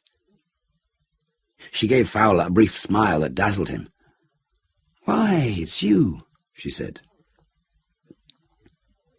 His mother had come in behind her and saw. She squared her shoulders and marched up to the counter. "Be a credit to me," she said to Fowler, and pushed out past the slowest of the pensioners. She was relinquishing her hold on him at last, he thought. Suzanne had shown her that she had to. Did she think there was already more between him and Suzanne than he secretly hoped there might be? That evening she wanted to know all about his day, but beneath her pride and resignation he sensed her suspicion that he was holding something back. As the weeks passed, he was. The way Suzanne smiled at him when her bare arm brushed his, her perfume lingering on his skin, the touch of her hair on his face when she leaned down to murmur to him, the warmth of her breath in his ear. Once at the counter, the back of his hand accidentally touched one of her breasts, and that night he took her faint, ambiguous smile to bed with him. For a while, he blamed hairy-eared Ben for his having to fantasize. Ben proved to be second in command at the branch. When it became clear that Suzanne preferred Fowler's company to his, he kept them apart as much as he could, giving them work at opposite ends of the library, or insinuating himself between them at the counter. But they had to be together sometimes, and then Fowler felt his inability to ask her out almost choking him. Her being 2 years older surely wasn't insurmountable. Only his silence was. Even when he put his hand over his mouth and whispered to the voice to come and help him, there was silence. Ben was at least indirectly responsible for his hearing the voice again. That Saturday Ben was in charge, and not only sent Fowler to search for misplaced books while Suzanne worked at the counter, but left him to run the library while Ben joined Suzanne in the staff room for the mid-morning break. When they reappeared, Fowler gathered that she'd refused to go over to the pub with Ben for lunch. Fowler's mother came in about 12 with a packet of sandwiches for him, as usual. Some of her hair was straggling out of the tortoiseshell comb, and one of her stockings was crooked. It dismayed him to see how she was beginning to resemble the pensioners whose second home was the library. She must be lonely now that his father went to the football ground on Saturdays. Not that she would admit it to herself. If the librarian were here, she would chat to him about how well Fowler was settling in, but she hadn't taken to Ben. She nodded curtly to him, and frowned at Suzanne's bare knees, and trudged out, mopping her forehead. At 1:55, Ben stationed himself beside the door to bar any last-minute arrivals, and slammed the bolt into the socket as soon as the slowest of the pensioners left, wheezing. "Don't hurry back," Ben muttered, and turned to Suzanne. "Make me a coffee as long as you're having one, there's a good girl. No point in going to the pub if I'll be drinking by myself." She virtually ignored him. "Would you like one, Fowler?" "I'll make them," Fowler said, and glimpsed a moo of childish anger on Ben's face. He might be years older than Fowler, but his secret self was younger. Fowler ate his sandwiches, thick, unequal chunks of bread between which fatty meat lurked, while he waited for the kettle to boil, and carried the mugs out of the kitchen into the staff room, a small room with net curtains and 3 unmatched easy chairs. "I like more milk," Ben complained. "He knows where it is then, doesn't he, Fowler?" "I'll put it in," Fowler said. Ben glared at the mug when Fowler had topped it up with milk, and unfolded the Telegraph so sharply Fowler thought it would tear. Suzanne winked at Fowler, and began to talk about a film she and some girlfriends had dared each other to watch, the kind of film Fowler's schoolmates would brave. If Ben weren't there, Fowler thought, this would have been his chance to ask her to see a film with him. Suppose he spoke too low for Ben to hear? He was struggling to open his mouth when Ben let the newspaper drop. "If it's shocking you want, we've got books that will make you sit up." "I'll keep that in mind." "I'll show you," he said, as if she had contradicted him, and stalked into the library. Fowler took a deep breath, and then another, and another. "I don't suppose you'd... if you aren't... I mean, some night when you..." Ben came back with 2 fat books. "Here, read this," he said, and opened one. "This turned a few stomachs." "I'd rather not, thank you." "Not afraid of contemporary German literature, are you?" He read her a passage about eels inside a dead horse and someone being sick. "That's more real than your spooks and monsters." "And more pointless." "Well, maybe you should read the whole book before you dismiss it like that. The real monsters are the things inside people's heads." "Some people's." "Maybe a bit of Pynchon will wake yours up." The title of this book sounded scientific, but Ben began reading a scene involving a brigadier and his mistress that Fowler would have been ashamed even to have dreamed. "Hey, stop it!" Fowler shouted. "She doesn't want to hear that." "What's it to do with you, son? Remember, you're on probation here." "Neither of us wants to hear it," Suzanne said primly. "If that's your taste, just keep it to yourself." Ben glared between the 2 of them, his ears bristling. "Never mind acting the innocent. I've seen you stamp both of these books out for people. Don't you want to admit what you're serving them?" he said as if his lips were hindering his words, and shoved himself out of his chair. "I'm going for a drink, and if you stay here, I'll have to lock you in." "Fine. I like the company," Suzanne said. They heard him tramp into the library, throw the books onto the shelves, open the door and close it behind him with a crash and an overstated rattle of keys. "Good riddance," Suzanne murmured, and began to leaf through a bicycle repair manual. She glanced up and met Fowler's eyes, and he blurted, "So, would you like to go and see one of those films?" She sighed. "Can't either of you leave me alone?" Fowler felt his mouth pull his hot face taut. He stared about wildly, but there wasn't a book to be grabbed, nothing to hide him. Suzanne sighed again, more gently. "I'm sorry, Fowler. That was unfair of me. You aren't like him. Let's give it time, shall we?" Did she mean until he was older? He was already old enough, he thought, but one way to prove it was not to persist. "Thanks. That'll be great," he said. And then he froze. "No, she didn't," he said. I missed that. What did you say?" Nothing. Forget it," he stammered, just as the voice repeated. She led him on. "Don't be stupid," Fowler muttered, surely too quietly for Suzanne to hear, but she could see that he was speaking. She pulled the hem of her skirt down and blinked at him. "Are you all right, Fowler?" "Of course I am." he said, with a harshness he meant only for the voice. She wanted him to dirty her. See now, she's trying to make you look at her down there by pretending that she doesn't want you to. Don't you know where those legs lead? She's an occasion of sin, Fowler. Turn your eyes away. Shut up, Fowler said against his knuckles that were bruising his gums. See, I'm not looking. Shut up now, leave me alone. I will if you want me to, Suzanne said, not quite evenly. Perhaps I better had. He saw her stand up and remembered that they were locked in.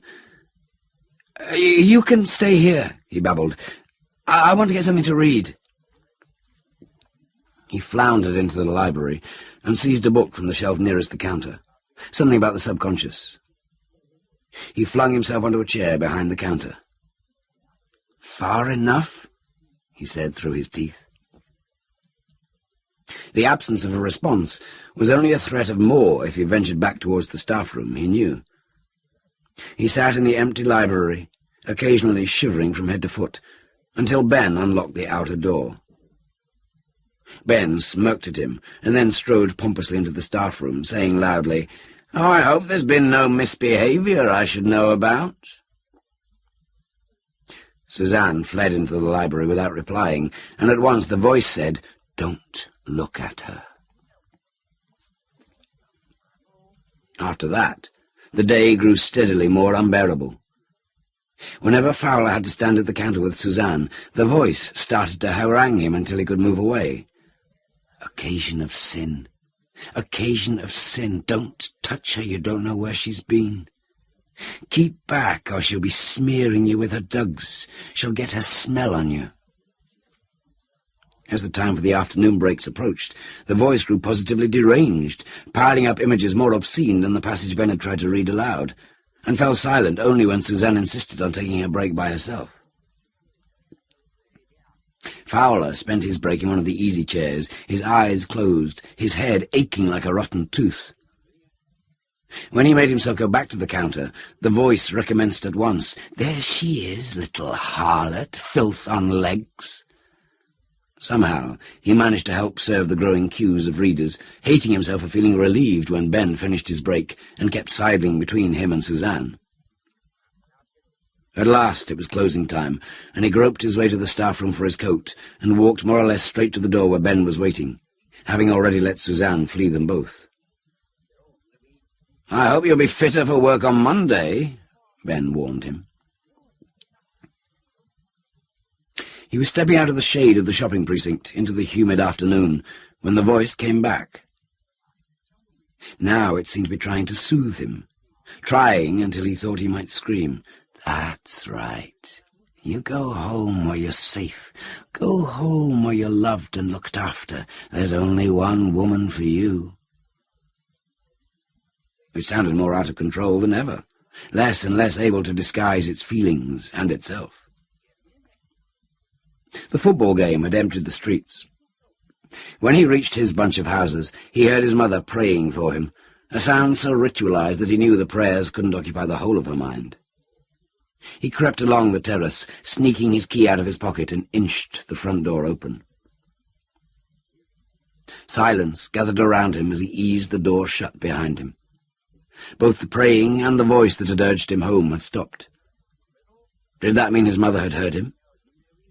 Apparently not, for another prayer began at once. His mother had only paused after an amen. He tiptoed upstairs, growing less sure at every step what he meant to do. How could he suspect her, his own mother, of even thinking what he'd heard? But if it hadn't been her, must it have been himself?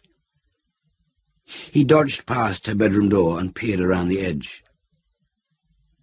She was lying on the drab counterpane in the reluctant light from the speckled window, her hair covering the pillow like a rusty stain, her hands clasped on her chest. Except for the movement of her lips, she might have been asleep, or worse. She was troubling her rest by praying for him, and his idea of gratitude was to imagine outrageous things about her. He put one hand on the wall to ease himself out of sight, and made his way back to the street before she noticed him.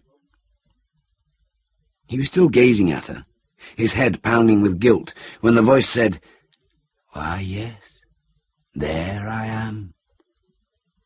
He couldn't mistake its meaning, nor its certainty. He gasped and shrank back out of sight, praying that his mother hadn't heard him. But her feet thumped the floorboards, and she rushed to the door and threw it open so hard it cracked the wall. "Who's there?" she screamed. Before Fowler could speak or move, she ran to the top of the stairs. She realized someone was behind her and swung around, sucking in a breath that rattled in her throat. Just as she saw him, her face lost all colour and collapsed inwards, her eyes rolled up. As he lunged to catch hold of her, she fell backwards down the stairs and struck the hall floor with a lifeless thud. Fowler leapt, sobbing, down to her. He clutched her hands, rubbed her sagging cheeks, made himself press one palm against her breast. Nothing moved, except silvery motes of dust in the air.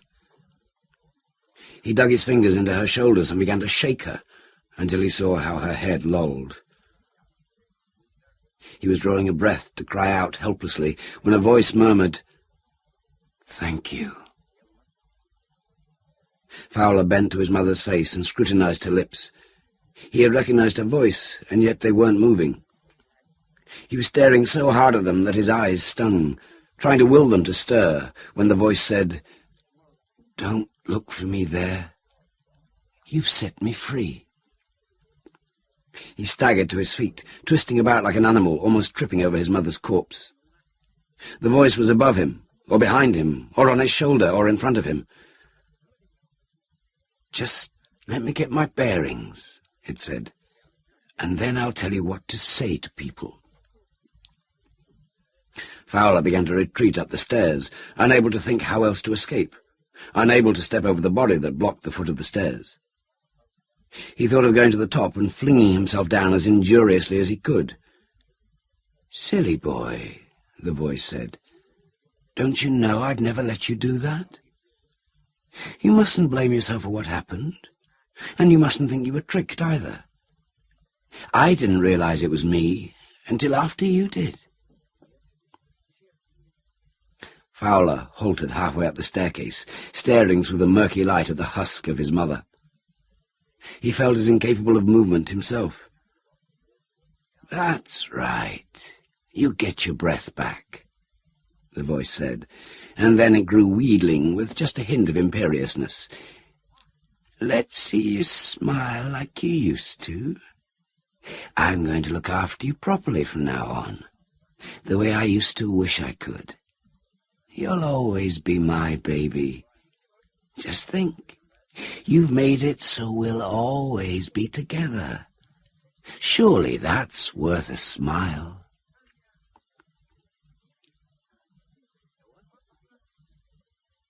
Ramsey Campbell was born and educated in Liverpool and has always lived in the Merseyside area, drawing on it extensively as background material for his fiction.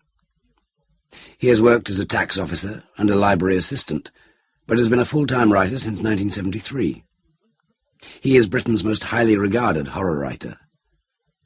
His first collection of stories appeared in 1964 when he was only 18.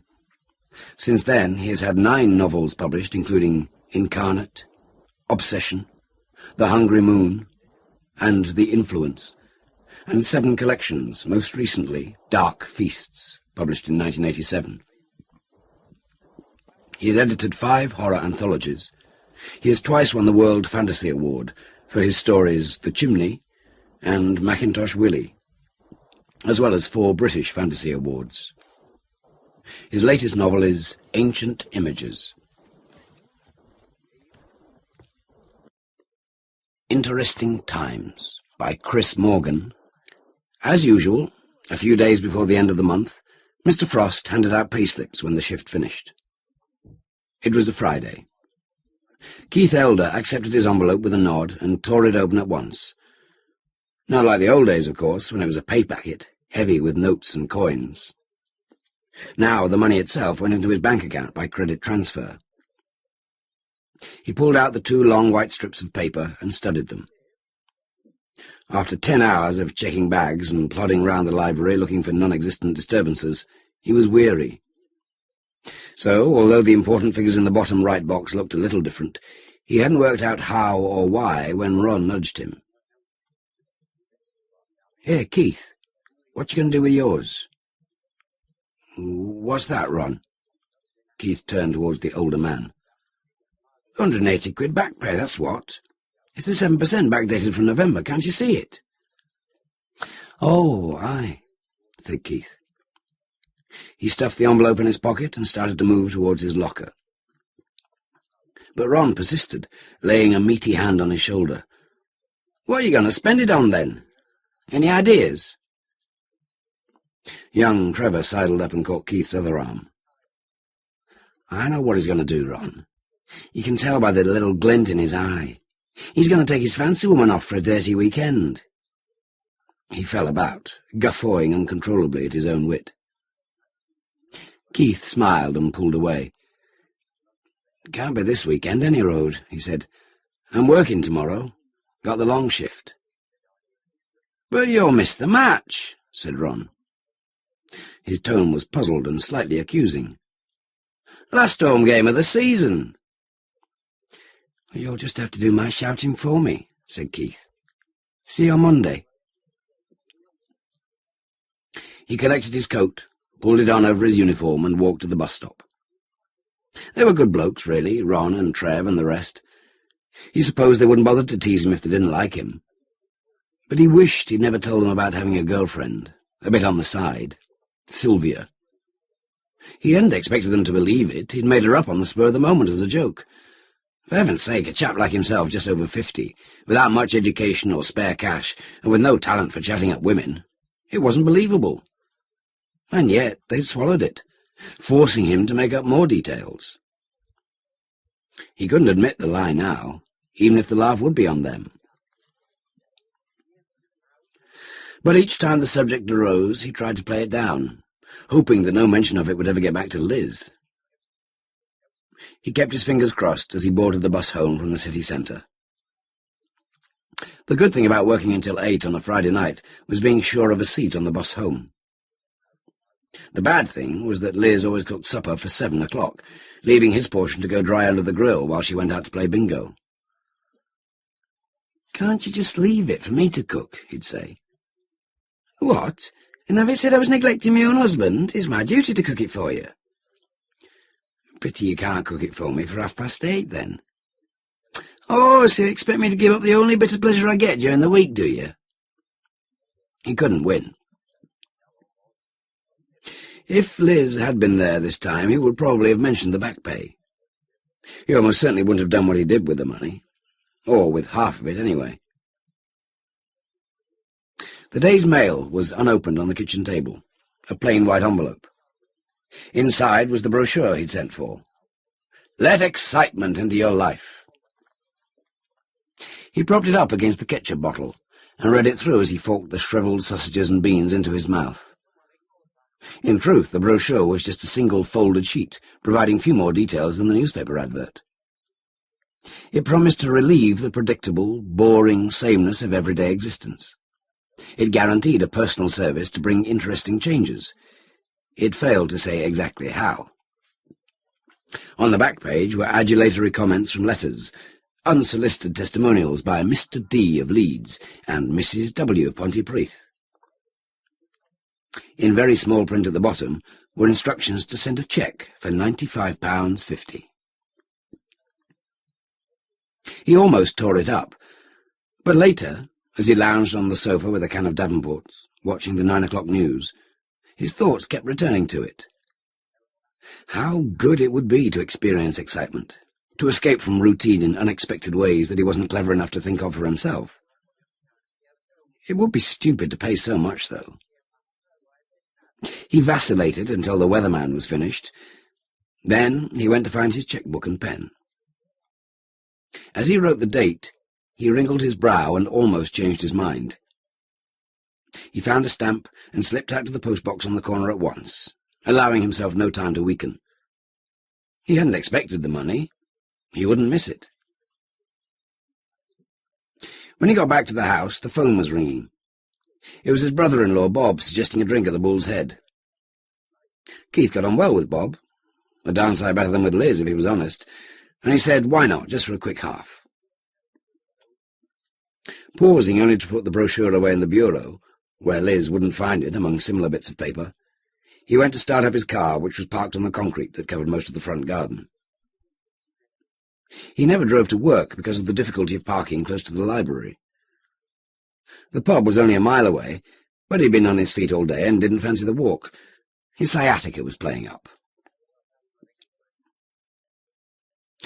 2 hours and 4 pints later, he'd forgotten all about the brochure and the cheque. Liz was in bed, pretending to be asleep, yet at the same time radiating disapproval. He wasn't sure whether this was because he'd been out drinking, or because he'd driven, or because he hadn't taken her, and he didn't much care. At least she didn't try and start an argument.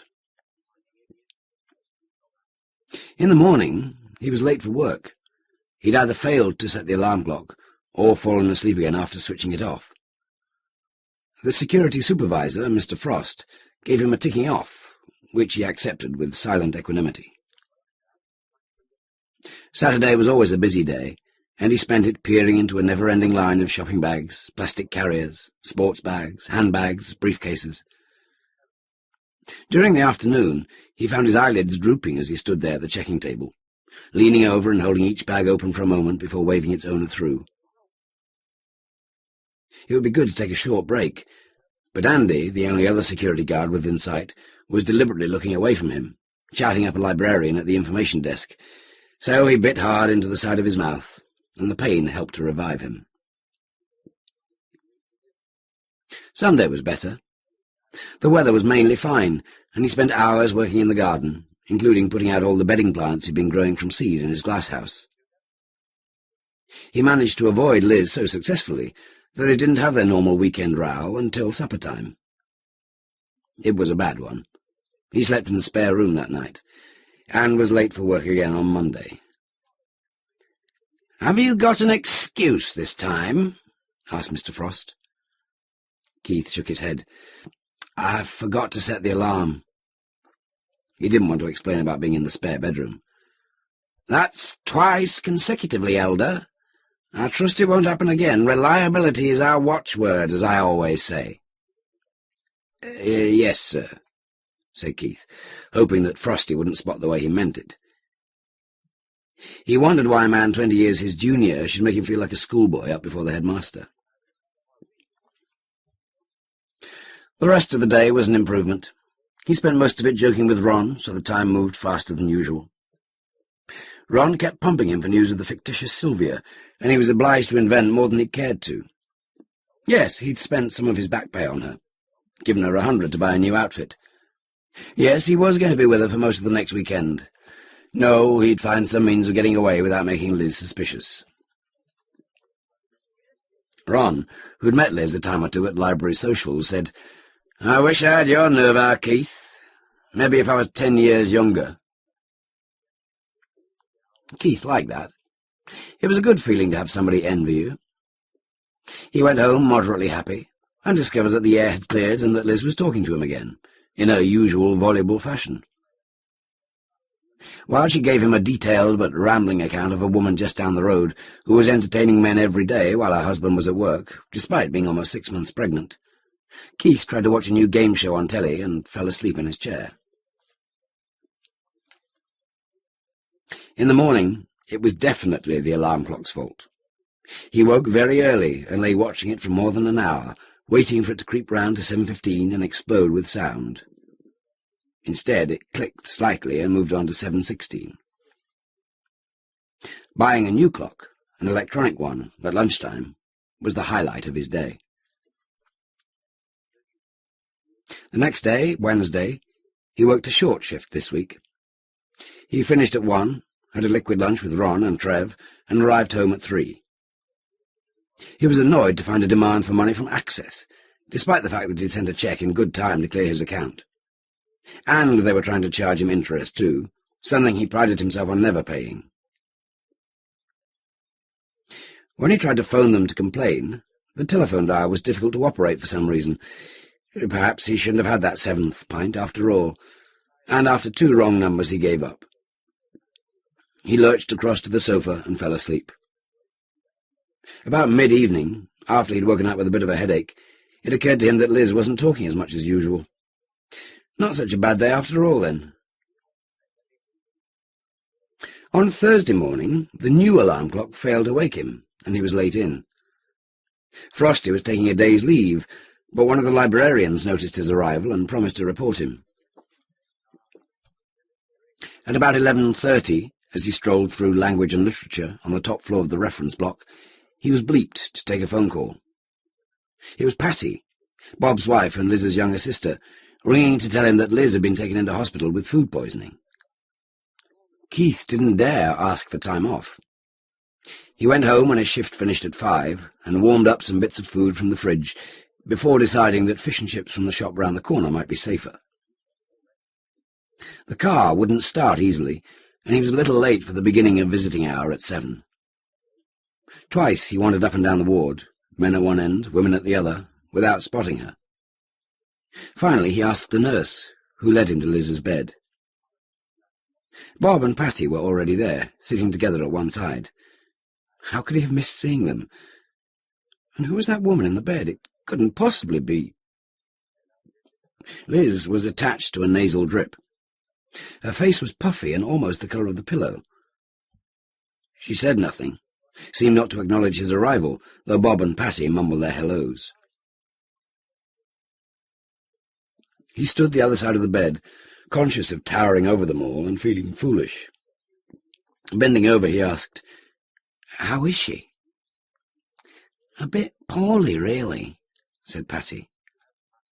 "It's botulism," said Bob, as if that explained everything. Keith nodded and went off to find a chair, but though he felt more at ease sitting down, the conversation remained fitful and trite. They struggled to say the expected thing.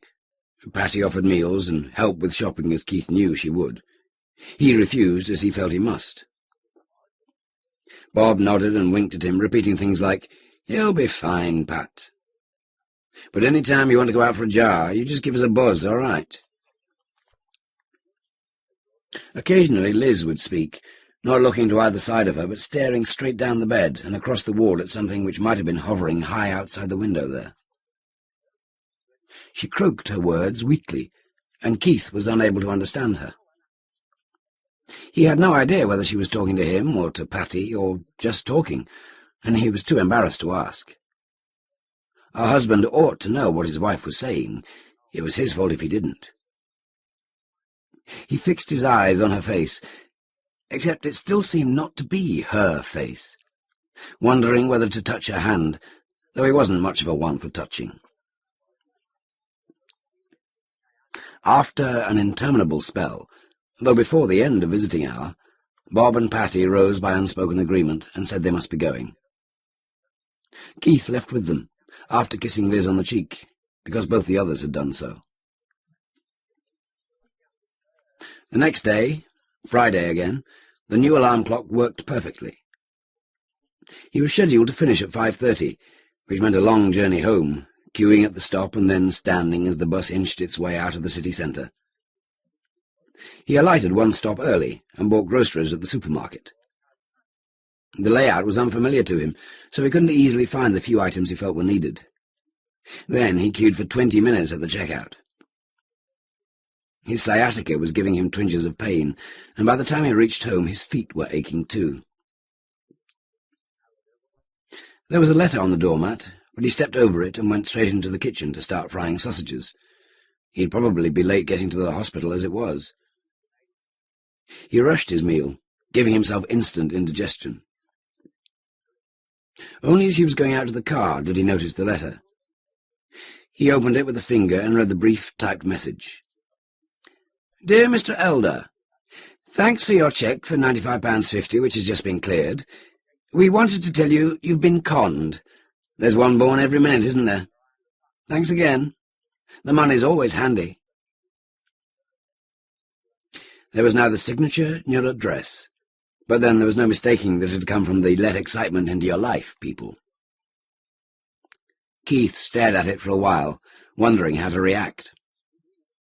He should have felt angry and rushed off to find the brochure so that he could pass it on to the police, though if he did that he'd certainly be late for visiting hour. Instead, he left the single sheet of paper on the hall table.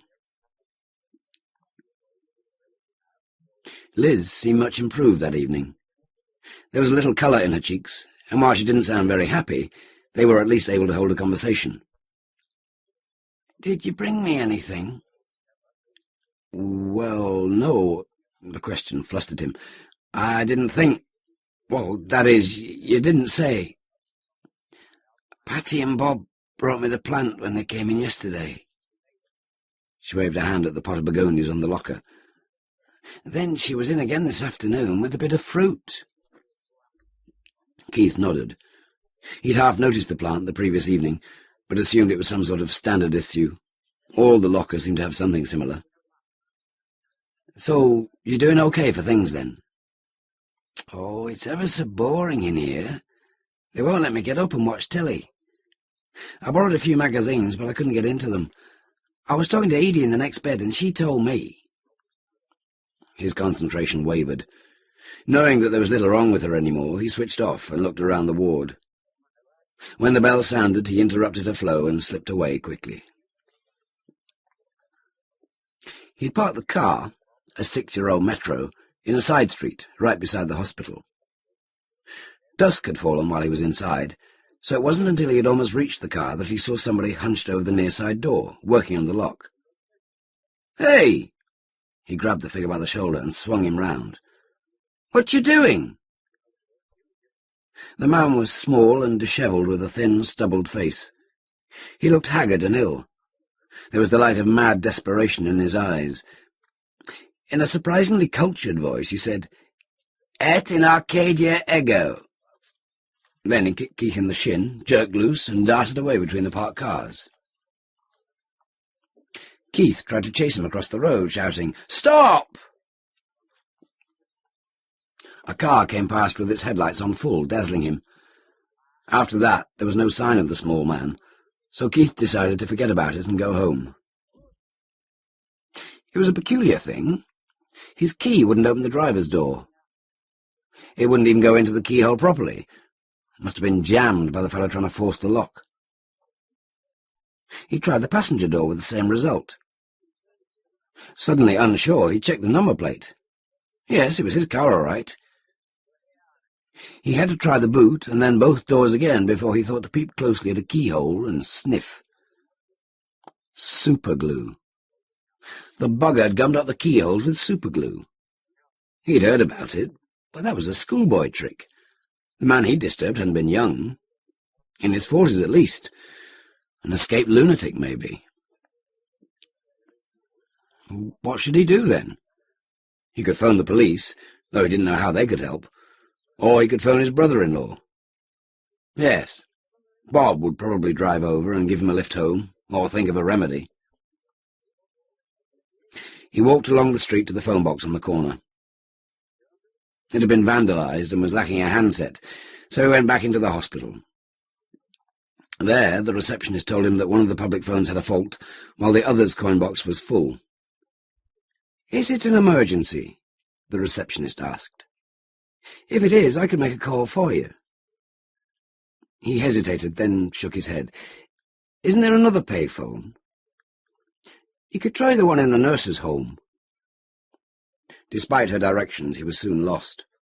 The hospital was full of interior and exterior signs to pathology, X-ray, maternity, and many numbered wards, but there was obviously a plot afoot to keep the nurse's home safe from enemy infiltration. Finally, he discovered a 3-story building with tiny balconies and lines of washing at some windows. It looked promising, and he entered by a back door which led onto a long corridor. "Can I help you?" said a young black man who emerged from a doorway behind him. "Is this the nurse's home?" "Who are you looking for?" "Well, actually, I want to make a phone call," said Keith. "Piss off," said the man. "I know your sort." Keith could feel himself getting angry now. "Look, I have to make a phone call. Let me speak to one of the nurses, and I'm sure—" "I am one of the nurses, and I'm telling you to get out." For a moment Keith began to square up to him. He had suffered more annoyance than he was willing to take him one evening. Even so, getting involved in a fight wouldn't solve anything. Keith said, "Well, fuck you!" He turned and went, slamming the door hard behind him. He was soon able to find his way out onto the main dual carriageway and catch a bus. It was a 2-leg journey, into the city centre on one bus and out on another, so he didn't reach home until after 10:30, and he was still swearing rhythmically under his breath. He was going to phone the police from home, then realised that he didn't know the name of the street where his car was, and they were bound to ask him. His A to Z street directory was, of course, in the car. But he could still phone up Bob and Patty to arrange a lift over to the hospital the next day, Saturday, to see Liz and try to open the car. He dialed their number. There was no reply. This Saturday he worked a 4-hour shift, 9 till 1. At least he should have done, but the alarm was having one of its off days. Mr. Frost listened stone-faced to his explanation, up to the bit where the superglue came in. "That's quite enough, Elder," he said. "I'm going to issue you with a written warning of suspension, which I want you to collect from here when you finish at 1. If you are again late for any shift over the next 2 months, I will suspend you for 3 working days without pay. Do I make myself clear?" At the end of his shift, Keith accepted the written warning, hung around for 5 minutes until Frosty had gone home, and then used the supervisor's phone illegally to call up Bob and Patty. That made him feel a bit better. He would have felt better still if the phone had been answered, but it wasn't. He decided to go straight to the car rather than home first. This eventuality had occurred to him the previous night, and he had prepared and brought in a bag full of every tool or aid he might need, from a spray of soapy water for squirting into the locks, to a heavy hammer for, if all else failed, smashing one of the side windows. He was determined not to be beaten. When he reached that side street by the hospital, his car had gone. He couldn't believe it, and walked the entire length of the street 5 times, and then did a complete circuit of the hospital perimeter, in case there was a similar-looking street in another direction, even though he knew there wasn't. After an hour and a half of tramping around, and missing the afternoon visiting hour, he accepted that the metro had been stolen, and he began the bus journey home, that being the quickest way of finding a working telephone so that he could report his loss to the police. It was 4 o'clock when he got home, and the lack of lunch was making him feel irritable and headachy. After a cup of tea and a piece of dry fruitcake, he began looking in the telephone directory for the correct police number. Should it be his local station, or the closest one to the hospital? Probably the latter, he thought. He had decided on a number and was about to dial it when the sound of the front doorbell interrupted him. On the doorstep were 2 uniformed policemen. Keith was amazed. That's what I call real efficiency," he said. "And I hadn't even rung up your people yet." As soon as the words were out, he regretted them. The officers exchanged glances. Neither smiled. One of them coughed and held up a document. "Good afternoon, sir. Are you Mr. Keith Elder?" "Yes." "I have here a magistrate's warrant for the search of these premises, where it is believed that illegal substances may be stored. It would be advisable for you to cooperate, as any attempt to obstruct or to deny access may lead to criminal proceedings being brought. Do you understand?" Keith could hardly believe what he was hearing. "You mean you want to come in and search my house? Now?" "You got it in one," said the other policeman. "Well, all right," said Keith. "Come in then, I've got nothing to hide, you know." He stood aside.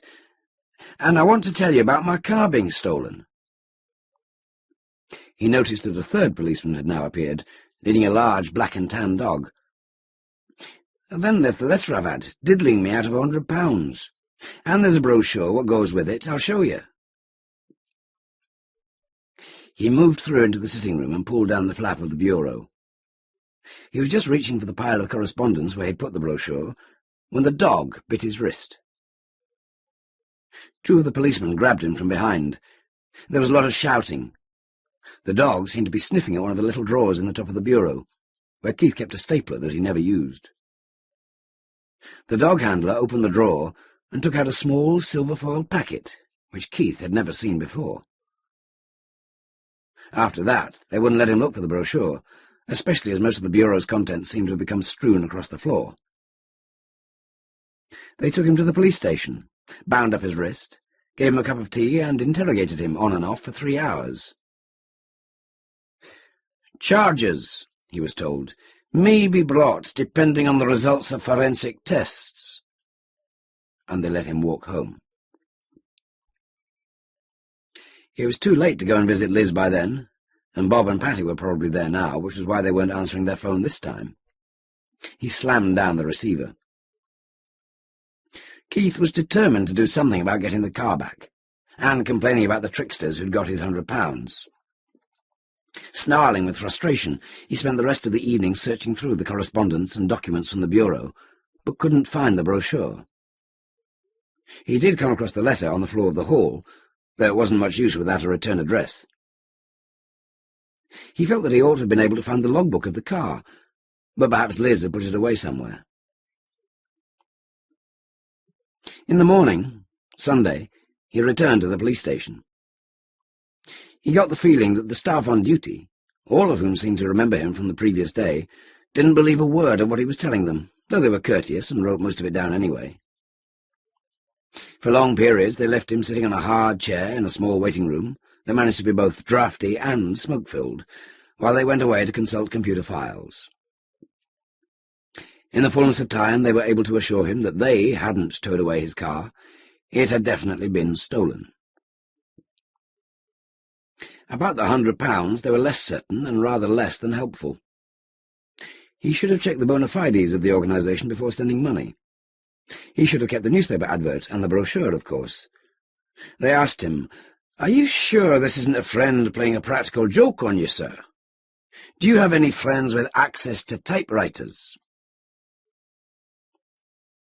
It was mid-afternoon when he left the station, his feelings of injustice diluted by boredom.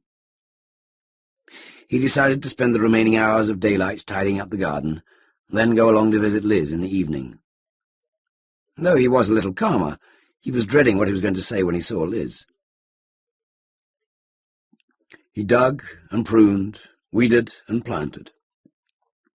The work consumed him, filling his mind, blotting out the unpleasantness of recent days. He worked hard until the gloom of twilight deepened, thinking to himself how good it was not to have to stop and rush inside at regular, inconvenient times for meals and such like. By the time he did go in, it was after 7:30. He'd miscalculated and missed visiting hour. He tried several times to phone the hospital to find out how Liz was doing, but the number seemed permanently engaged. That night he set both the old and new alarm clocks and lay unsleeping for hours, worrying about waking up on time. The alarms went off in unison at 7:15. He felt as if he hadn't slept at all, noticing the hollow-eyed look of his face as he shaved. Ron spotted it at once as they unlocked the library doors together. "Hello," he said. "You did take Sylvia off for the weekend, didn't you? And she kept you up all night by the looks of it." Keith protested. "It's not what you think." "Ah, talking, was you? Go on, Howard, Keith, pull the other one. You're a fast one, you are." Keith could sense the mixture of envy and respect in the other man's tone, and he didn't try too hard to deny the accusations, which helped to restore his ego after its battering. He knew Ron would spread it round to the other guards in the building. Perhaps it wouldn't hurt to have them think a little more highly of him. He just wished it were true. He was determined to get to the hospital by 7 that evening. He went home first to change, and had walked in and put the kettle on, when a sound from behind made him turn quickly. There was Liz, standing at the bottom of the stairs. She was wearing a dressing gown. "You're home," he said. "And where have you been all over the weekend? You didn't come in to see me on Saturday or Sunday.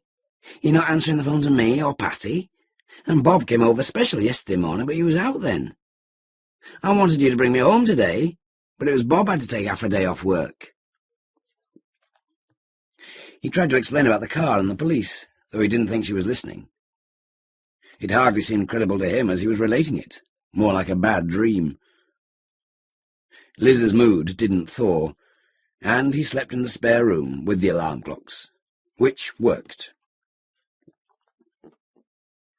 When he got home from work next day, Tuesday, Liz was not there, but 2 letters were. One envelope was purple, with his name and address written in silver. It smelt heavily of perfume and had been opened. The letter's message, also in silver, thanked him for a wonderfully sexy weekend, going into uninhibited detail as to how and why. It was accompanied by a colour photo of a naked blonde, and it was signed Sylvia. The other envelope, brown and unsealed, contained a note to him from Liz. Dear Keith, I am very shocked and disgusted by what you've done, me being in hospital. I mean the letter. It's terrible to be wed to a man for 27 years and not know him. I'm going to stay with Patty till you come to your senses. From Elizabeth. How did he feel about that? It was a surprise to find Liz leaving him, yet not entirely unpleasant. He felt he could get on quite well without her. Looking at the photo again, he shook his head. Not that well, probably. He fetched himself some fish and chips for supper, then spent the evening in front of the telly, not really watching the programmes, but switching channels every 5 minutes or so. It was impossible to get Sylvia out of his mind, whoever she was, whoever had written the letter. He brought the photo in from the kitchen and laid it on the arm of the sofa. She was young and very attractive, sitting upright in what he thought was a yoga position, with her hands behind her head and her breasts thrust out. He could see she was a natural blonde. Maybe I'm not too old, he thought. Maybe. Next morning, Wednesday, both alarms failed. He was half an hour late at the library. Mr. Frost was as bad as his word. That's it, Elder. My patience is at its end. You can work till 8 tonight to make up for all the time lost, and you needn't bother to come in tomorrow, Friday or Monday, because you won't be paid. My secretary will type up a letter to this effect, which you will collect before you depart this evening. Clear? For the first time in years, Keith was scared. Too many facets of his existence were crumbling away. Please, Mr. Frost, don't do that. Give me another chance. I've had a few bad days. Lots of, well, personal problems. While I'm not insensitive to your personal problems, I've already given you enough chances. Please. You must understand that reliability is paramount in a security man. I hope these 3 days will give you an opportunity to sort yourself out. Please. I've told you my decision, Elder. Now go and get on with some work. Keith checked bags in a daze. At one point it occurred to him that if he spotted a hold-all containing wires, batteries, and a few sticks of gelignite, he would pass the owner through with instructions on how to find Frosty's office. But the opportunity did not present itself. He couldn't bring himself to mention, even to Ron, that Liz had walked out. He didn't want to be laughed at.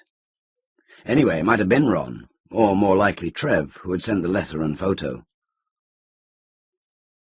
The day passed, and eventually he collected his notice of suspension, put on his coat, and was pleased to leave the psychological mustiness of the library. It was a clear, fresh evening, and would have no trouble at this time finding a seat on the bus. He had just entered the subway tunnel beneath the roundabout, his normal route to the bus stop, when he heard footsteps behind him and glanced around. He didn't see what hit him. He woke and sat up in bed with a jerk, sweating, expecting to be late for work again. Then he recalled his suspension. He looked around him in amazement at the beds. High ceiling, institutional walls painted sludge green. A terrible, pounding pain began in his head. He tried to raise his right hand to his temple and found all the fingers fastened together. 2 seemed to be splintered. His mouth felt extraordinarily dry, and his lips, as he ran his tongue over them, seemed to be swollen. Outside, through the windows, was watery daylight, suggesting very early morning.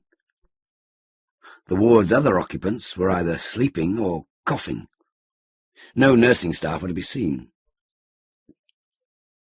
Slowly, the details of Wednesday came clear in the misty pool of his mind. They ended in the subway, where he'd either fallen or been pushed. Later, when a nurse came and asked him for his name, because he'd been carrying no identification on him, he knew he'd been the victim of a mugging. A blow to the back of the head from a blunt instrument, 2 fingers broken and others bruised from being stamped on, facial lacerations, an upper dental plate cracked in the fall, pockets cleaned out. He felt too sick at the thought to summon up any anger. They asked if he wanted anybody notified, but he said no. A policeman, a very young man with short fair hair and acne, came and took a statement. Keith had few answers for him.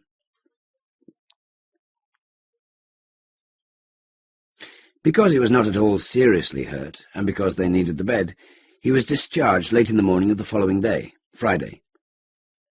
The hospital's almoner gave him £5 in small change, and instructions for paying it back.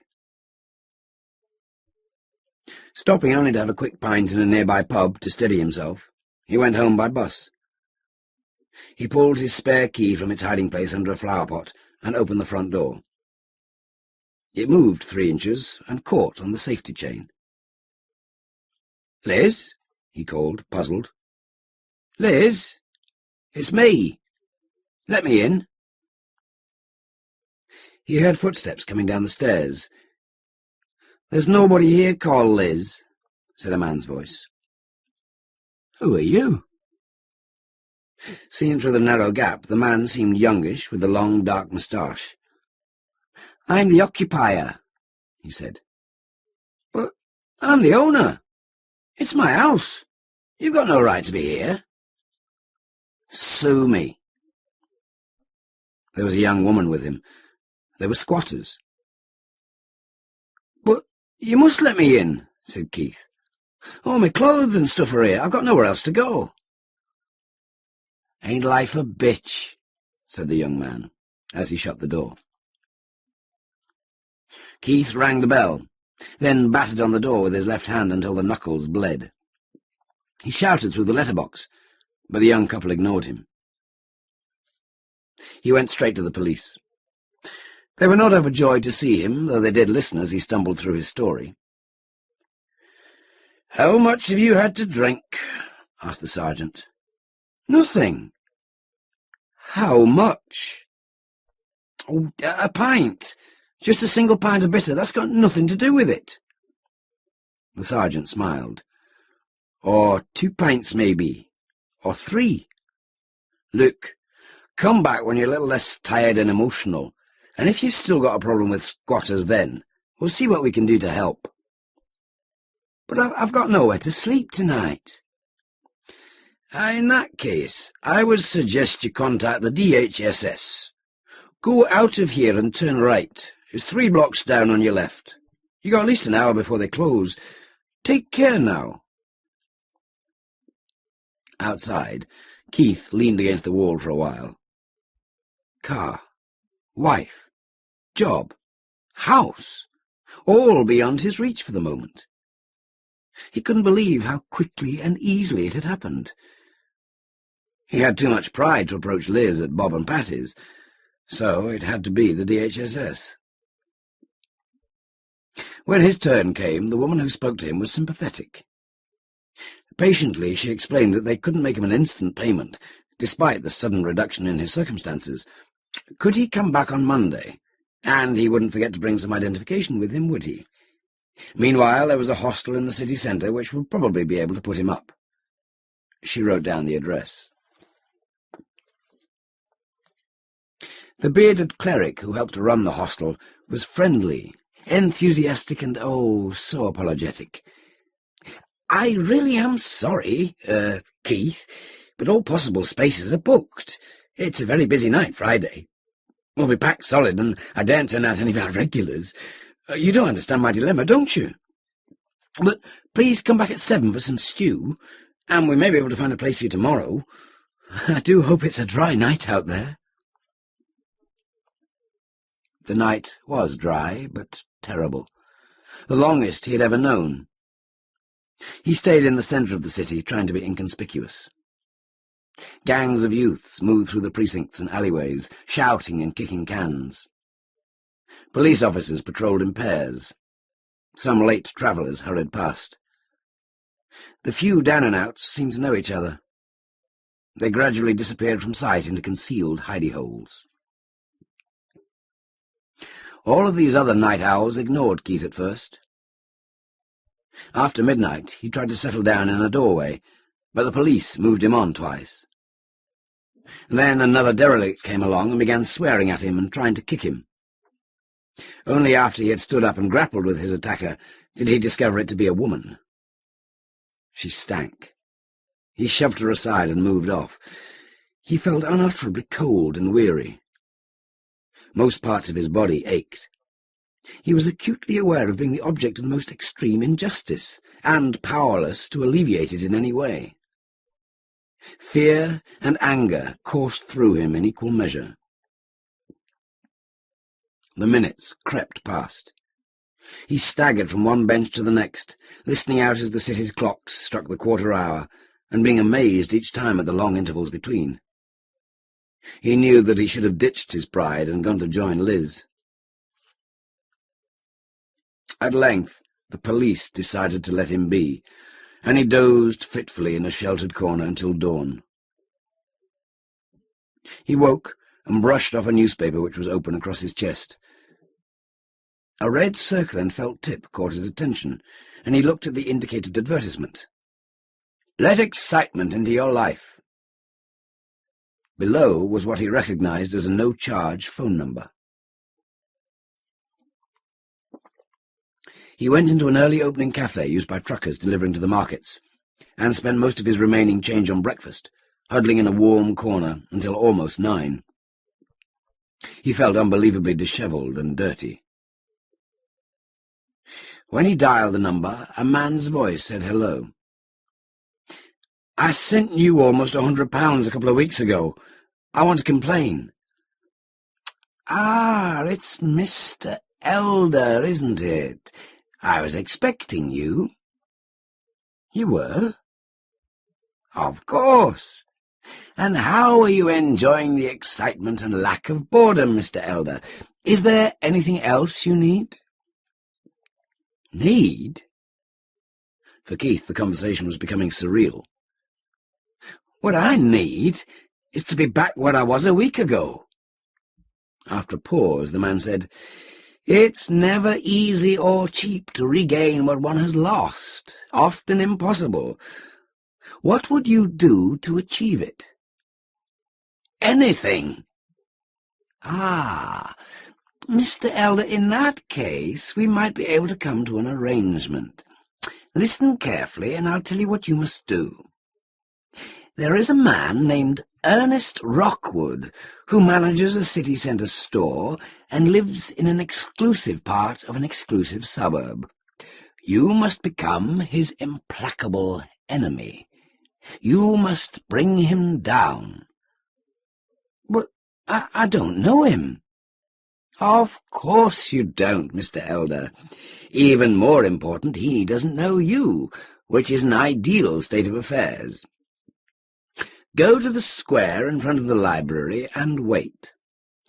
Sit by the fountains, and a dossier will be delivered to you within the hour. Make no attempt to talk to the courier or to follow him." "But—" Keith could hardly think clearly. Nightmares were being piled upon nightmares. "What do you want me to do?" You must attack him through his job, family, car, house. Ideas will occur to you, I'm sure. Be inventive. Keith said, "No, I don't think I can do it." The alternative is for your personal situation to worsen, and don't think it can't. Would you want that? Anyway, Ernest Rockwood has paid to have excitement enter his life. Do as I say, and you'll both get what you want. And what do I get out of it? With the dossier will be a small amount of money. When Mr. Rockwood's life has become sufficiently interesting, you will get your house back. Keith had a sudden inspired thought. And, Sylvia? The man chuckled. There is a sliding scale of remuneration. It goes very high for those who deserve it. Phone me again in a week's time, Mr. Elder. The connection was broken, and Keith stood listening to the inexorable dialing tone. His route to the fountains took him past a hi-fi shop, and he stopped to gaze in the window, not at the CD players and personal stereos, but at his own reflection. His stubbled face looked haggard and ill. There was the light of mad desperation in his eyes.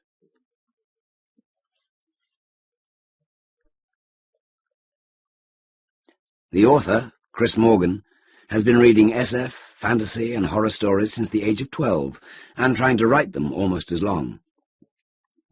He read a couple of his stories on Radio Oxford in the early 1970s, but his first published appearance was 2 stories in the Gollancz Sunday Times Best SF Stories, a 1975 anthology, which resulted from a similarly named New Writers competition.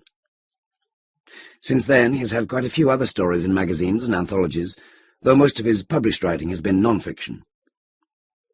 He enjoys writing fiction, and is slowly working on God Bluff, a large SF novel.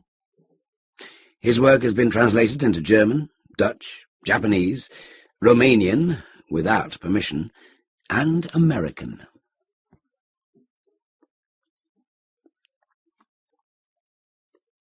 Skin Deep by Lisa Tuttle.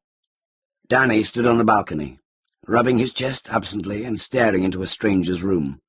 Loneliness, a hunger inside him. On the brown and white speckled floor, he saw a black canvas espadrille. It looked tiny, more like a child's shoe than a woman's. He could see a chair and the end of the bed.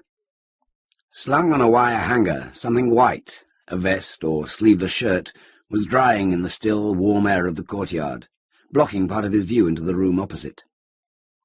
He waited, but there was no sound from the room, and no one appeared.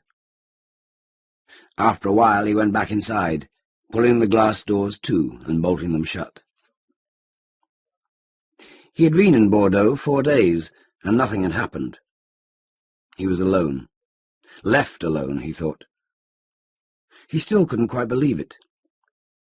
Every time he entered the apartment, he knew he was an intruder.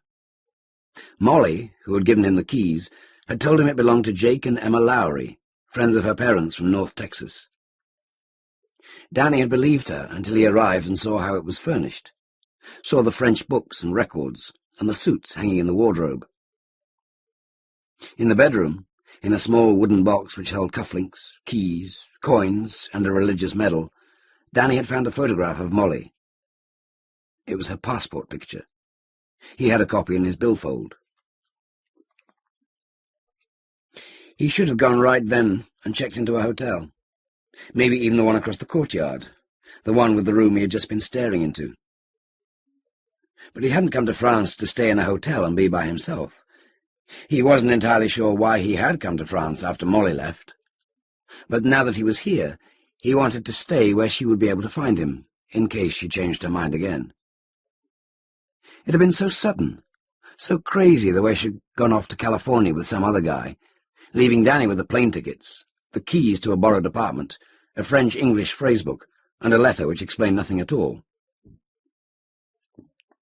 Danny had already sublet his apartment in Austin, and it was too late to register for the university's summer session anyway. He could have gone back to stay with his parents in Plano, and maybe found a job for 3 months, but that would have been too humiliating. They hadn't approved of his plans for the summer.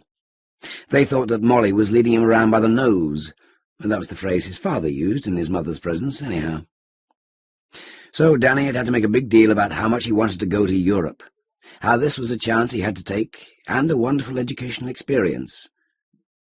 He pointed out that he needed a language to get his degree, and that the best way to learn was by living in a foreign country, where he would be forced to speak it regularly. "But you took Spanish in high school," his mother objected. "That doesn't mean I can speak it. Anyway, I'm sure I'd like French better. I love all those French movies." "It's that girl." Danny shrugged his big shoulders uneasily. "Well, of course I'd rather be with her," he said. "Maybe I wouldn't have thought of going to France without her, but it makes sense. She's really good at French, so she'll help me. It always helps to have somebody to study with, so I'm bound to learn more. But it's not just Molly. I could stay here and work construction like last year, but why should I, except for the money? I've never been anywhere. Travel is an educational experience. Everybody says so. Don't you think I should do different things, see the world while I can?" "We're not giving you any extra money," said his father. "I know that. I'm not asking you to. I've got enough. And we've got a free place to live. That's another good reason for going with Molly. We can live real cheap. Her parents have these friends who have a place in Bordeaux that they're going to let us use for free." Danny hadn't told his parents when Molly left him. They would be relieved and smug and sorry for him, and he couldn't stand that.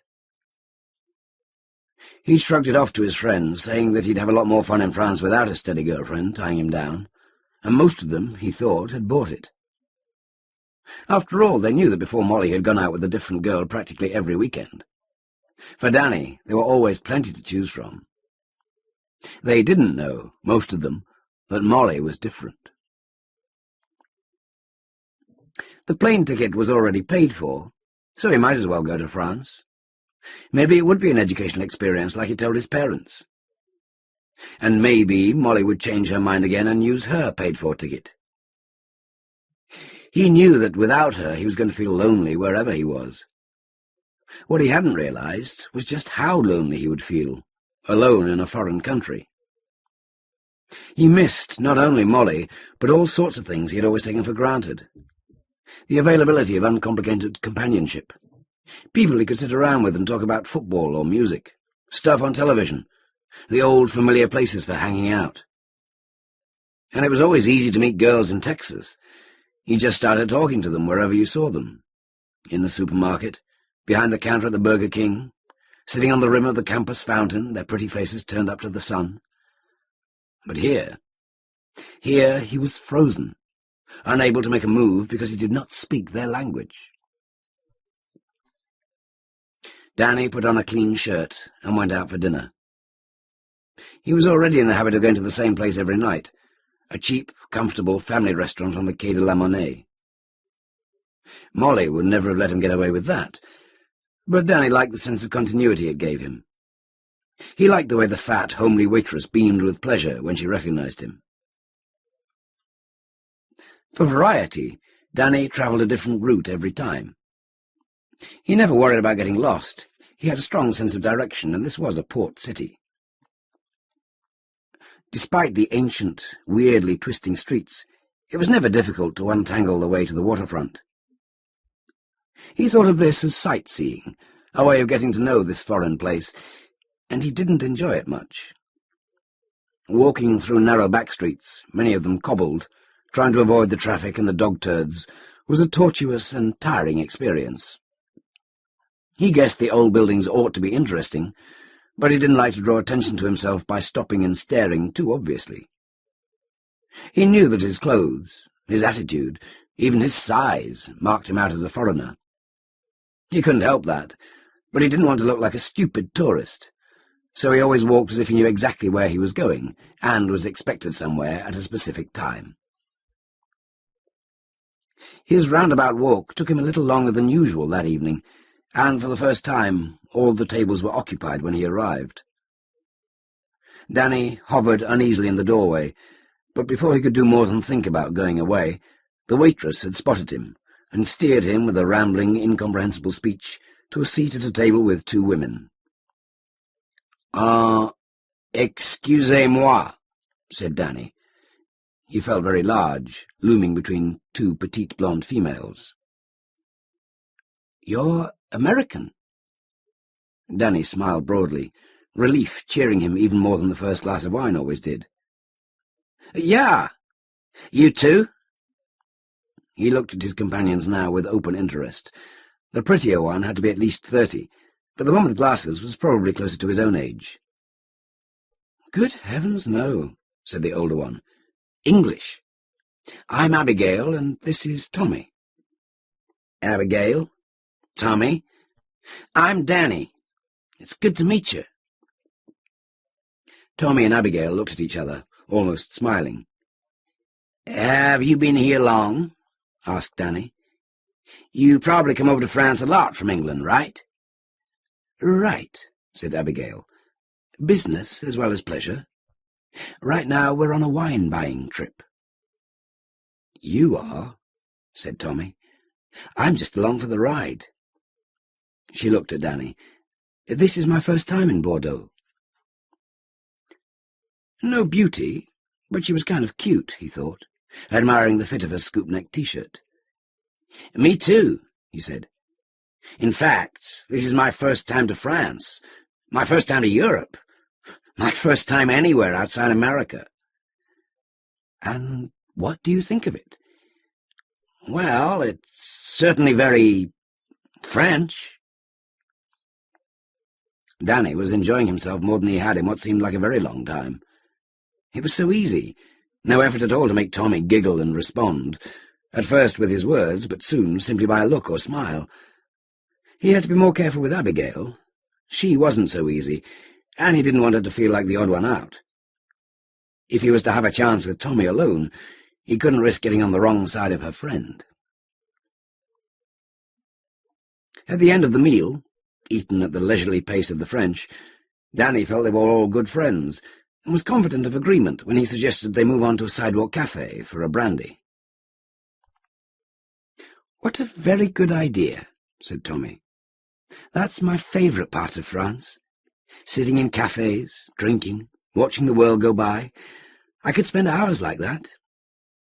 But I'm a night owl. Abby's not. She'll want to go back to the hotel and have an early night." "I would like a brandy," said Abigail. "Oh, well, all right. Just one, then," said Tommy. Danny would have stopped at the first cafe he saw, but the women insisted they must make some token gesture to exercise after their meal, and so, avoiding the dark back streets, they wandered along the avenues for a quarter of an hour until Tommy called a halt by seating himself at a small round metal table in front of a well-lit cafe calling itself Des Arts.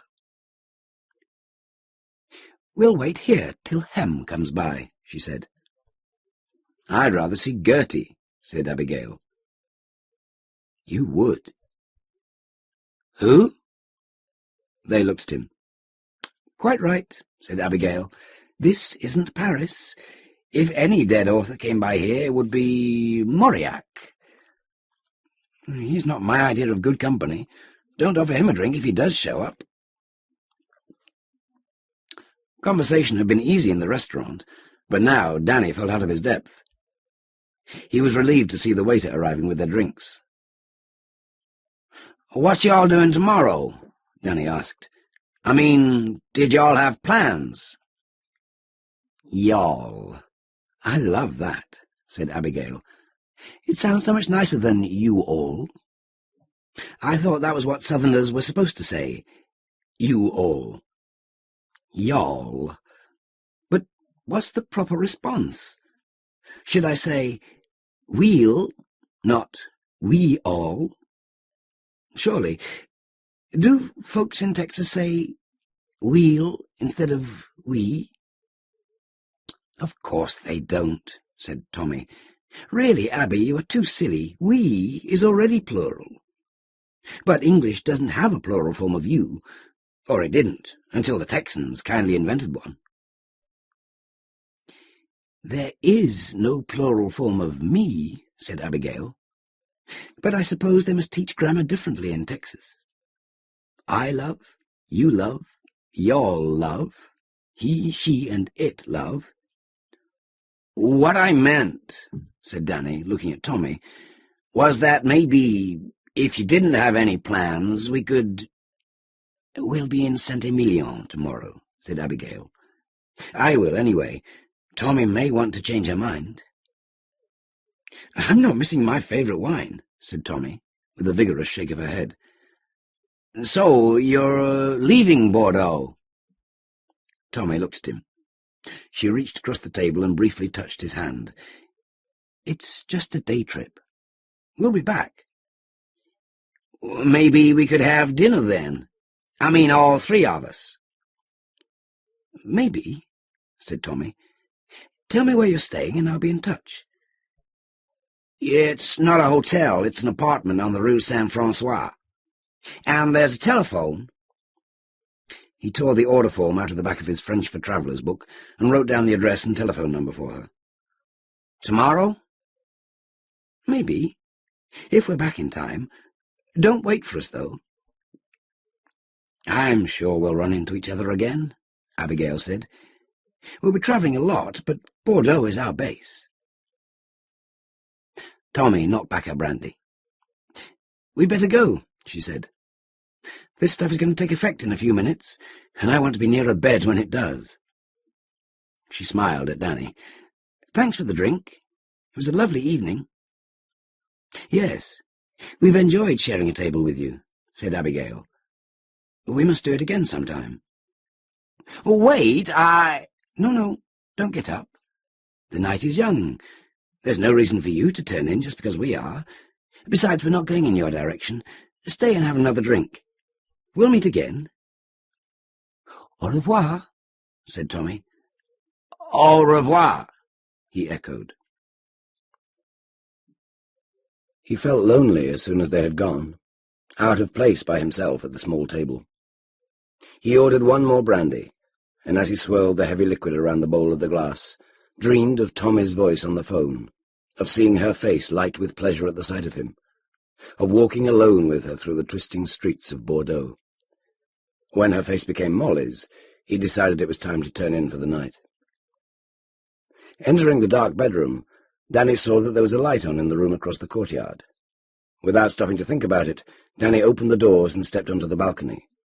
And suddenly, there she was, a tall, slender figure, half in shadow, half illuminated, like something from a dream. The breath caught in his throat at the sight. He thought he had never seen anything more beautiful. She looked back at him, unsmiling. She must have seen him, a dark figure on a dark balcony. There was nothing but air between them. Danny knew he should speak, but he was struck dumb. The simplest French words had gone out of his head, and he could not speak to her in English. Not only did it seem rude, but the scope for misunderstanding seemed horrifying. If only she would speak first, say some word to identify herself, or acknowledge him. A blink, and she vanished. Had she ducked down, or calmly moved aside? Danny couldn't tell. He waited, hoping for her return. The light from her room went out. In the sudden enveloping darkness, Danny's skin crawled. He stepped backwards into the room, closed the doors, locked them, and drew the curtains across to shut out the night. As he lay in bed waiting for sleep, he tried to remember what the woman in the hotel room had looked like. All he could recall was an impression of great and strange beauty. She had been exotic, not ordinary, but he could not recall what had given him that impression. Was she Asian? Her hair, he thought, had been dark, but as he fell into sleep, even those few physical details were forgotten. In his dreams, she and Tommy and Molly were one. Yet the next time he saw her, he recognized her immediately. It was late morning the next day. He'd had his coffee and croissant in a café by himself, and was already feeling bored with the day and his plan to visit the Galerie des Beaux-Arts, about which Abigail had been so enthusiastic.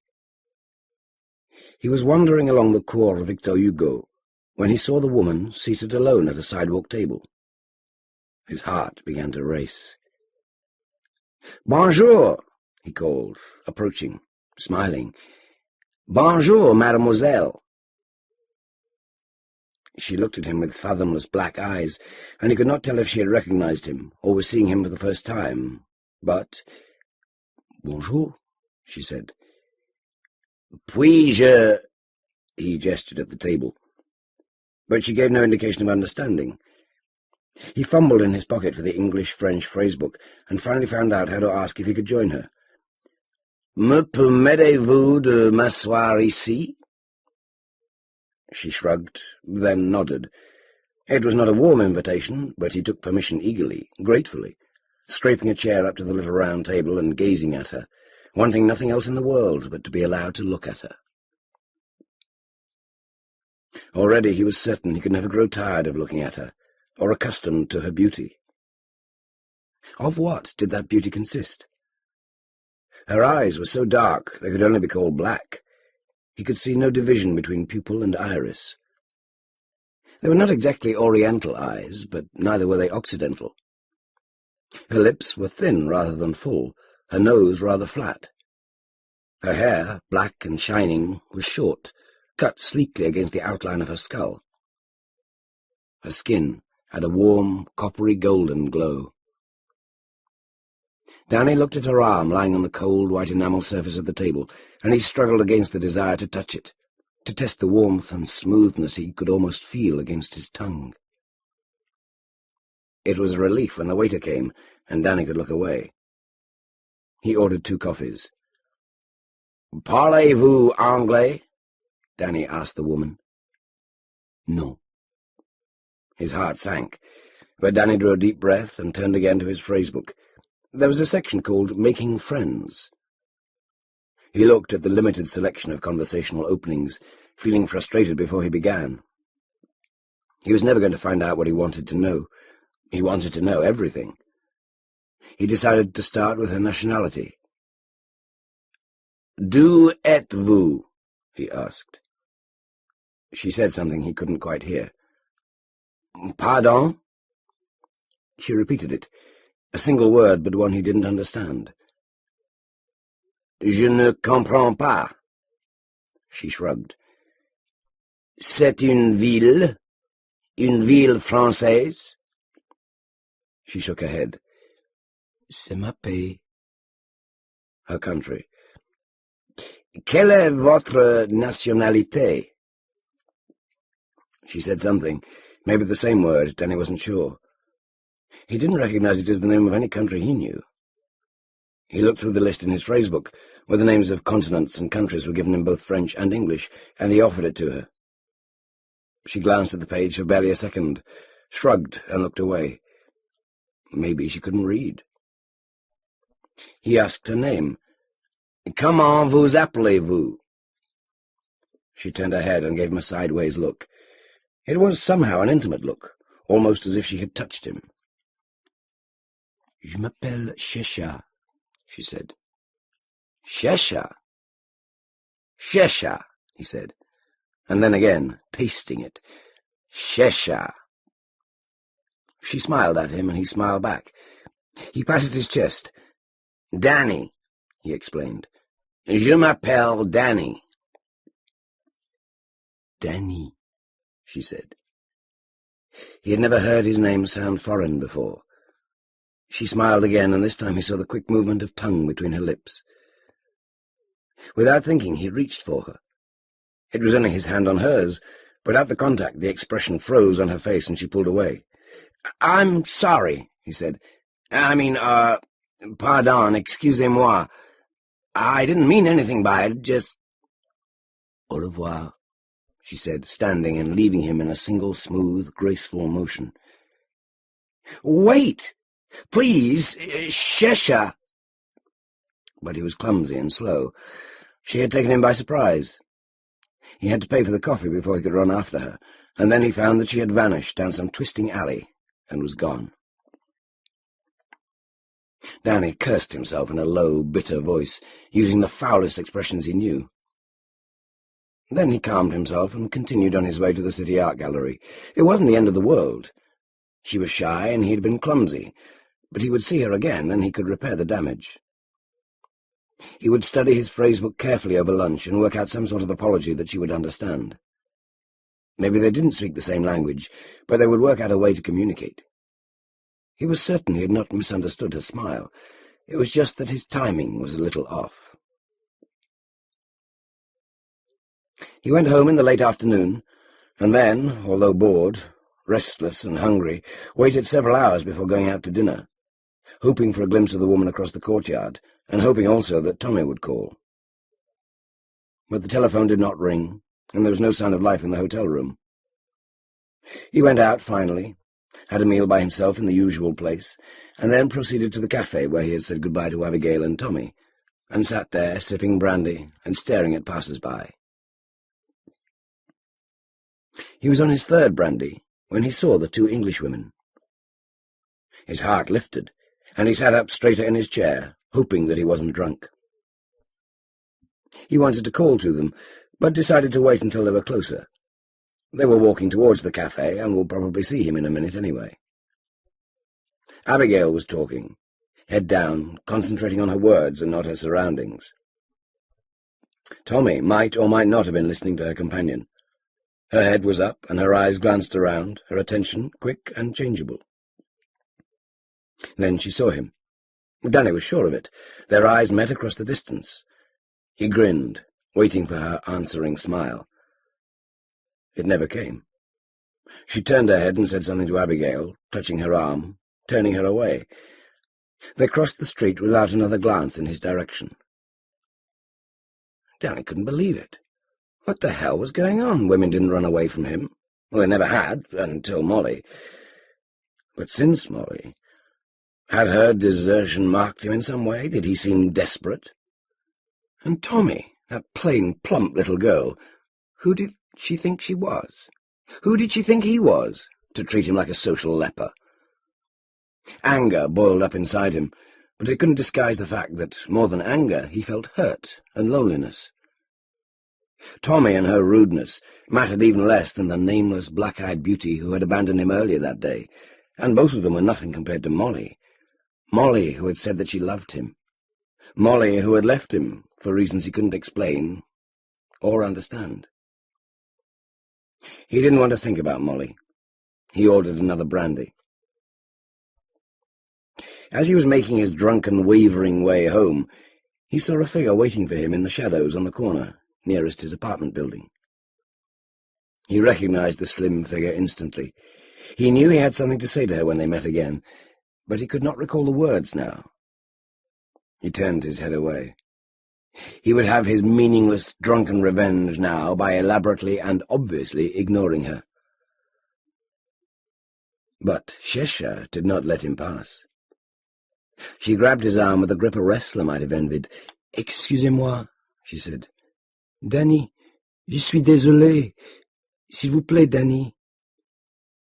There was more, which he did not understand, but out of the rush and stumble of words he understood two things. One, that she was apologizing for having run away from him earlier, and two, that French was no more her language than it was his. "It's okay," he said, his words cutting across the hard work of hers. He wanted to reassure her in French too, but couldn't remember how. "It's all right. I forgive you." "Hey, don't you speak any English at all?" She looked blank. "Okay," he said loudly. "Okay. Comprends? Okay?" He stared at her until she read the meaning in his face. Her anxious expression relaxed, and she nodded. He looked down to where she still gripped his arm, painfully hard. She let go. They looked at each other, strangely shadowed in the sodium glow of the street lamps. He thought again how beautiful she was, although it was memory and fantasy rather than sight which told him this. She smiled at him. Her eyes and her mouth glinted softly out of the darkness. Danny. He thought he knew what that meant, but when he moved to kiss her, she slipped out of his grasp and would not be held. Cheshire, please. S'il vous plaît. She shook her head and stayed teasingly out of reach. He stared at her, dizzy with drink and desire. Come home with me. Chez moi. He suddenly remembered the words of an old song. Voulez-vous coucher avec moi? She took a step back, but still smiled. Pas encore. Not yet. Well, that was hopeful, at least. When? Quand? Her shoulders rippled and she looked up, making a gesture at the sky. Danny put his head back and saw a thin slice of moon floating above the city. Pas encore. Pas ce soir, she said. Not yet. Not tonight. What did that mean? He tried to touch her, but she evaded him easily. Just one kiss, he said pleadingly. He held up a finger and touched it to his lips. Just one. She shook her head. Pas encore. When, then? He remembered the word for tomorrow. Demain? She hesitated. Demain, she said, and paused. Then, more firmly, Demain. Demain. Tomorrow, said Danny. Well, I probably am too drunk to be much good to you tonight, you're right. But tomorrow, I'll hold you to that, you know. I can find you. Demain, demain, she said again. Then, au revoir. She slipped away on the word around the corner and vanished into the shadows. He did not pursue her. He listened to the sound of her heels against the stone. He inhaled deeply, and then wrinkled his nose at the familiar whiff of drains. His body was tingling. He looked up at the moon again. Demain, he said to the empty street, and he made his way home. As he was undressing for bed, Danny found that Shish's grip on his arm had left a mark, a thin, reddish wheal such as might be left by the impress of a rubber band. He rubbed at it, and to his relief it soon faded. They were sitting in a cafe, at a round metal table, and staring into each other's eyes. Danny suddenly realized that he couldn't look away from her no matter how he tried. She might have hypnotized him. Then she blinked, and the spell was broken, and Danny woke, heart pounding hard with fright. There had been something wrong about the way she blinked her eyes, something not normal. And he had the feeling that it wasn't just in the dream, that it was something he had noticed about her earlier, and was just now remembering, just now making sense of. That was what was so frightening about it, that it was real and not normal. Just before he fell back to sleep, Danny understood what it was. She had closed her eyes from bottom to top. In the morning, it's demain, he thought. Danny realized no definite rendezvous had been arranged with Cheshire. He decided to wander around the city as usual, see a couple of churches, do some shopping, sit in cafes writing postcards home, and let her find him. She could find him if she wanted to, he thought. But the day passed, and there was no sign of her. At 5 o'clock, Danny went back to his apartment, planning to have a shower and change before going out to dinner. He went out onto the balcony and looked across the courtyard. The shutters had been closed that morning, but they were open now, and he could see Cheshire. She was wearing an extra-large T-shirt, pacing the floor and rubbing her bare arms as if she was cold. She moved in and out of his line of sight, apparently unaware of him. He stared and tried to will her to look his way, but she never turned her head. Her face was as still as a mask, eyes fixed on something he couldn't imagine. Watching her, Danny felt both fear and desire. He remembered the dream, if it had been a dream, and felt again the strength of her fingers encircling his arm. He remembered the tip of her tongue glinting between her lips. Her beauty was a power he didn't understand. He wanted to kiss her and to hold her, to feel her tongue in his mouth and her arms and legs wrapped fiercely around him. He didn't even pause to close the balcony door as he went out. There were small sounds of movement from within, but they stopped as soon as he knocked. "C'est moi," he said. "It's Danny." He waited, listening to the silence, and then he knocked again. After a very long time, she opened the door. She looked at him without expression. He saw fine lines around her eyes and wondered if she was older than he had thought. Maybe it was just dry skin. It looked duller today, lacking the marvellous golden glow he remembered. The T-shirt, which fell almost to her knees, was white. Big black letters across the front spelled "Success." "Bonjour," he said. She said nothing. He had the weird feeling that she didn't remember him. He kept a friendly expression on his face. "Voulez-vous sortir avec moi?" "Do you want to go out with me?" She shook her head.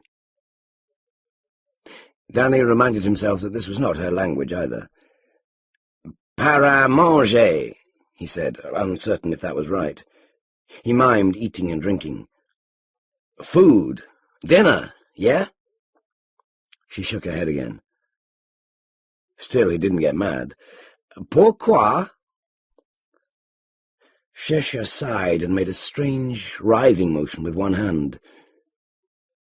"Je n'ai pas prêt." "Prêt?" He remembered that meant ready. "Oh, you mean you're not dressed? That's okay, I'll wait.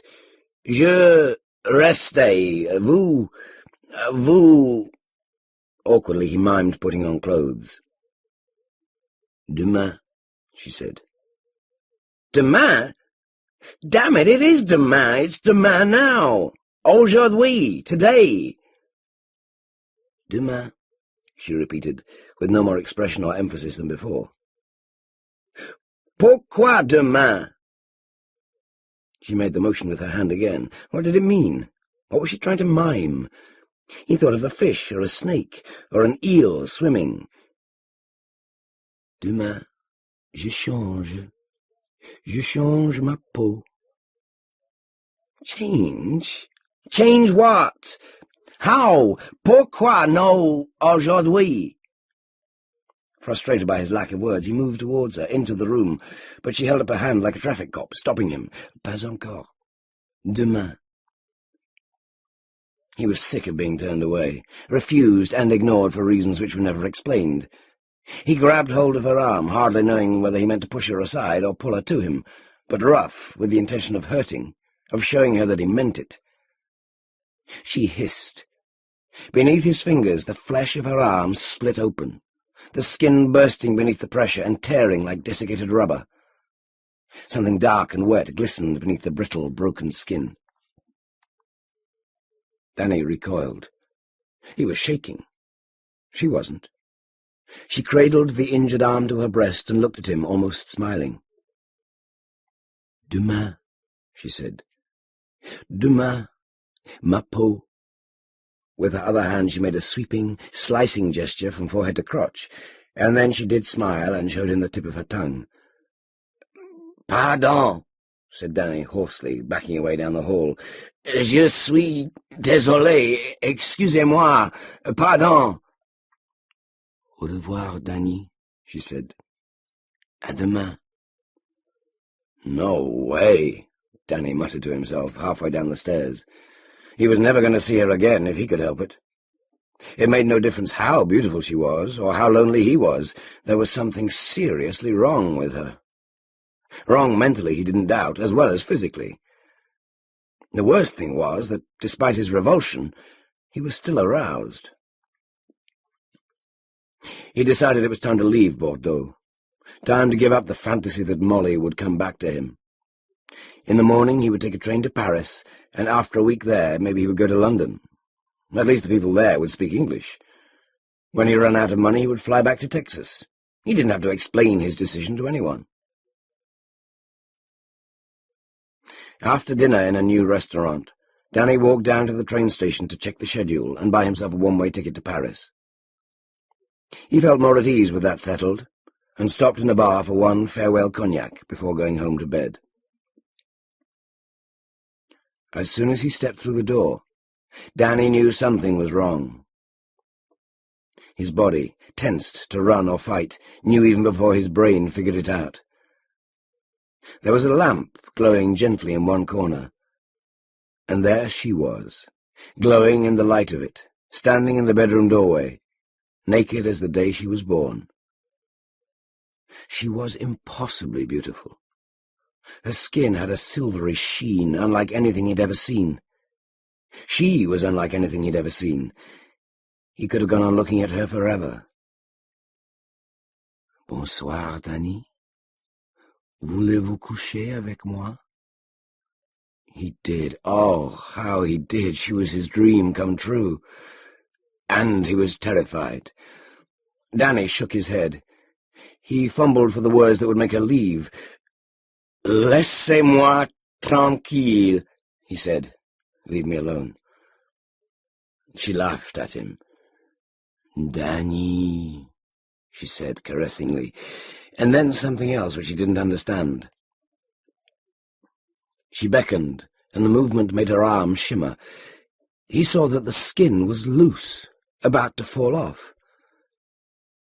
Dépêchez-vous, she said. Hurry up.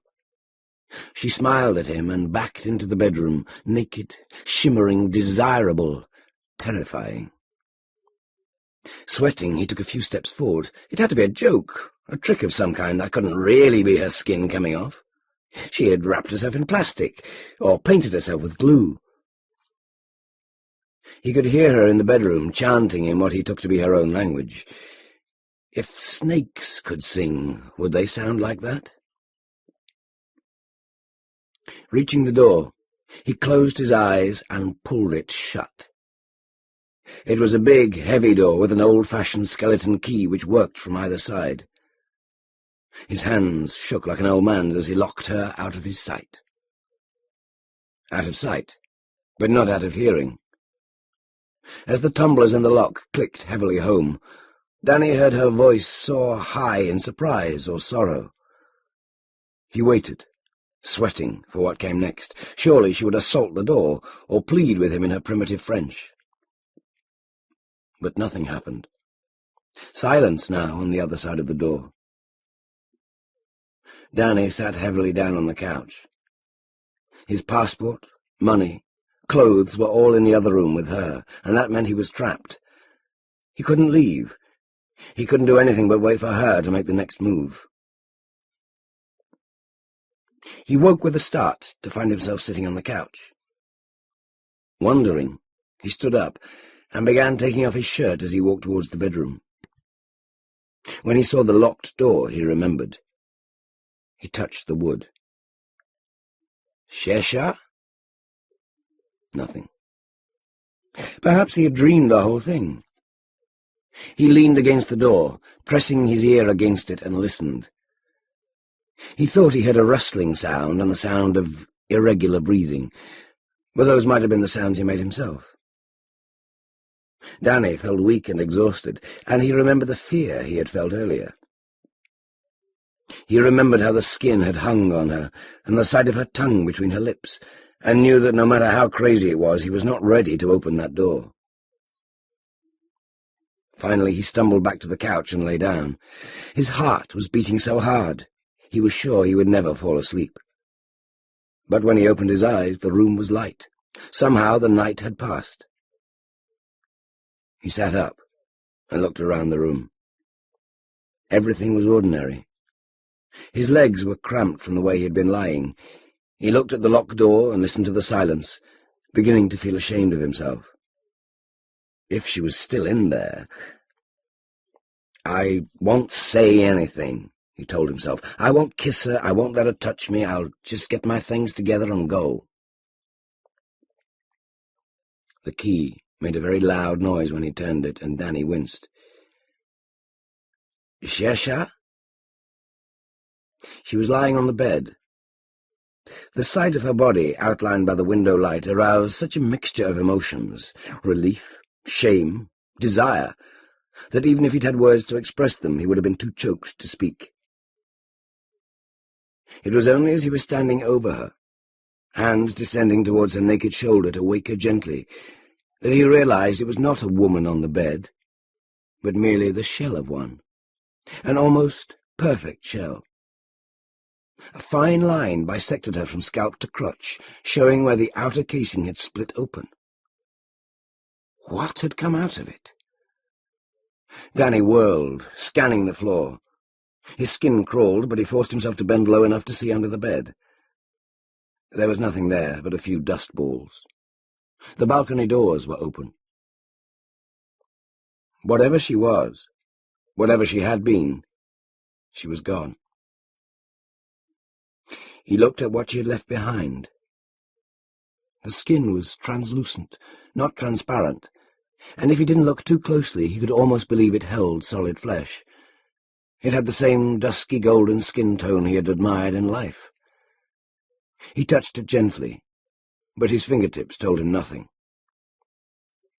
Cautiously he lifted her, gathering her into his arms, and then he couldn't help himself. He pressed his lips to hers, as if he could breathe life back into the hollow shell, and kiss her awake.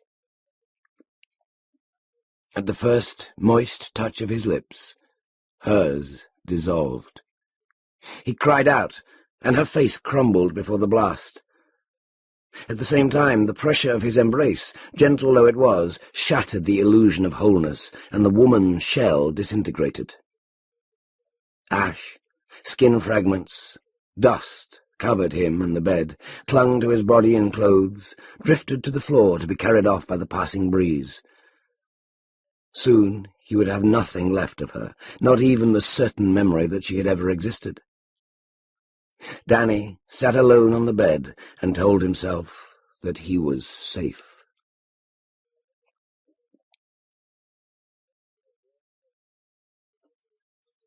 The writer, Lisa Tuttle, was born and raised in Texas and has lived in Britain since 1980. She has worked as a journalist on a daily newspaper in Texas and as an editor. Since selling her first story in 1971, she has had over 60 published, mostly SF, fantasy, and horror. 2 collections of her stories have appeared, A Nest of Nightmares and A Spaceship Built of Stone. Her first novel, Windhaven, published in 1980, was an SF collaboration with George R. Martin. She has had 2 horror novels published, Familiar Spirit and Gabriel, and is working on another. She is also the author of The Encyclopedia of Feminism and, most recently, Heroines, a collection of interviews with successful women.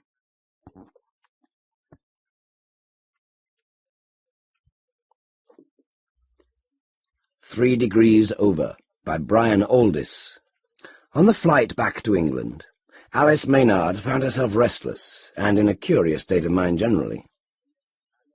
She avoided conversation with the other passengers, who she saw immediately were in commerce, and not the sort of people she usually mixed with. She tried to withdraw into herself. Really, she'd been so outgoing in the States. So Alice refused all offers of alcohol from the solicitor's hostess in first class, rejected the profit magazines, donned her iPads, and lay back as far as possible in what the airline liked to call her armchair. Gradually, the drone of the Boeing's engines faded into the background of thought. Yet she remained tense, trying to vanquish that unease which always attended her on transatlantic flights, despite a helpful air-sickness pill. Perhaps it was not so much the fear of the air, or of the weary hours to be passed before they reached London Heathrow, as the fear of the ocean. On European flights she felt no such unease. She had made such excursions recently on behalf of her college fundraising activities. But that great stretch of ocean beneath the plane, directly below her seat, that great stretch of amorphous water, grey, insatiable, impossible to comprehend, represented a threat. Her life, and her husband's life, bless him, was so secure, so free of the ghastly crises which afflicted other Oxford people in their mid-40s, so, in a word, if indeed there was such a word, so un-oceanic. Really, the Atlantic was like the subconscious. Drop into it, and you were lost. The very notion of falling into that mass of water, as into unforeseen circumstances, and being swallowed, becoming an unconsidered mote and being swallowed, was enough to set the pulses racing. Of course, one told oneself that was nonsense. Some clever people would call it a manifestation of, well, rather personal fears. One thought of other things. A well-disciplined mind could do that with confidence. For instance, one thought of that nearly completed critical edition of Emily Dickinson's poems, to be published by an American university press. It would be a pleasure to return to one's desk in Septuagint College and resume one's ordinary work. As freezing persons recollect the snow, first chill, then stupor, then the letting go. A disconcerting person, Emily Dickinson, but her shrinking from the sexual side of life was something with which one could entirely sympathize. She roused, removed her iPads, and looked about the cabin. Everything was as normal. All armchairs were filled, mainly with men, most of them sipping champagne, as if a flight was something to be celebrated, like a wedding. Alice had thought that a white-haired man was sitting in the chair next to her. She saw she was mistaken. A heavily built young woman was leaning forward, right elbow on the armrest, writing left-handedly on a notepad balanced on her lap. Her shoulder-length hair obscured her face, though Alice moved position to try and see more than a slab of cheek. The woman wore a dark, heavy dress with three-quarter-length sleeves. This was the source of Alice's unease. No, what an absurd thought. True, there seemed something vaguely unpleasant about the woman, but that was nobody else's business. Alice did not have to talk to her neighbour. She lay back, more determined than ever to sleep. It was silly to worry. She was not the worrying kind any more than Harold was. The fundraising tour of the States had tired her, which was natural enough. Now she could rest until they reached Heathrow and English soil. Alice had enjoyed lecturing about the need of the university, and Septuagint in particular, for money. The American audiences had been most receptive and generous, as Americans always were. She had spoken eloquently, and not without quoting American authors, of the opportunities facing Britain in 1988, of Mrs. Margaret Thatcher's remarkable drive to revive the economy, and at the same time of the considerable drawing in of horns to which the university had been forced. She spoke of Oxford, that ancient seat of learning, to which universities all over the world still looked for example, and she asked for their support over a difficult period. In fact, she was asking for no more than American colleges everywhere asked of their old alumni, and there were many Americans who had benefited from the Oxford system. It was calculated that there were some 6,500 living American Oxonians, many of them leading distinguished careers as a result of their education. Nor did she refrain from alluding, in the closing passages of her speech, to Mrs. Thatcher's wish for a moral revival in England. She approved of that, as evidently did the majority of her audiences, fired by the example of their own revered president, soon, alas, to step down. The mere notion of a moral revival loosened purse strings. Yes, she had a sense of mission achieved, and Harold would be proud of her. That success would certainly constitute no impediment to his own career in the university. Dear Harold. She thought of the woman at a Midwestern university she had visited. Frances, someone, wife of a lecturer in English literature. Frances was a New Yorker, totally lost in Nebraska. "Oh, yeah," she had said, in answer to a remark of Alice's. "We sure are quiet here." A quick look round to see if anyone on the faculty might be listening, and then, traitorously, raising her glass almost to her lips, "In fact, I sometimes wonder if we aren't all dead." Alice smiled at the recollection. How different Oxford was from Nebraska. Oxford, the very centre of intellectual life. Her thoughts drifted, but she was not asleep. Again the drone of the plane seemed to echo a deeper unease, which again came to the surface of her mind. She opened her eyes. It seemed as if the woman in the adjacent chair had shuffled herself closer. A dark-clad arm now overlapped the communal armrest, a loop of the sleeve hanging down on Alice's side. An old-fashioned analogue watch and a chunky bracelet on the right wrist might be observed through half-closed lids.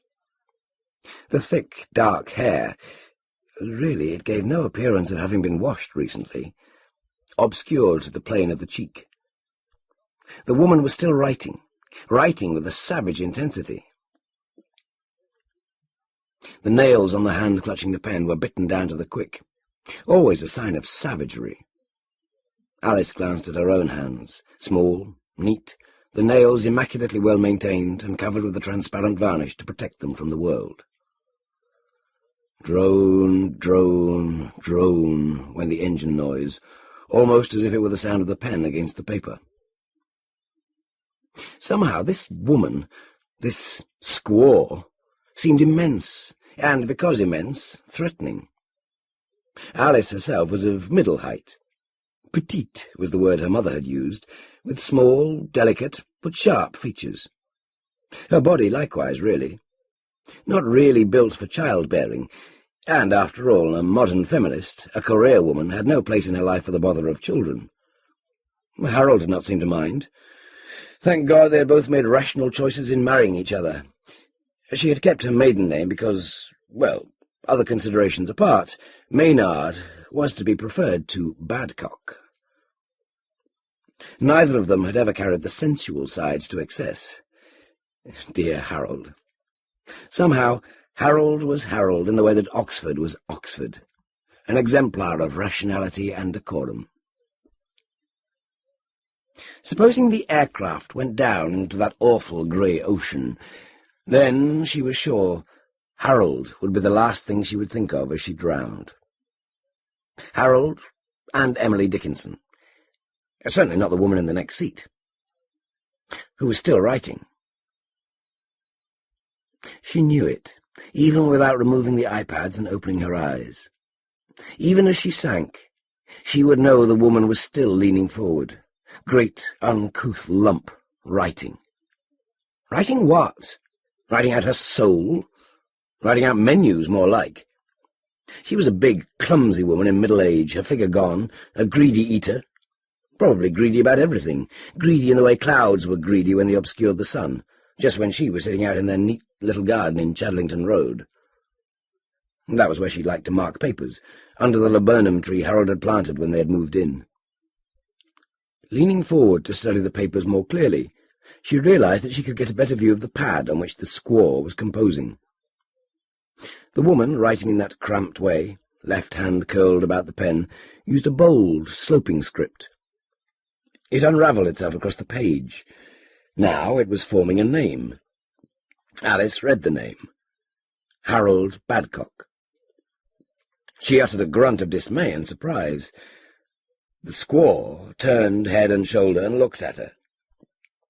Great dark eyes stared up from under broad brow and untidy hairline.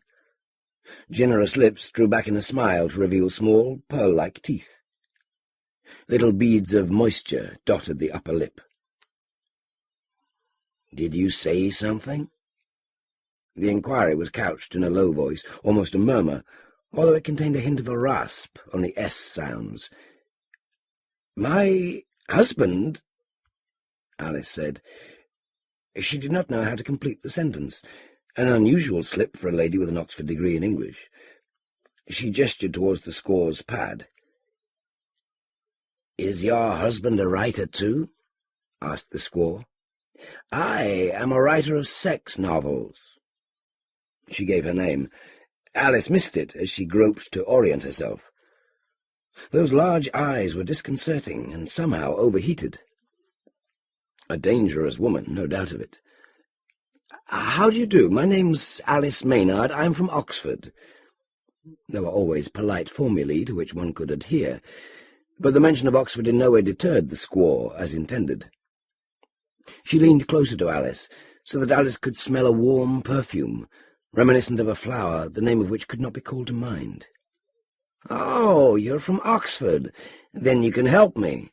I'm heading for Oxford, and this is my first time away from the States. I'm real excited, as you can imagine, and greatly looking forward to the adventure." This was said with a direct simplicity which normally would have had its appeal for Alice. The woman was younger than she had supposed, although it was difficult to judge her age at all precisely. "And whereabouts are you from?" Alice asked, rather sharply. "Oh, you won't have heard of it. A place in Nebraska, just a hick town, I guess, right off the map." There were formalities in these exchanges. "I was in Nebraska recently, lecturing." The squaw extended her hand. "I'm sure we're going to be friends, Alice." Reluctantly, Alice accepted the hand. It was noticeably warm, as if it had been hiding somewhere snug. "You can show me all the delights of Oxford," said the squaw. And so Felicity Paiva arrived in Oxford, England. Alice was not entirely sure how. The Victorian house in Chadlington Road seemed curiously dim and cold behind its formal stone exterior, although the month was June. In this context, Felicity, for Alice was still trying to banish the word squaw from her mind, Felicity gave off an impression of light and warmth, as if she had never presented herself as dark. She strode with a determined step into the hall, and in no time was going from room to room, throwing open doors, exclaiming with interest and delight. "Such a heavenly home! So British! And you've kept it in period, which is such a smart thing to do." Alice was vexed by this remark, since she and Harold had updated the house in many ways only 5 years earlier. While tearing out the old central heating and installing new, they had daringly put in new patio windows looking onto the rear garden, where they had done away with mouldy flower beds full of Michaelmas daisies, and had built a tiled area, complete with ornamental pool and lion's head which dripped water into the pool, as well as redecorating most of the house in a lighter, more 80s way. They had also knocked down the wall of the old breakfast room to extend the kitchen, and put in a super scarlet Aga, such as the Vice-Chancellor's wife possessed. This was not what Alice called keeping it in period. Besides, they had David Gentleman prints on the hall walls, framed in aluminium frames. Felicity cooed over her bedroom, though in a rather disappointed way, and inspected the bathroom without comment. It was true that the shower curtain should have been renewed. She strode to her single window and looked towards the charwell over the garden. "Nice yard you have. Well, well, I wonder what's going to happen to me in a place like this." "I expect you'll do much as our other American tourists do," said Alice. "I anticipate that my husband will be home in about an hour." Her intention was to speak to Harold and prepare him before he got a sight of the girl. She was sure he would be furious, although, Harold-like, he would not attempt to show it.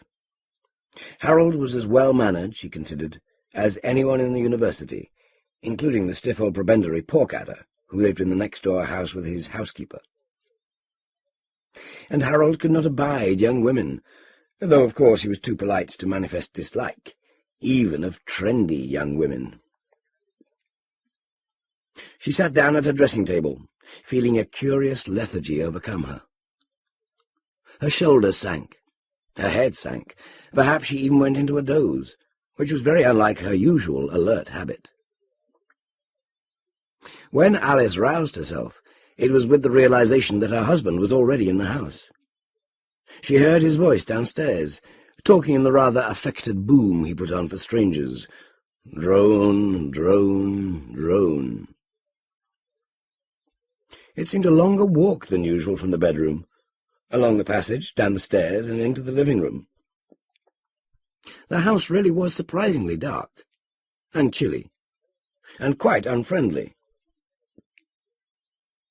Harold Badcock, Tyndale lecturer in medieval European history, shot her a look of hate as she entered the living room. He stood by the empty grate, resting an elbow on the mantelpiece, so as almost to prod the Meissen shepherds and shepherdesses. Upon his wife's entry, he drew back slightly from Felicity Paiva and straightened. She had changed into a golden dress of a loose flowing kind, and had brushed her hair back to reveal her high, broad brow. She was smiling at Harold. One hand, with its bitten nails, rested on the mantelpiece, also close to the innocent shepherdesses. Harold Badcock conquered his glance of hatred immediately, and came forward with his arms out to greet his wife. She went to him. He clutched her elbows. Harold was slightly fleshy at this time of his life, in his mid-40s, and they lived well in Magdalen, no doubt of it. He was balding fast, with a monk's tonsure. That, and his pointed nose and small moustache, gave him a rather naughty, pixie-ish look, quite at variance with what Alice considered his real character. Harold was a tie-wearer, against the fashion, but he had already removed it, and removed his grey jacket, which surprised her. The room was full of attention Alice had not known before, not even during their sometimes rather stiff North Oxford dinner parties. "So, we've got a visitor, Alice. How jolly." This remark was so out of keeping that Alice became alarmed. "I hope you don't mind, Harold, dear." "Mind? Of course I don't mind. Felicity may find us a bit stuffy in our ways." That was surely one in the eye for Alice, but Harold, without pause, turned to address the golden visitor. "But are you all right, my dear, after your long journey? Not running a temperature, are you? I thought your hand felt rather hot."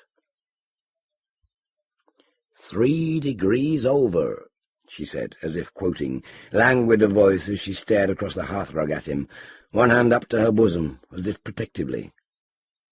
Or, as if saying, the hussy, "Look at my ample, too ample, bosom," Alice thought.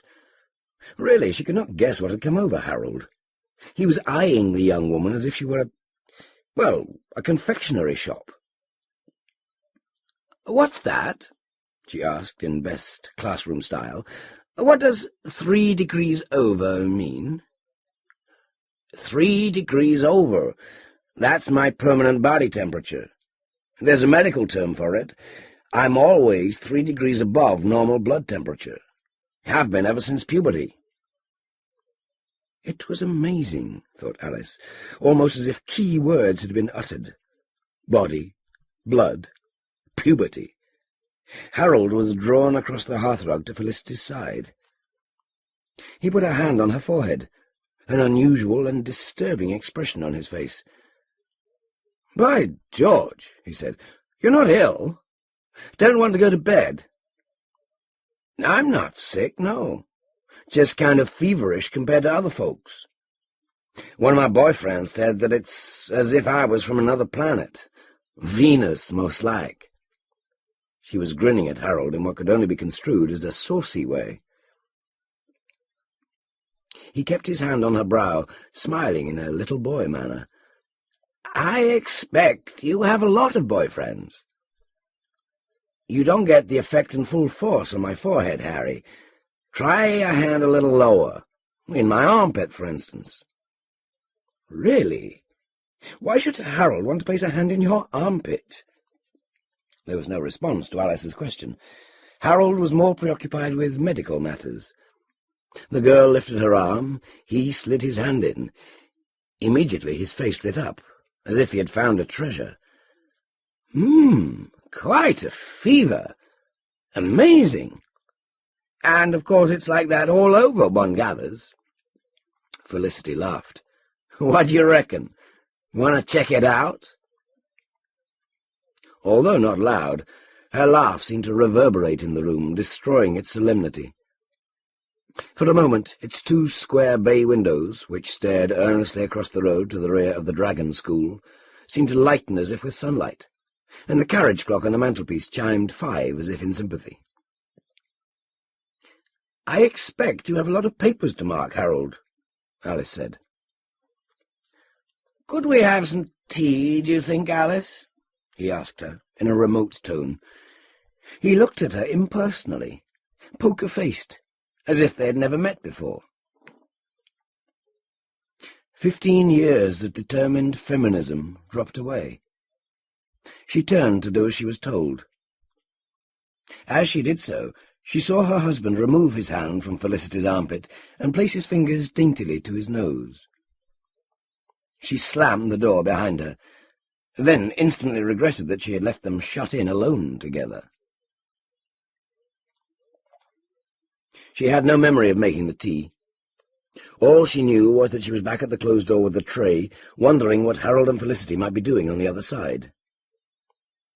The cups rattled in response to her uncontrollable trembling.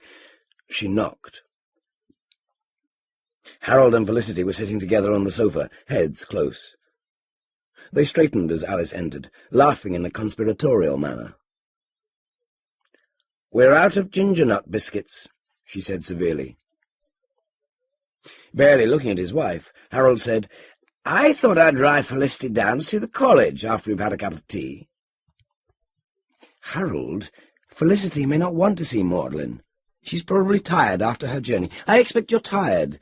You generally have a sherry and a nap when you come home at this time, and besides, there are those papers to correct, and I hoped you'd help me unpack. I want to have you about the house because I brought you a little souvenir from New York, only it may take a while to get it out of my suitcase. Don't you think it looks like rain? I should save the trip until the weekend, when we can all go. Besides, she'll be bored with all your old historical studies. She'll want to be with other people of her own age, other Americans, perhaps. I mean, there are plenty of them about the place, goodness knows, and that shirt should really go in the wash straight away." "Let's have our tea, dear," he said, with a show of patience. "Why is there no chocolate cake? Felicity writes sex novels, you know. Skirts was her last title. Just that, Skirts. One word, very cute. Arouses the interest at once. Not published over here yet." "I should imagine not," said Alice. "And the traffic will be so congested at this time of afternoon you'll hardly get down the High at all, and it's clouding over, and Felicity should acclimatise herself before she goes out, particularly since Magdalen is so cold at this time of—" "I'll be just fine, Allie, and my study's always warm," they said simultaneously. When they had left the house, Alice went back upstairs to her bedroom. She undressed. Naked, she walked into the bathroom, and there surveyed herself in a way she had not done for some years. She put her hands under her breasts and lifted them slightly. True, they were not particularly large, but they were keeping their shape well. She had not ruined them by childbearing. She ran the bath, loading it with bath foam, and sank down into it. Again she felt overwhelmed with fatigue, but sly, lecherous images slunk into her mind, like a guilty dog sneaking in after a roll in something bad. She was simultaneously pleased, revolted, and delighted. The thought of Harold's penis, erect and engorged, slipping between the hairy lips of Felicity's vagina, was something that no counter-thoughts of the corridors of Septuagint could dispel. She moaned and clutched her sudsy breasts. Perhaps she drifted off in the bath. In a vivid dream, someone offered her a plate of peacock breast. She refused, as she usually did. She woke and dressed, spraying on perfume in a manner quite unlike her usual self, a good burst between the thighs. It was after 10 o'clock and almost completely dark when Harold and Felicity returned to the house. He was holding her arm, looking peculiarly young and unprofessorial. Alice had the impression, as she rose from her chair, that again Felicity was dark and hag-like, her eyes glittering from a wigwam of jet-black hair. It was difficult to make out the essential nature of the girl.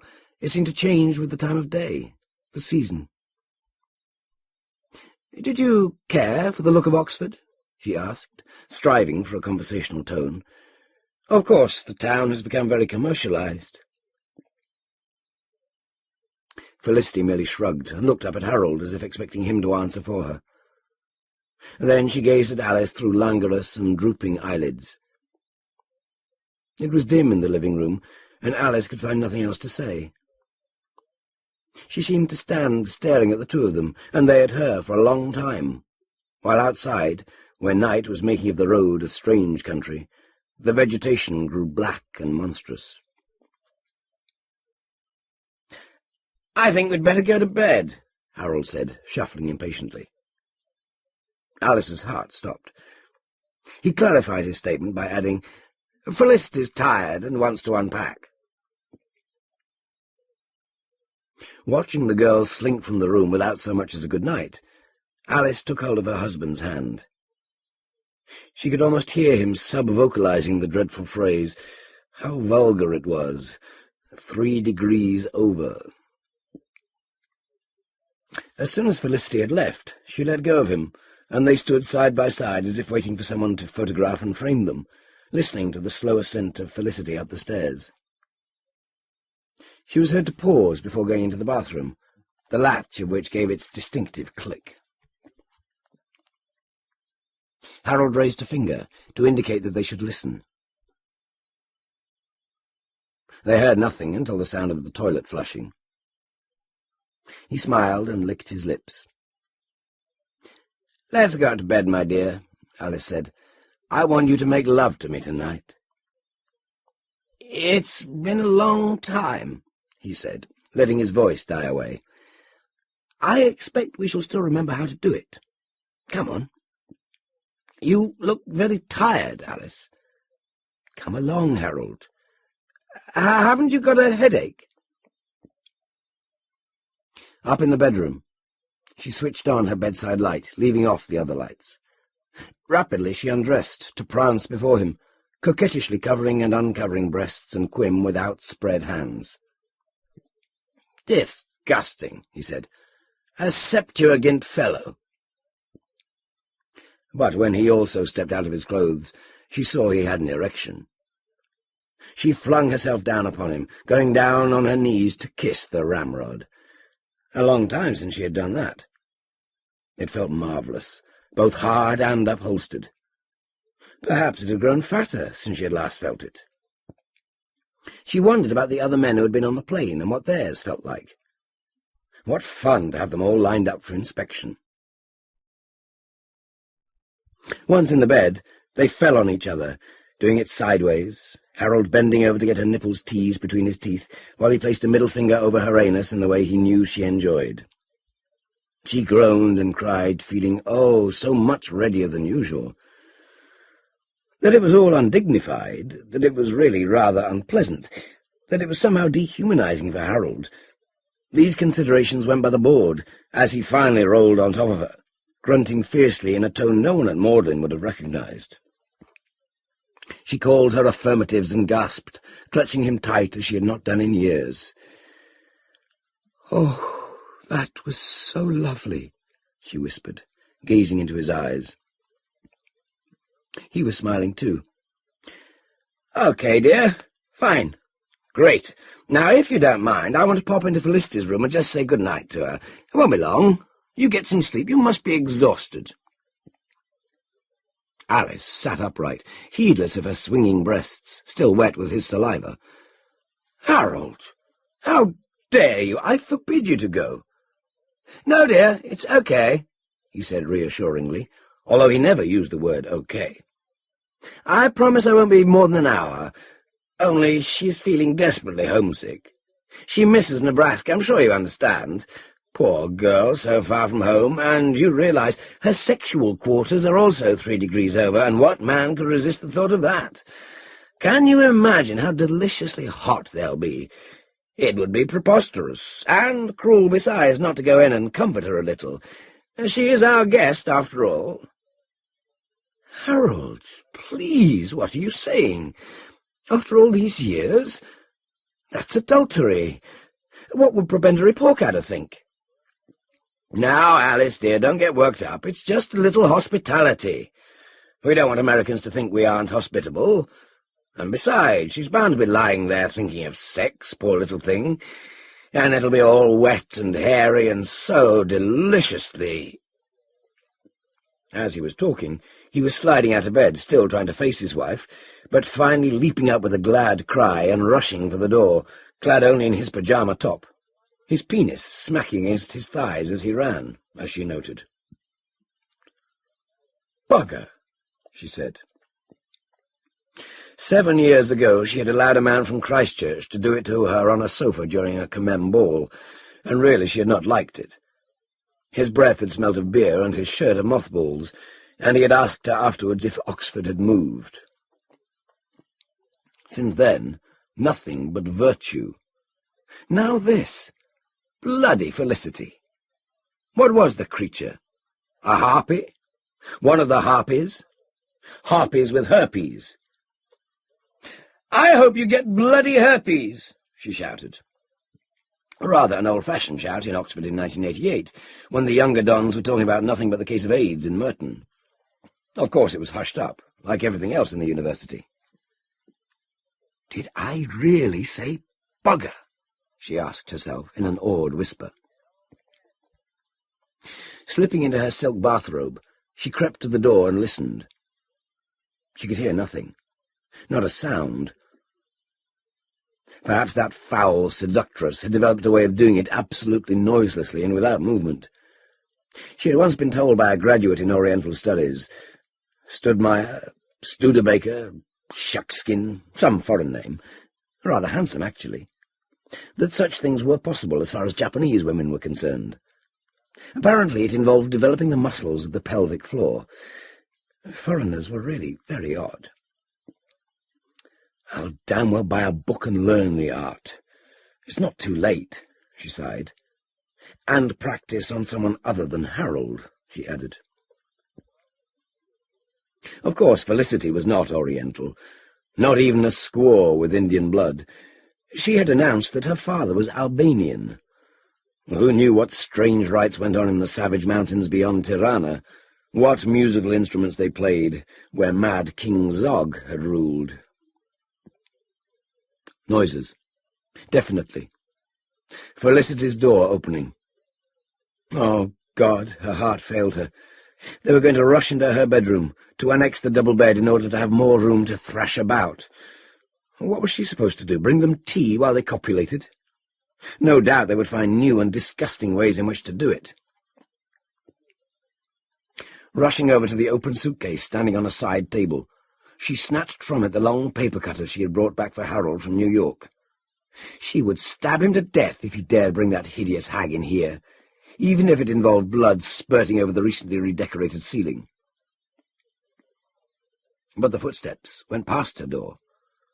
They were neither hurried nor stealthy, the sort of footsteps old acquaintances might leave behind. With great caution, she opened the door and moved breathlessly into the corridor. It was dark and airless.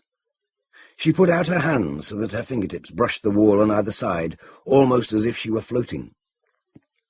The water was thick and murky, full of currents that ran rudely against her face. Alarmed, she thought she saw a black man lurking just behind her. Not that she had the slightest prejudice against blacks. In fact, one of her students, who was black, showed a remarkable sympathy with Emily Dickinson, and had written a good essay on the short poem beginning, "Drowning is not so pitiful as the attempt to rise." It was not a black man, just a dolphin. Floating down into the depths, she heard the kitchen door into the back garden close the very moment she switched on the hall light. At that, the door opened again, and her husband looked back at her, his moustache bristling. "Don't come out, dear, you'll catch a death of cold. Go back to bed. We're just going to have a fuck in the flower bed." "Mind the bloody peonies," she shouted, but too late. The water went sluicing out of the house into the garden. She heard the prebendary's cat from next door weeping in feline fright.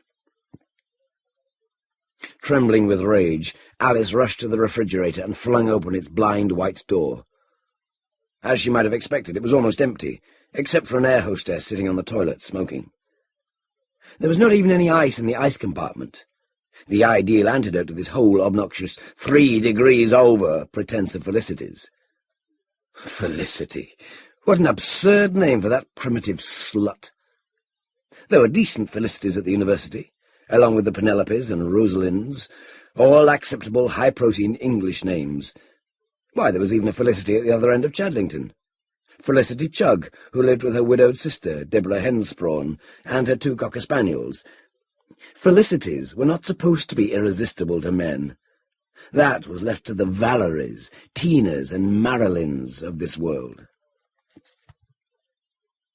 Either she could hear jungle drums, or the beating of her own heart. Drone, drone, drone. Why, there was a positive orgy going on out there, in her respectable garden. The Meads from over the way were joining in, perhaps, or the dreadful Throckmorton brothers from number 13. Surely not. She ran upstairs again, heedless of the dolphin thrashing wetly on the upper landing. Damn creatures! Harold had been leaving the landing window open again. Climbing over Felicity's tousled bed, she shone a torch out and down onto the garden. The sight was confusing. Evidently the garden had been badly neglected during her 10 days' absence. It looked as if old Hubbard had been drinking again and not shown up on Tuesdays. The laburnum had gone. Where the lawn had been grew a large clump, or you could hardly call it a copse, of coconut palms. She could scarcely believe her eyes, but she could believe her ears. Sexually coarse, no other term for it, sexually coarse laughter sounded from the region of the raspberry canes on the other side of the goldfish pool. The balmy Oxford night air was alive with lechery. She ran downstairs again, clutching her wicked New York paper cutter. My God, she would have vengeance for this. She had never killed before. In her heart she foresaw what she had missed. Intense though Emily Dickinson was, she had never experienced the spume and spray of arterial blood. Many though the pleasures of Septuagint were, they did not include creme passionnelle, or only very rarely, and then Alice Maynard had not been remotely involved. On her feet were no shoes. On her slender body was only the bathrobe, which fluttered out behind her as she ran into the steaming night. She could smell the lust, tainting the air like distant barns burning. Night-birds screamed, rejoicing. Pushing her way through the hordes of little black boys with bones through their noses, she looked up at the sky. A full moon hung above the distant mountains. Over New Marston Way, the volcano flared briefly, its great tit black against the last bars of sunset. Something roared down in the swamp. Prickles formed over her flesh at the sound. Well, we know where we are, don't we, Alice? This is Papua New Guinea, and the remote end of it at that. A telltale phrase came back to her as she ran over the dew-wet marsh grass. The white girl's grave. My God, but there would be bloodletting this night. It hardly surprised her that the goldfish pool had spread so much. She had been away too long. The natives had run amok without her firm, guiding hand. Something lumbered and crushed out on a sandbank. The hippos, she thought, with a sure hunter's instinct. The hippos always mate at the full moon, to whelp during the monsoon as they had since tertiary times. Harold and the girl were dancing ahead, or rather pursuing each other at a ritual pace, round and round a flat white sacrificial stone. They paused when Alice came up to them, their bodies painted with symbolic walls and animals. "What you do here, white woman?" Harold asked, raising his great fists threateningly. "This the sacred mating place of the tribe. Meat dagger belong me, he quench flaming tip along passage, she belong, she minx. You go vamoose from here, plenty chop chop. Tuck up in him blanket, take sleeping pill." But the girl cried in a clear voice, "No, mighty one, let the old lady stay. She come to do worship, ain't it, she who carries torch?" She had a bougainvillea blossom in her tousled mane. Aldiss set the torch down on the sacrificial slab. She was not going to be fooled by their silly voices and accents. As she began to tick them off, a manservant rushed up with a magnum of champagne. When she waved him away, he poured the foaming liquid reverently over the stone. "You two don't deceive me," she said. "Harold, come inside at once before you disturb the prebendary. You're simply making a spectacle of yourself. This is not a college Geordie." The Hellcat rushed up to her, pointing to Harold. "He sang, he dance, he no secret how place the stick of flesh in the hole of flesh, he mighty one." "Nonsense. He's my husband Harold, and don't you forget it." Felicity was wearing nothing but the great swirl of her hair and the flower in it. Her breasts wobbled as if with a slow rhythm of their own. Her hips vibrated with energy. Down in the forest of her sex hair, something glinted in the moonlight like a jewel. She came closer. Harold pointed to her and chanted, "She sing, she dance, she shake it like you don't know how. She screw like rattlesnake, all the same one piece." They chanted together, leaping up and down. "We sing, we dance, we shake it." An infant's skull, tied by a thong, rattled round his loins. It did not conceal his monstrous organ, the end of which had temporarily found lodgment in the eye socket of the defunct toddler. He and Felicity moved nearer. He snatched the knife from Alice's hand. "He armed, he know no fear," Felicity chanted. "He sweat like pig." Alice was powerless, yet she had lost her terror. Tearing off her single garment, she stood naked before them, proud little breasts pointing upwards as if to offer the cherries of her nipples to the Papua moon. "Take me, she said, her voice low and thrilling. "Penetrate me, only for God's sake don't wake the neighbours."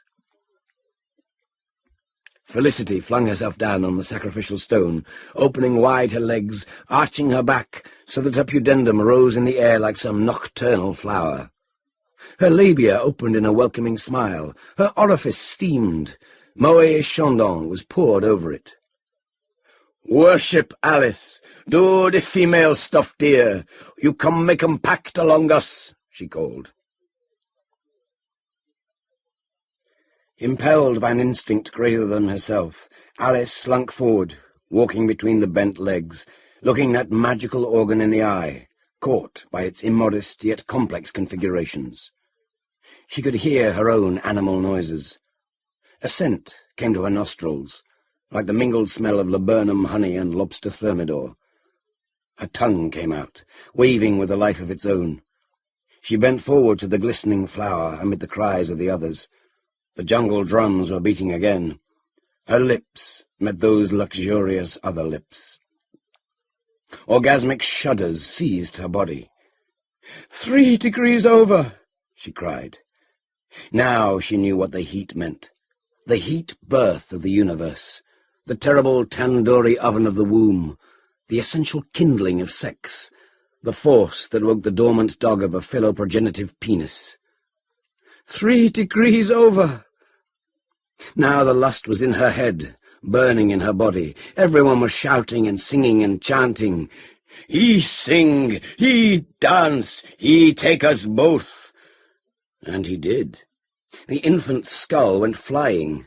They writhed upon him, writhed under him. The great lip-smacking moon flailed their flanks with silver as they tumbled in ecstasy. For a while they were more than human. Inexhaustible, like creatures of legend, Indian sculpture, pornography. Once more Zog gloried and drank deep in his distant palace, while the headhunters ran on the fevered margins of the lagoon, a frieze from prehistory. "He come, he go, he come again." She knew she was more than human, a goddess born for the eternal burn of love. There had been many nights like this, and she had been furiously ridden before, as now by this tireless mighty one, face fixed in the inhuman lineaments of lust. Something in her drank in his savage juices, as the mango tree sucks up rain, and in her turn she spurted liquid from every pore and orifice. Even from her ears golden treacle flowed, while the others lapped like nectar. He suck, he blow, he know, he got the rhythm. And indeed he had. Now they were all 3 degrees over. There seemed to be many of them. No longer was it necessary or possible to tell which limb was which body. Oh, that there should be nights like this, and her mother need never know. He shout, he shag, he got the rhythm. They all had the rhythm. She heard her mouth calling strings of obscenities, sweet to be heard, lullabies, jocularly Jurassic love songs, meaningless aphrodisiacal noises. And there was another voice, a new voice, and the new voice was saying, "Mrs. Badcock, what do you think you're doing?" Only one person was brave enough, fool enough to address her as Mrs. Badcock, a name she hated. That was their obstreperous old neighbour, prebendary Denzil Porkadder. He had climbed on a garden seat to peer over the wall at their activities. Although she could see he wore pyjamas, he had on his head as usual his old straw hat with its black headband.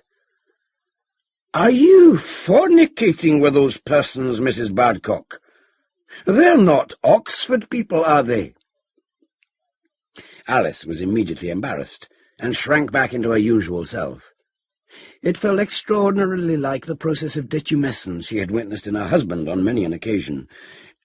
"They are members of the university, prebendary," she muttered, covering her nudity. Although not exactly a religious person, she was pained to think that a senior member of the Church of England should get, albeit by moonlight, a good glimpse of her sexual organs in their present somewhat engorged state. Abashed, she tried to shrink behind the sacrificial stone and hid her eyes. "Get inside, the lot of you, or I'll call the police," shouted the prebendary, foaming at the mouth. "The gardens of North Oxford are designed for peaceful horticulture, not these heathen goings-on. Besides, it's gone midnight." But Harold and Felicity were less easily cowed than Alice. Harold gave a murderous cry of rage and jumped up on the stone, aiming the knife straight at the holy old blatherer. It flashed in the moonlight. Alice saw that murder was going to be done and shrieked uselessly. To kill off the prebendary, a revered old man whose 100th birthday was going to be celebrated on the next Sunday, the second Sunday after Trinity, at St. Andrew's Church, and just about everywhere else in Oxford. Well, it would be the end of her career, and of Harold's. They would be imprisoned, and when released, would probably have to live out their stained lives in Cowley or Kidlington. Old acquaintances would cut them dead when they chanced to meet in the covered market. She lifted her hand to stop her husband, to grasp the knife, but she fell back, reading in both Harold's eyes and Felicity's an unstoppable bloodlust. It was a life they needed now, a life they were going to have. He hate, he conquer, he know. The prebendary was still ranting on, unconscious of danger, as he quoted scripture and mentioned the Prime Minister, whose determination to get rid of sex and violence and anything else amusing on TV he commended. Harold was flexing his muscles for the perfect balance, teeth bared, knife poised over his head. And the savage woman shouting, chanting, naked and outrageous, goading him on. He throw! He kill! He throw!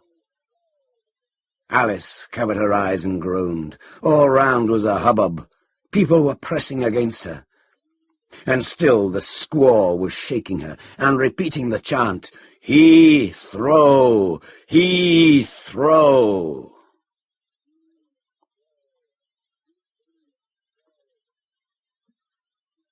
Brian Aldiss is the most renowned of contemporary British SF authors, with more than 80 books and 250 short stories published. Among his best-known SF novels are Greybeard, Frankenstein Unbound, The Malatia Tapestry, and the Heliconia trilogy. He has written several important critical volumes, particularly Billion-Year Spree, expanded in 1986 with David Wingrove as Trillion-Year Spree. He is the editor of numerous anthologies, often in collaboration with Harry Harrison. Both for his fiction and his criticism, he has received awards, including the Hugo Award twice, the Nebula Award, the Pilgrim Award, the James Blish Award, the award of the International Association for the Fantastic in the Arts, and the J. Lloyd Eaton Award.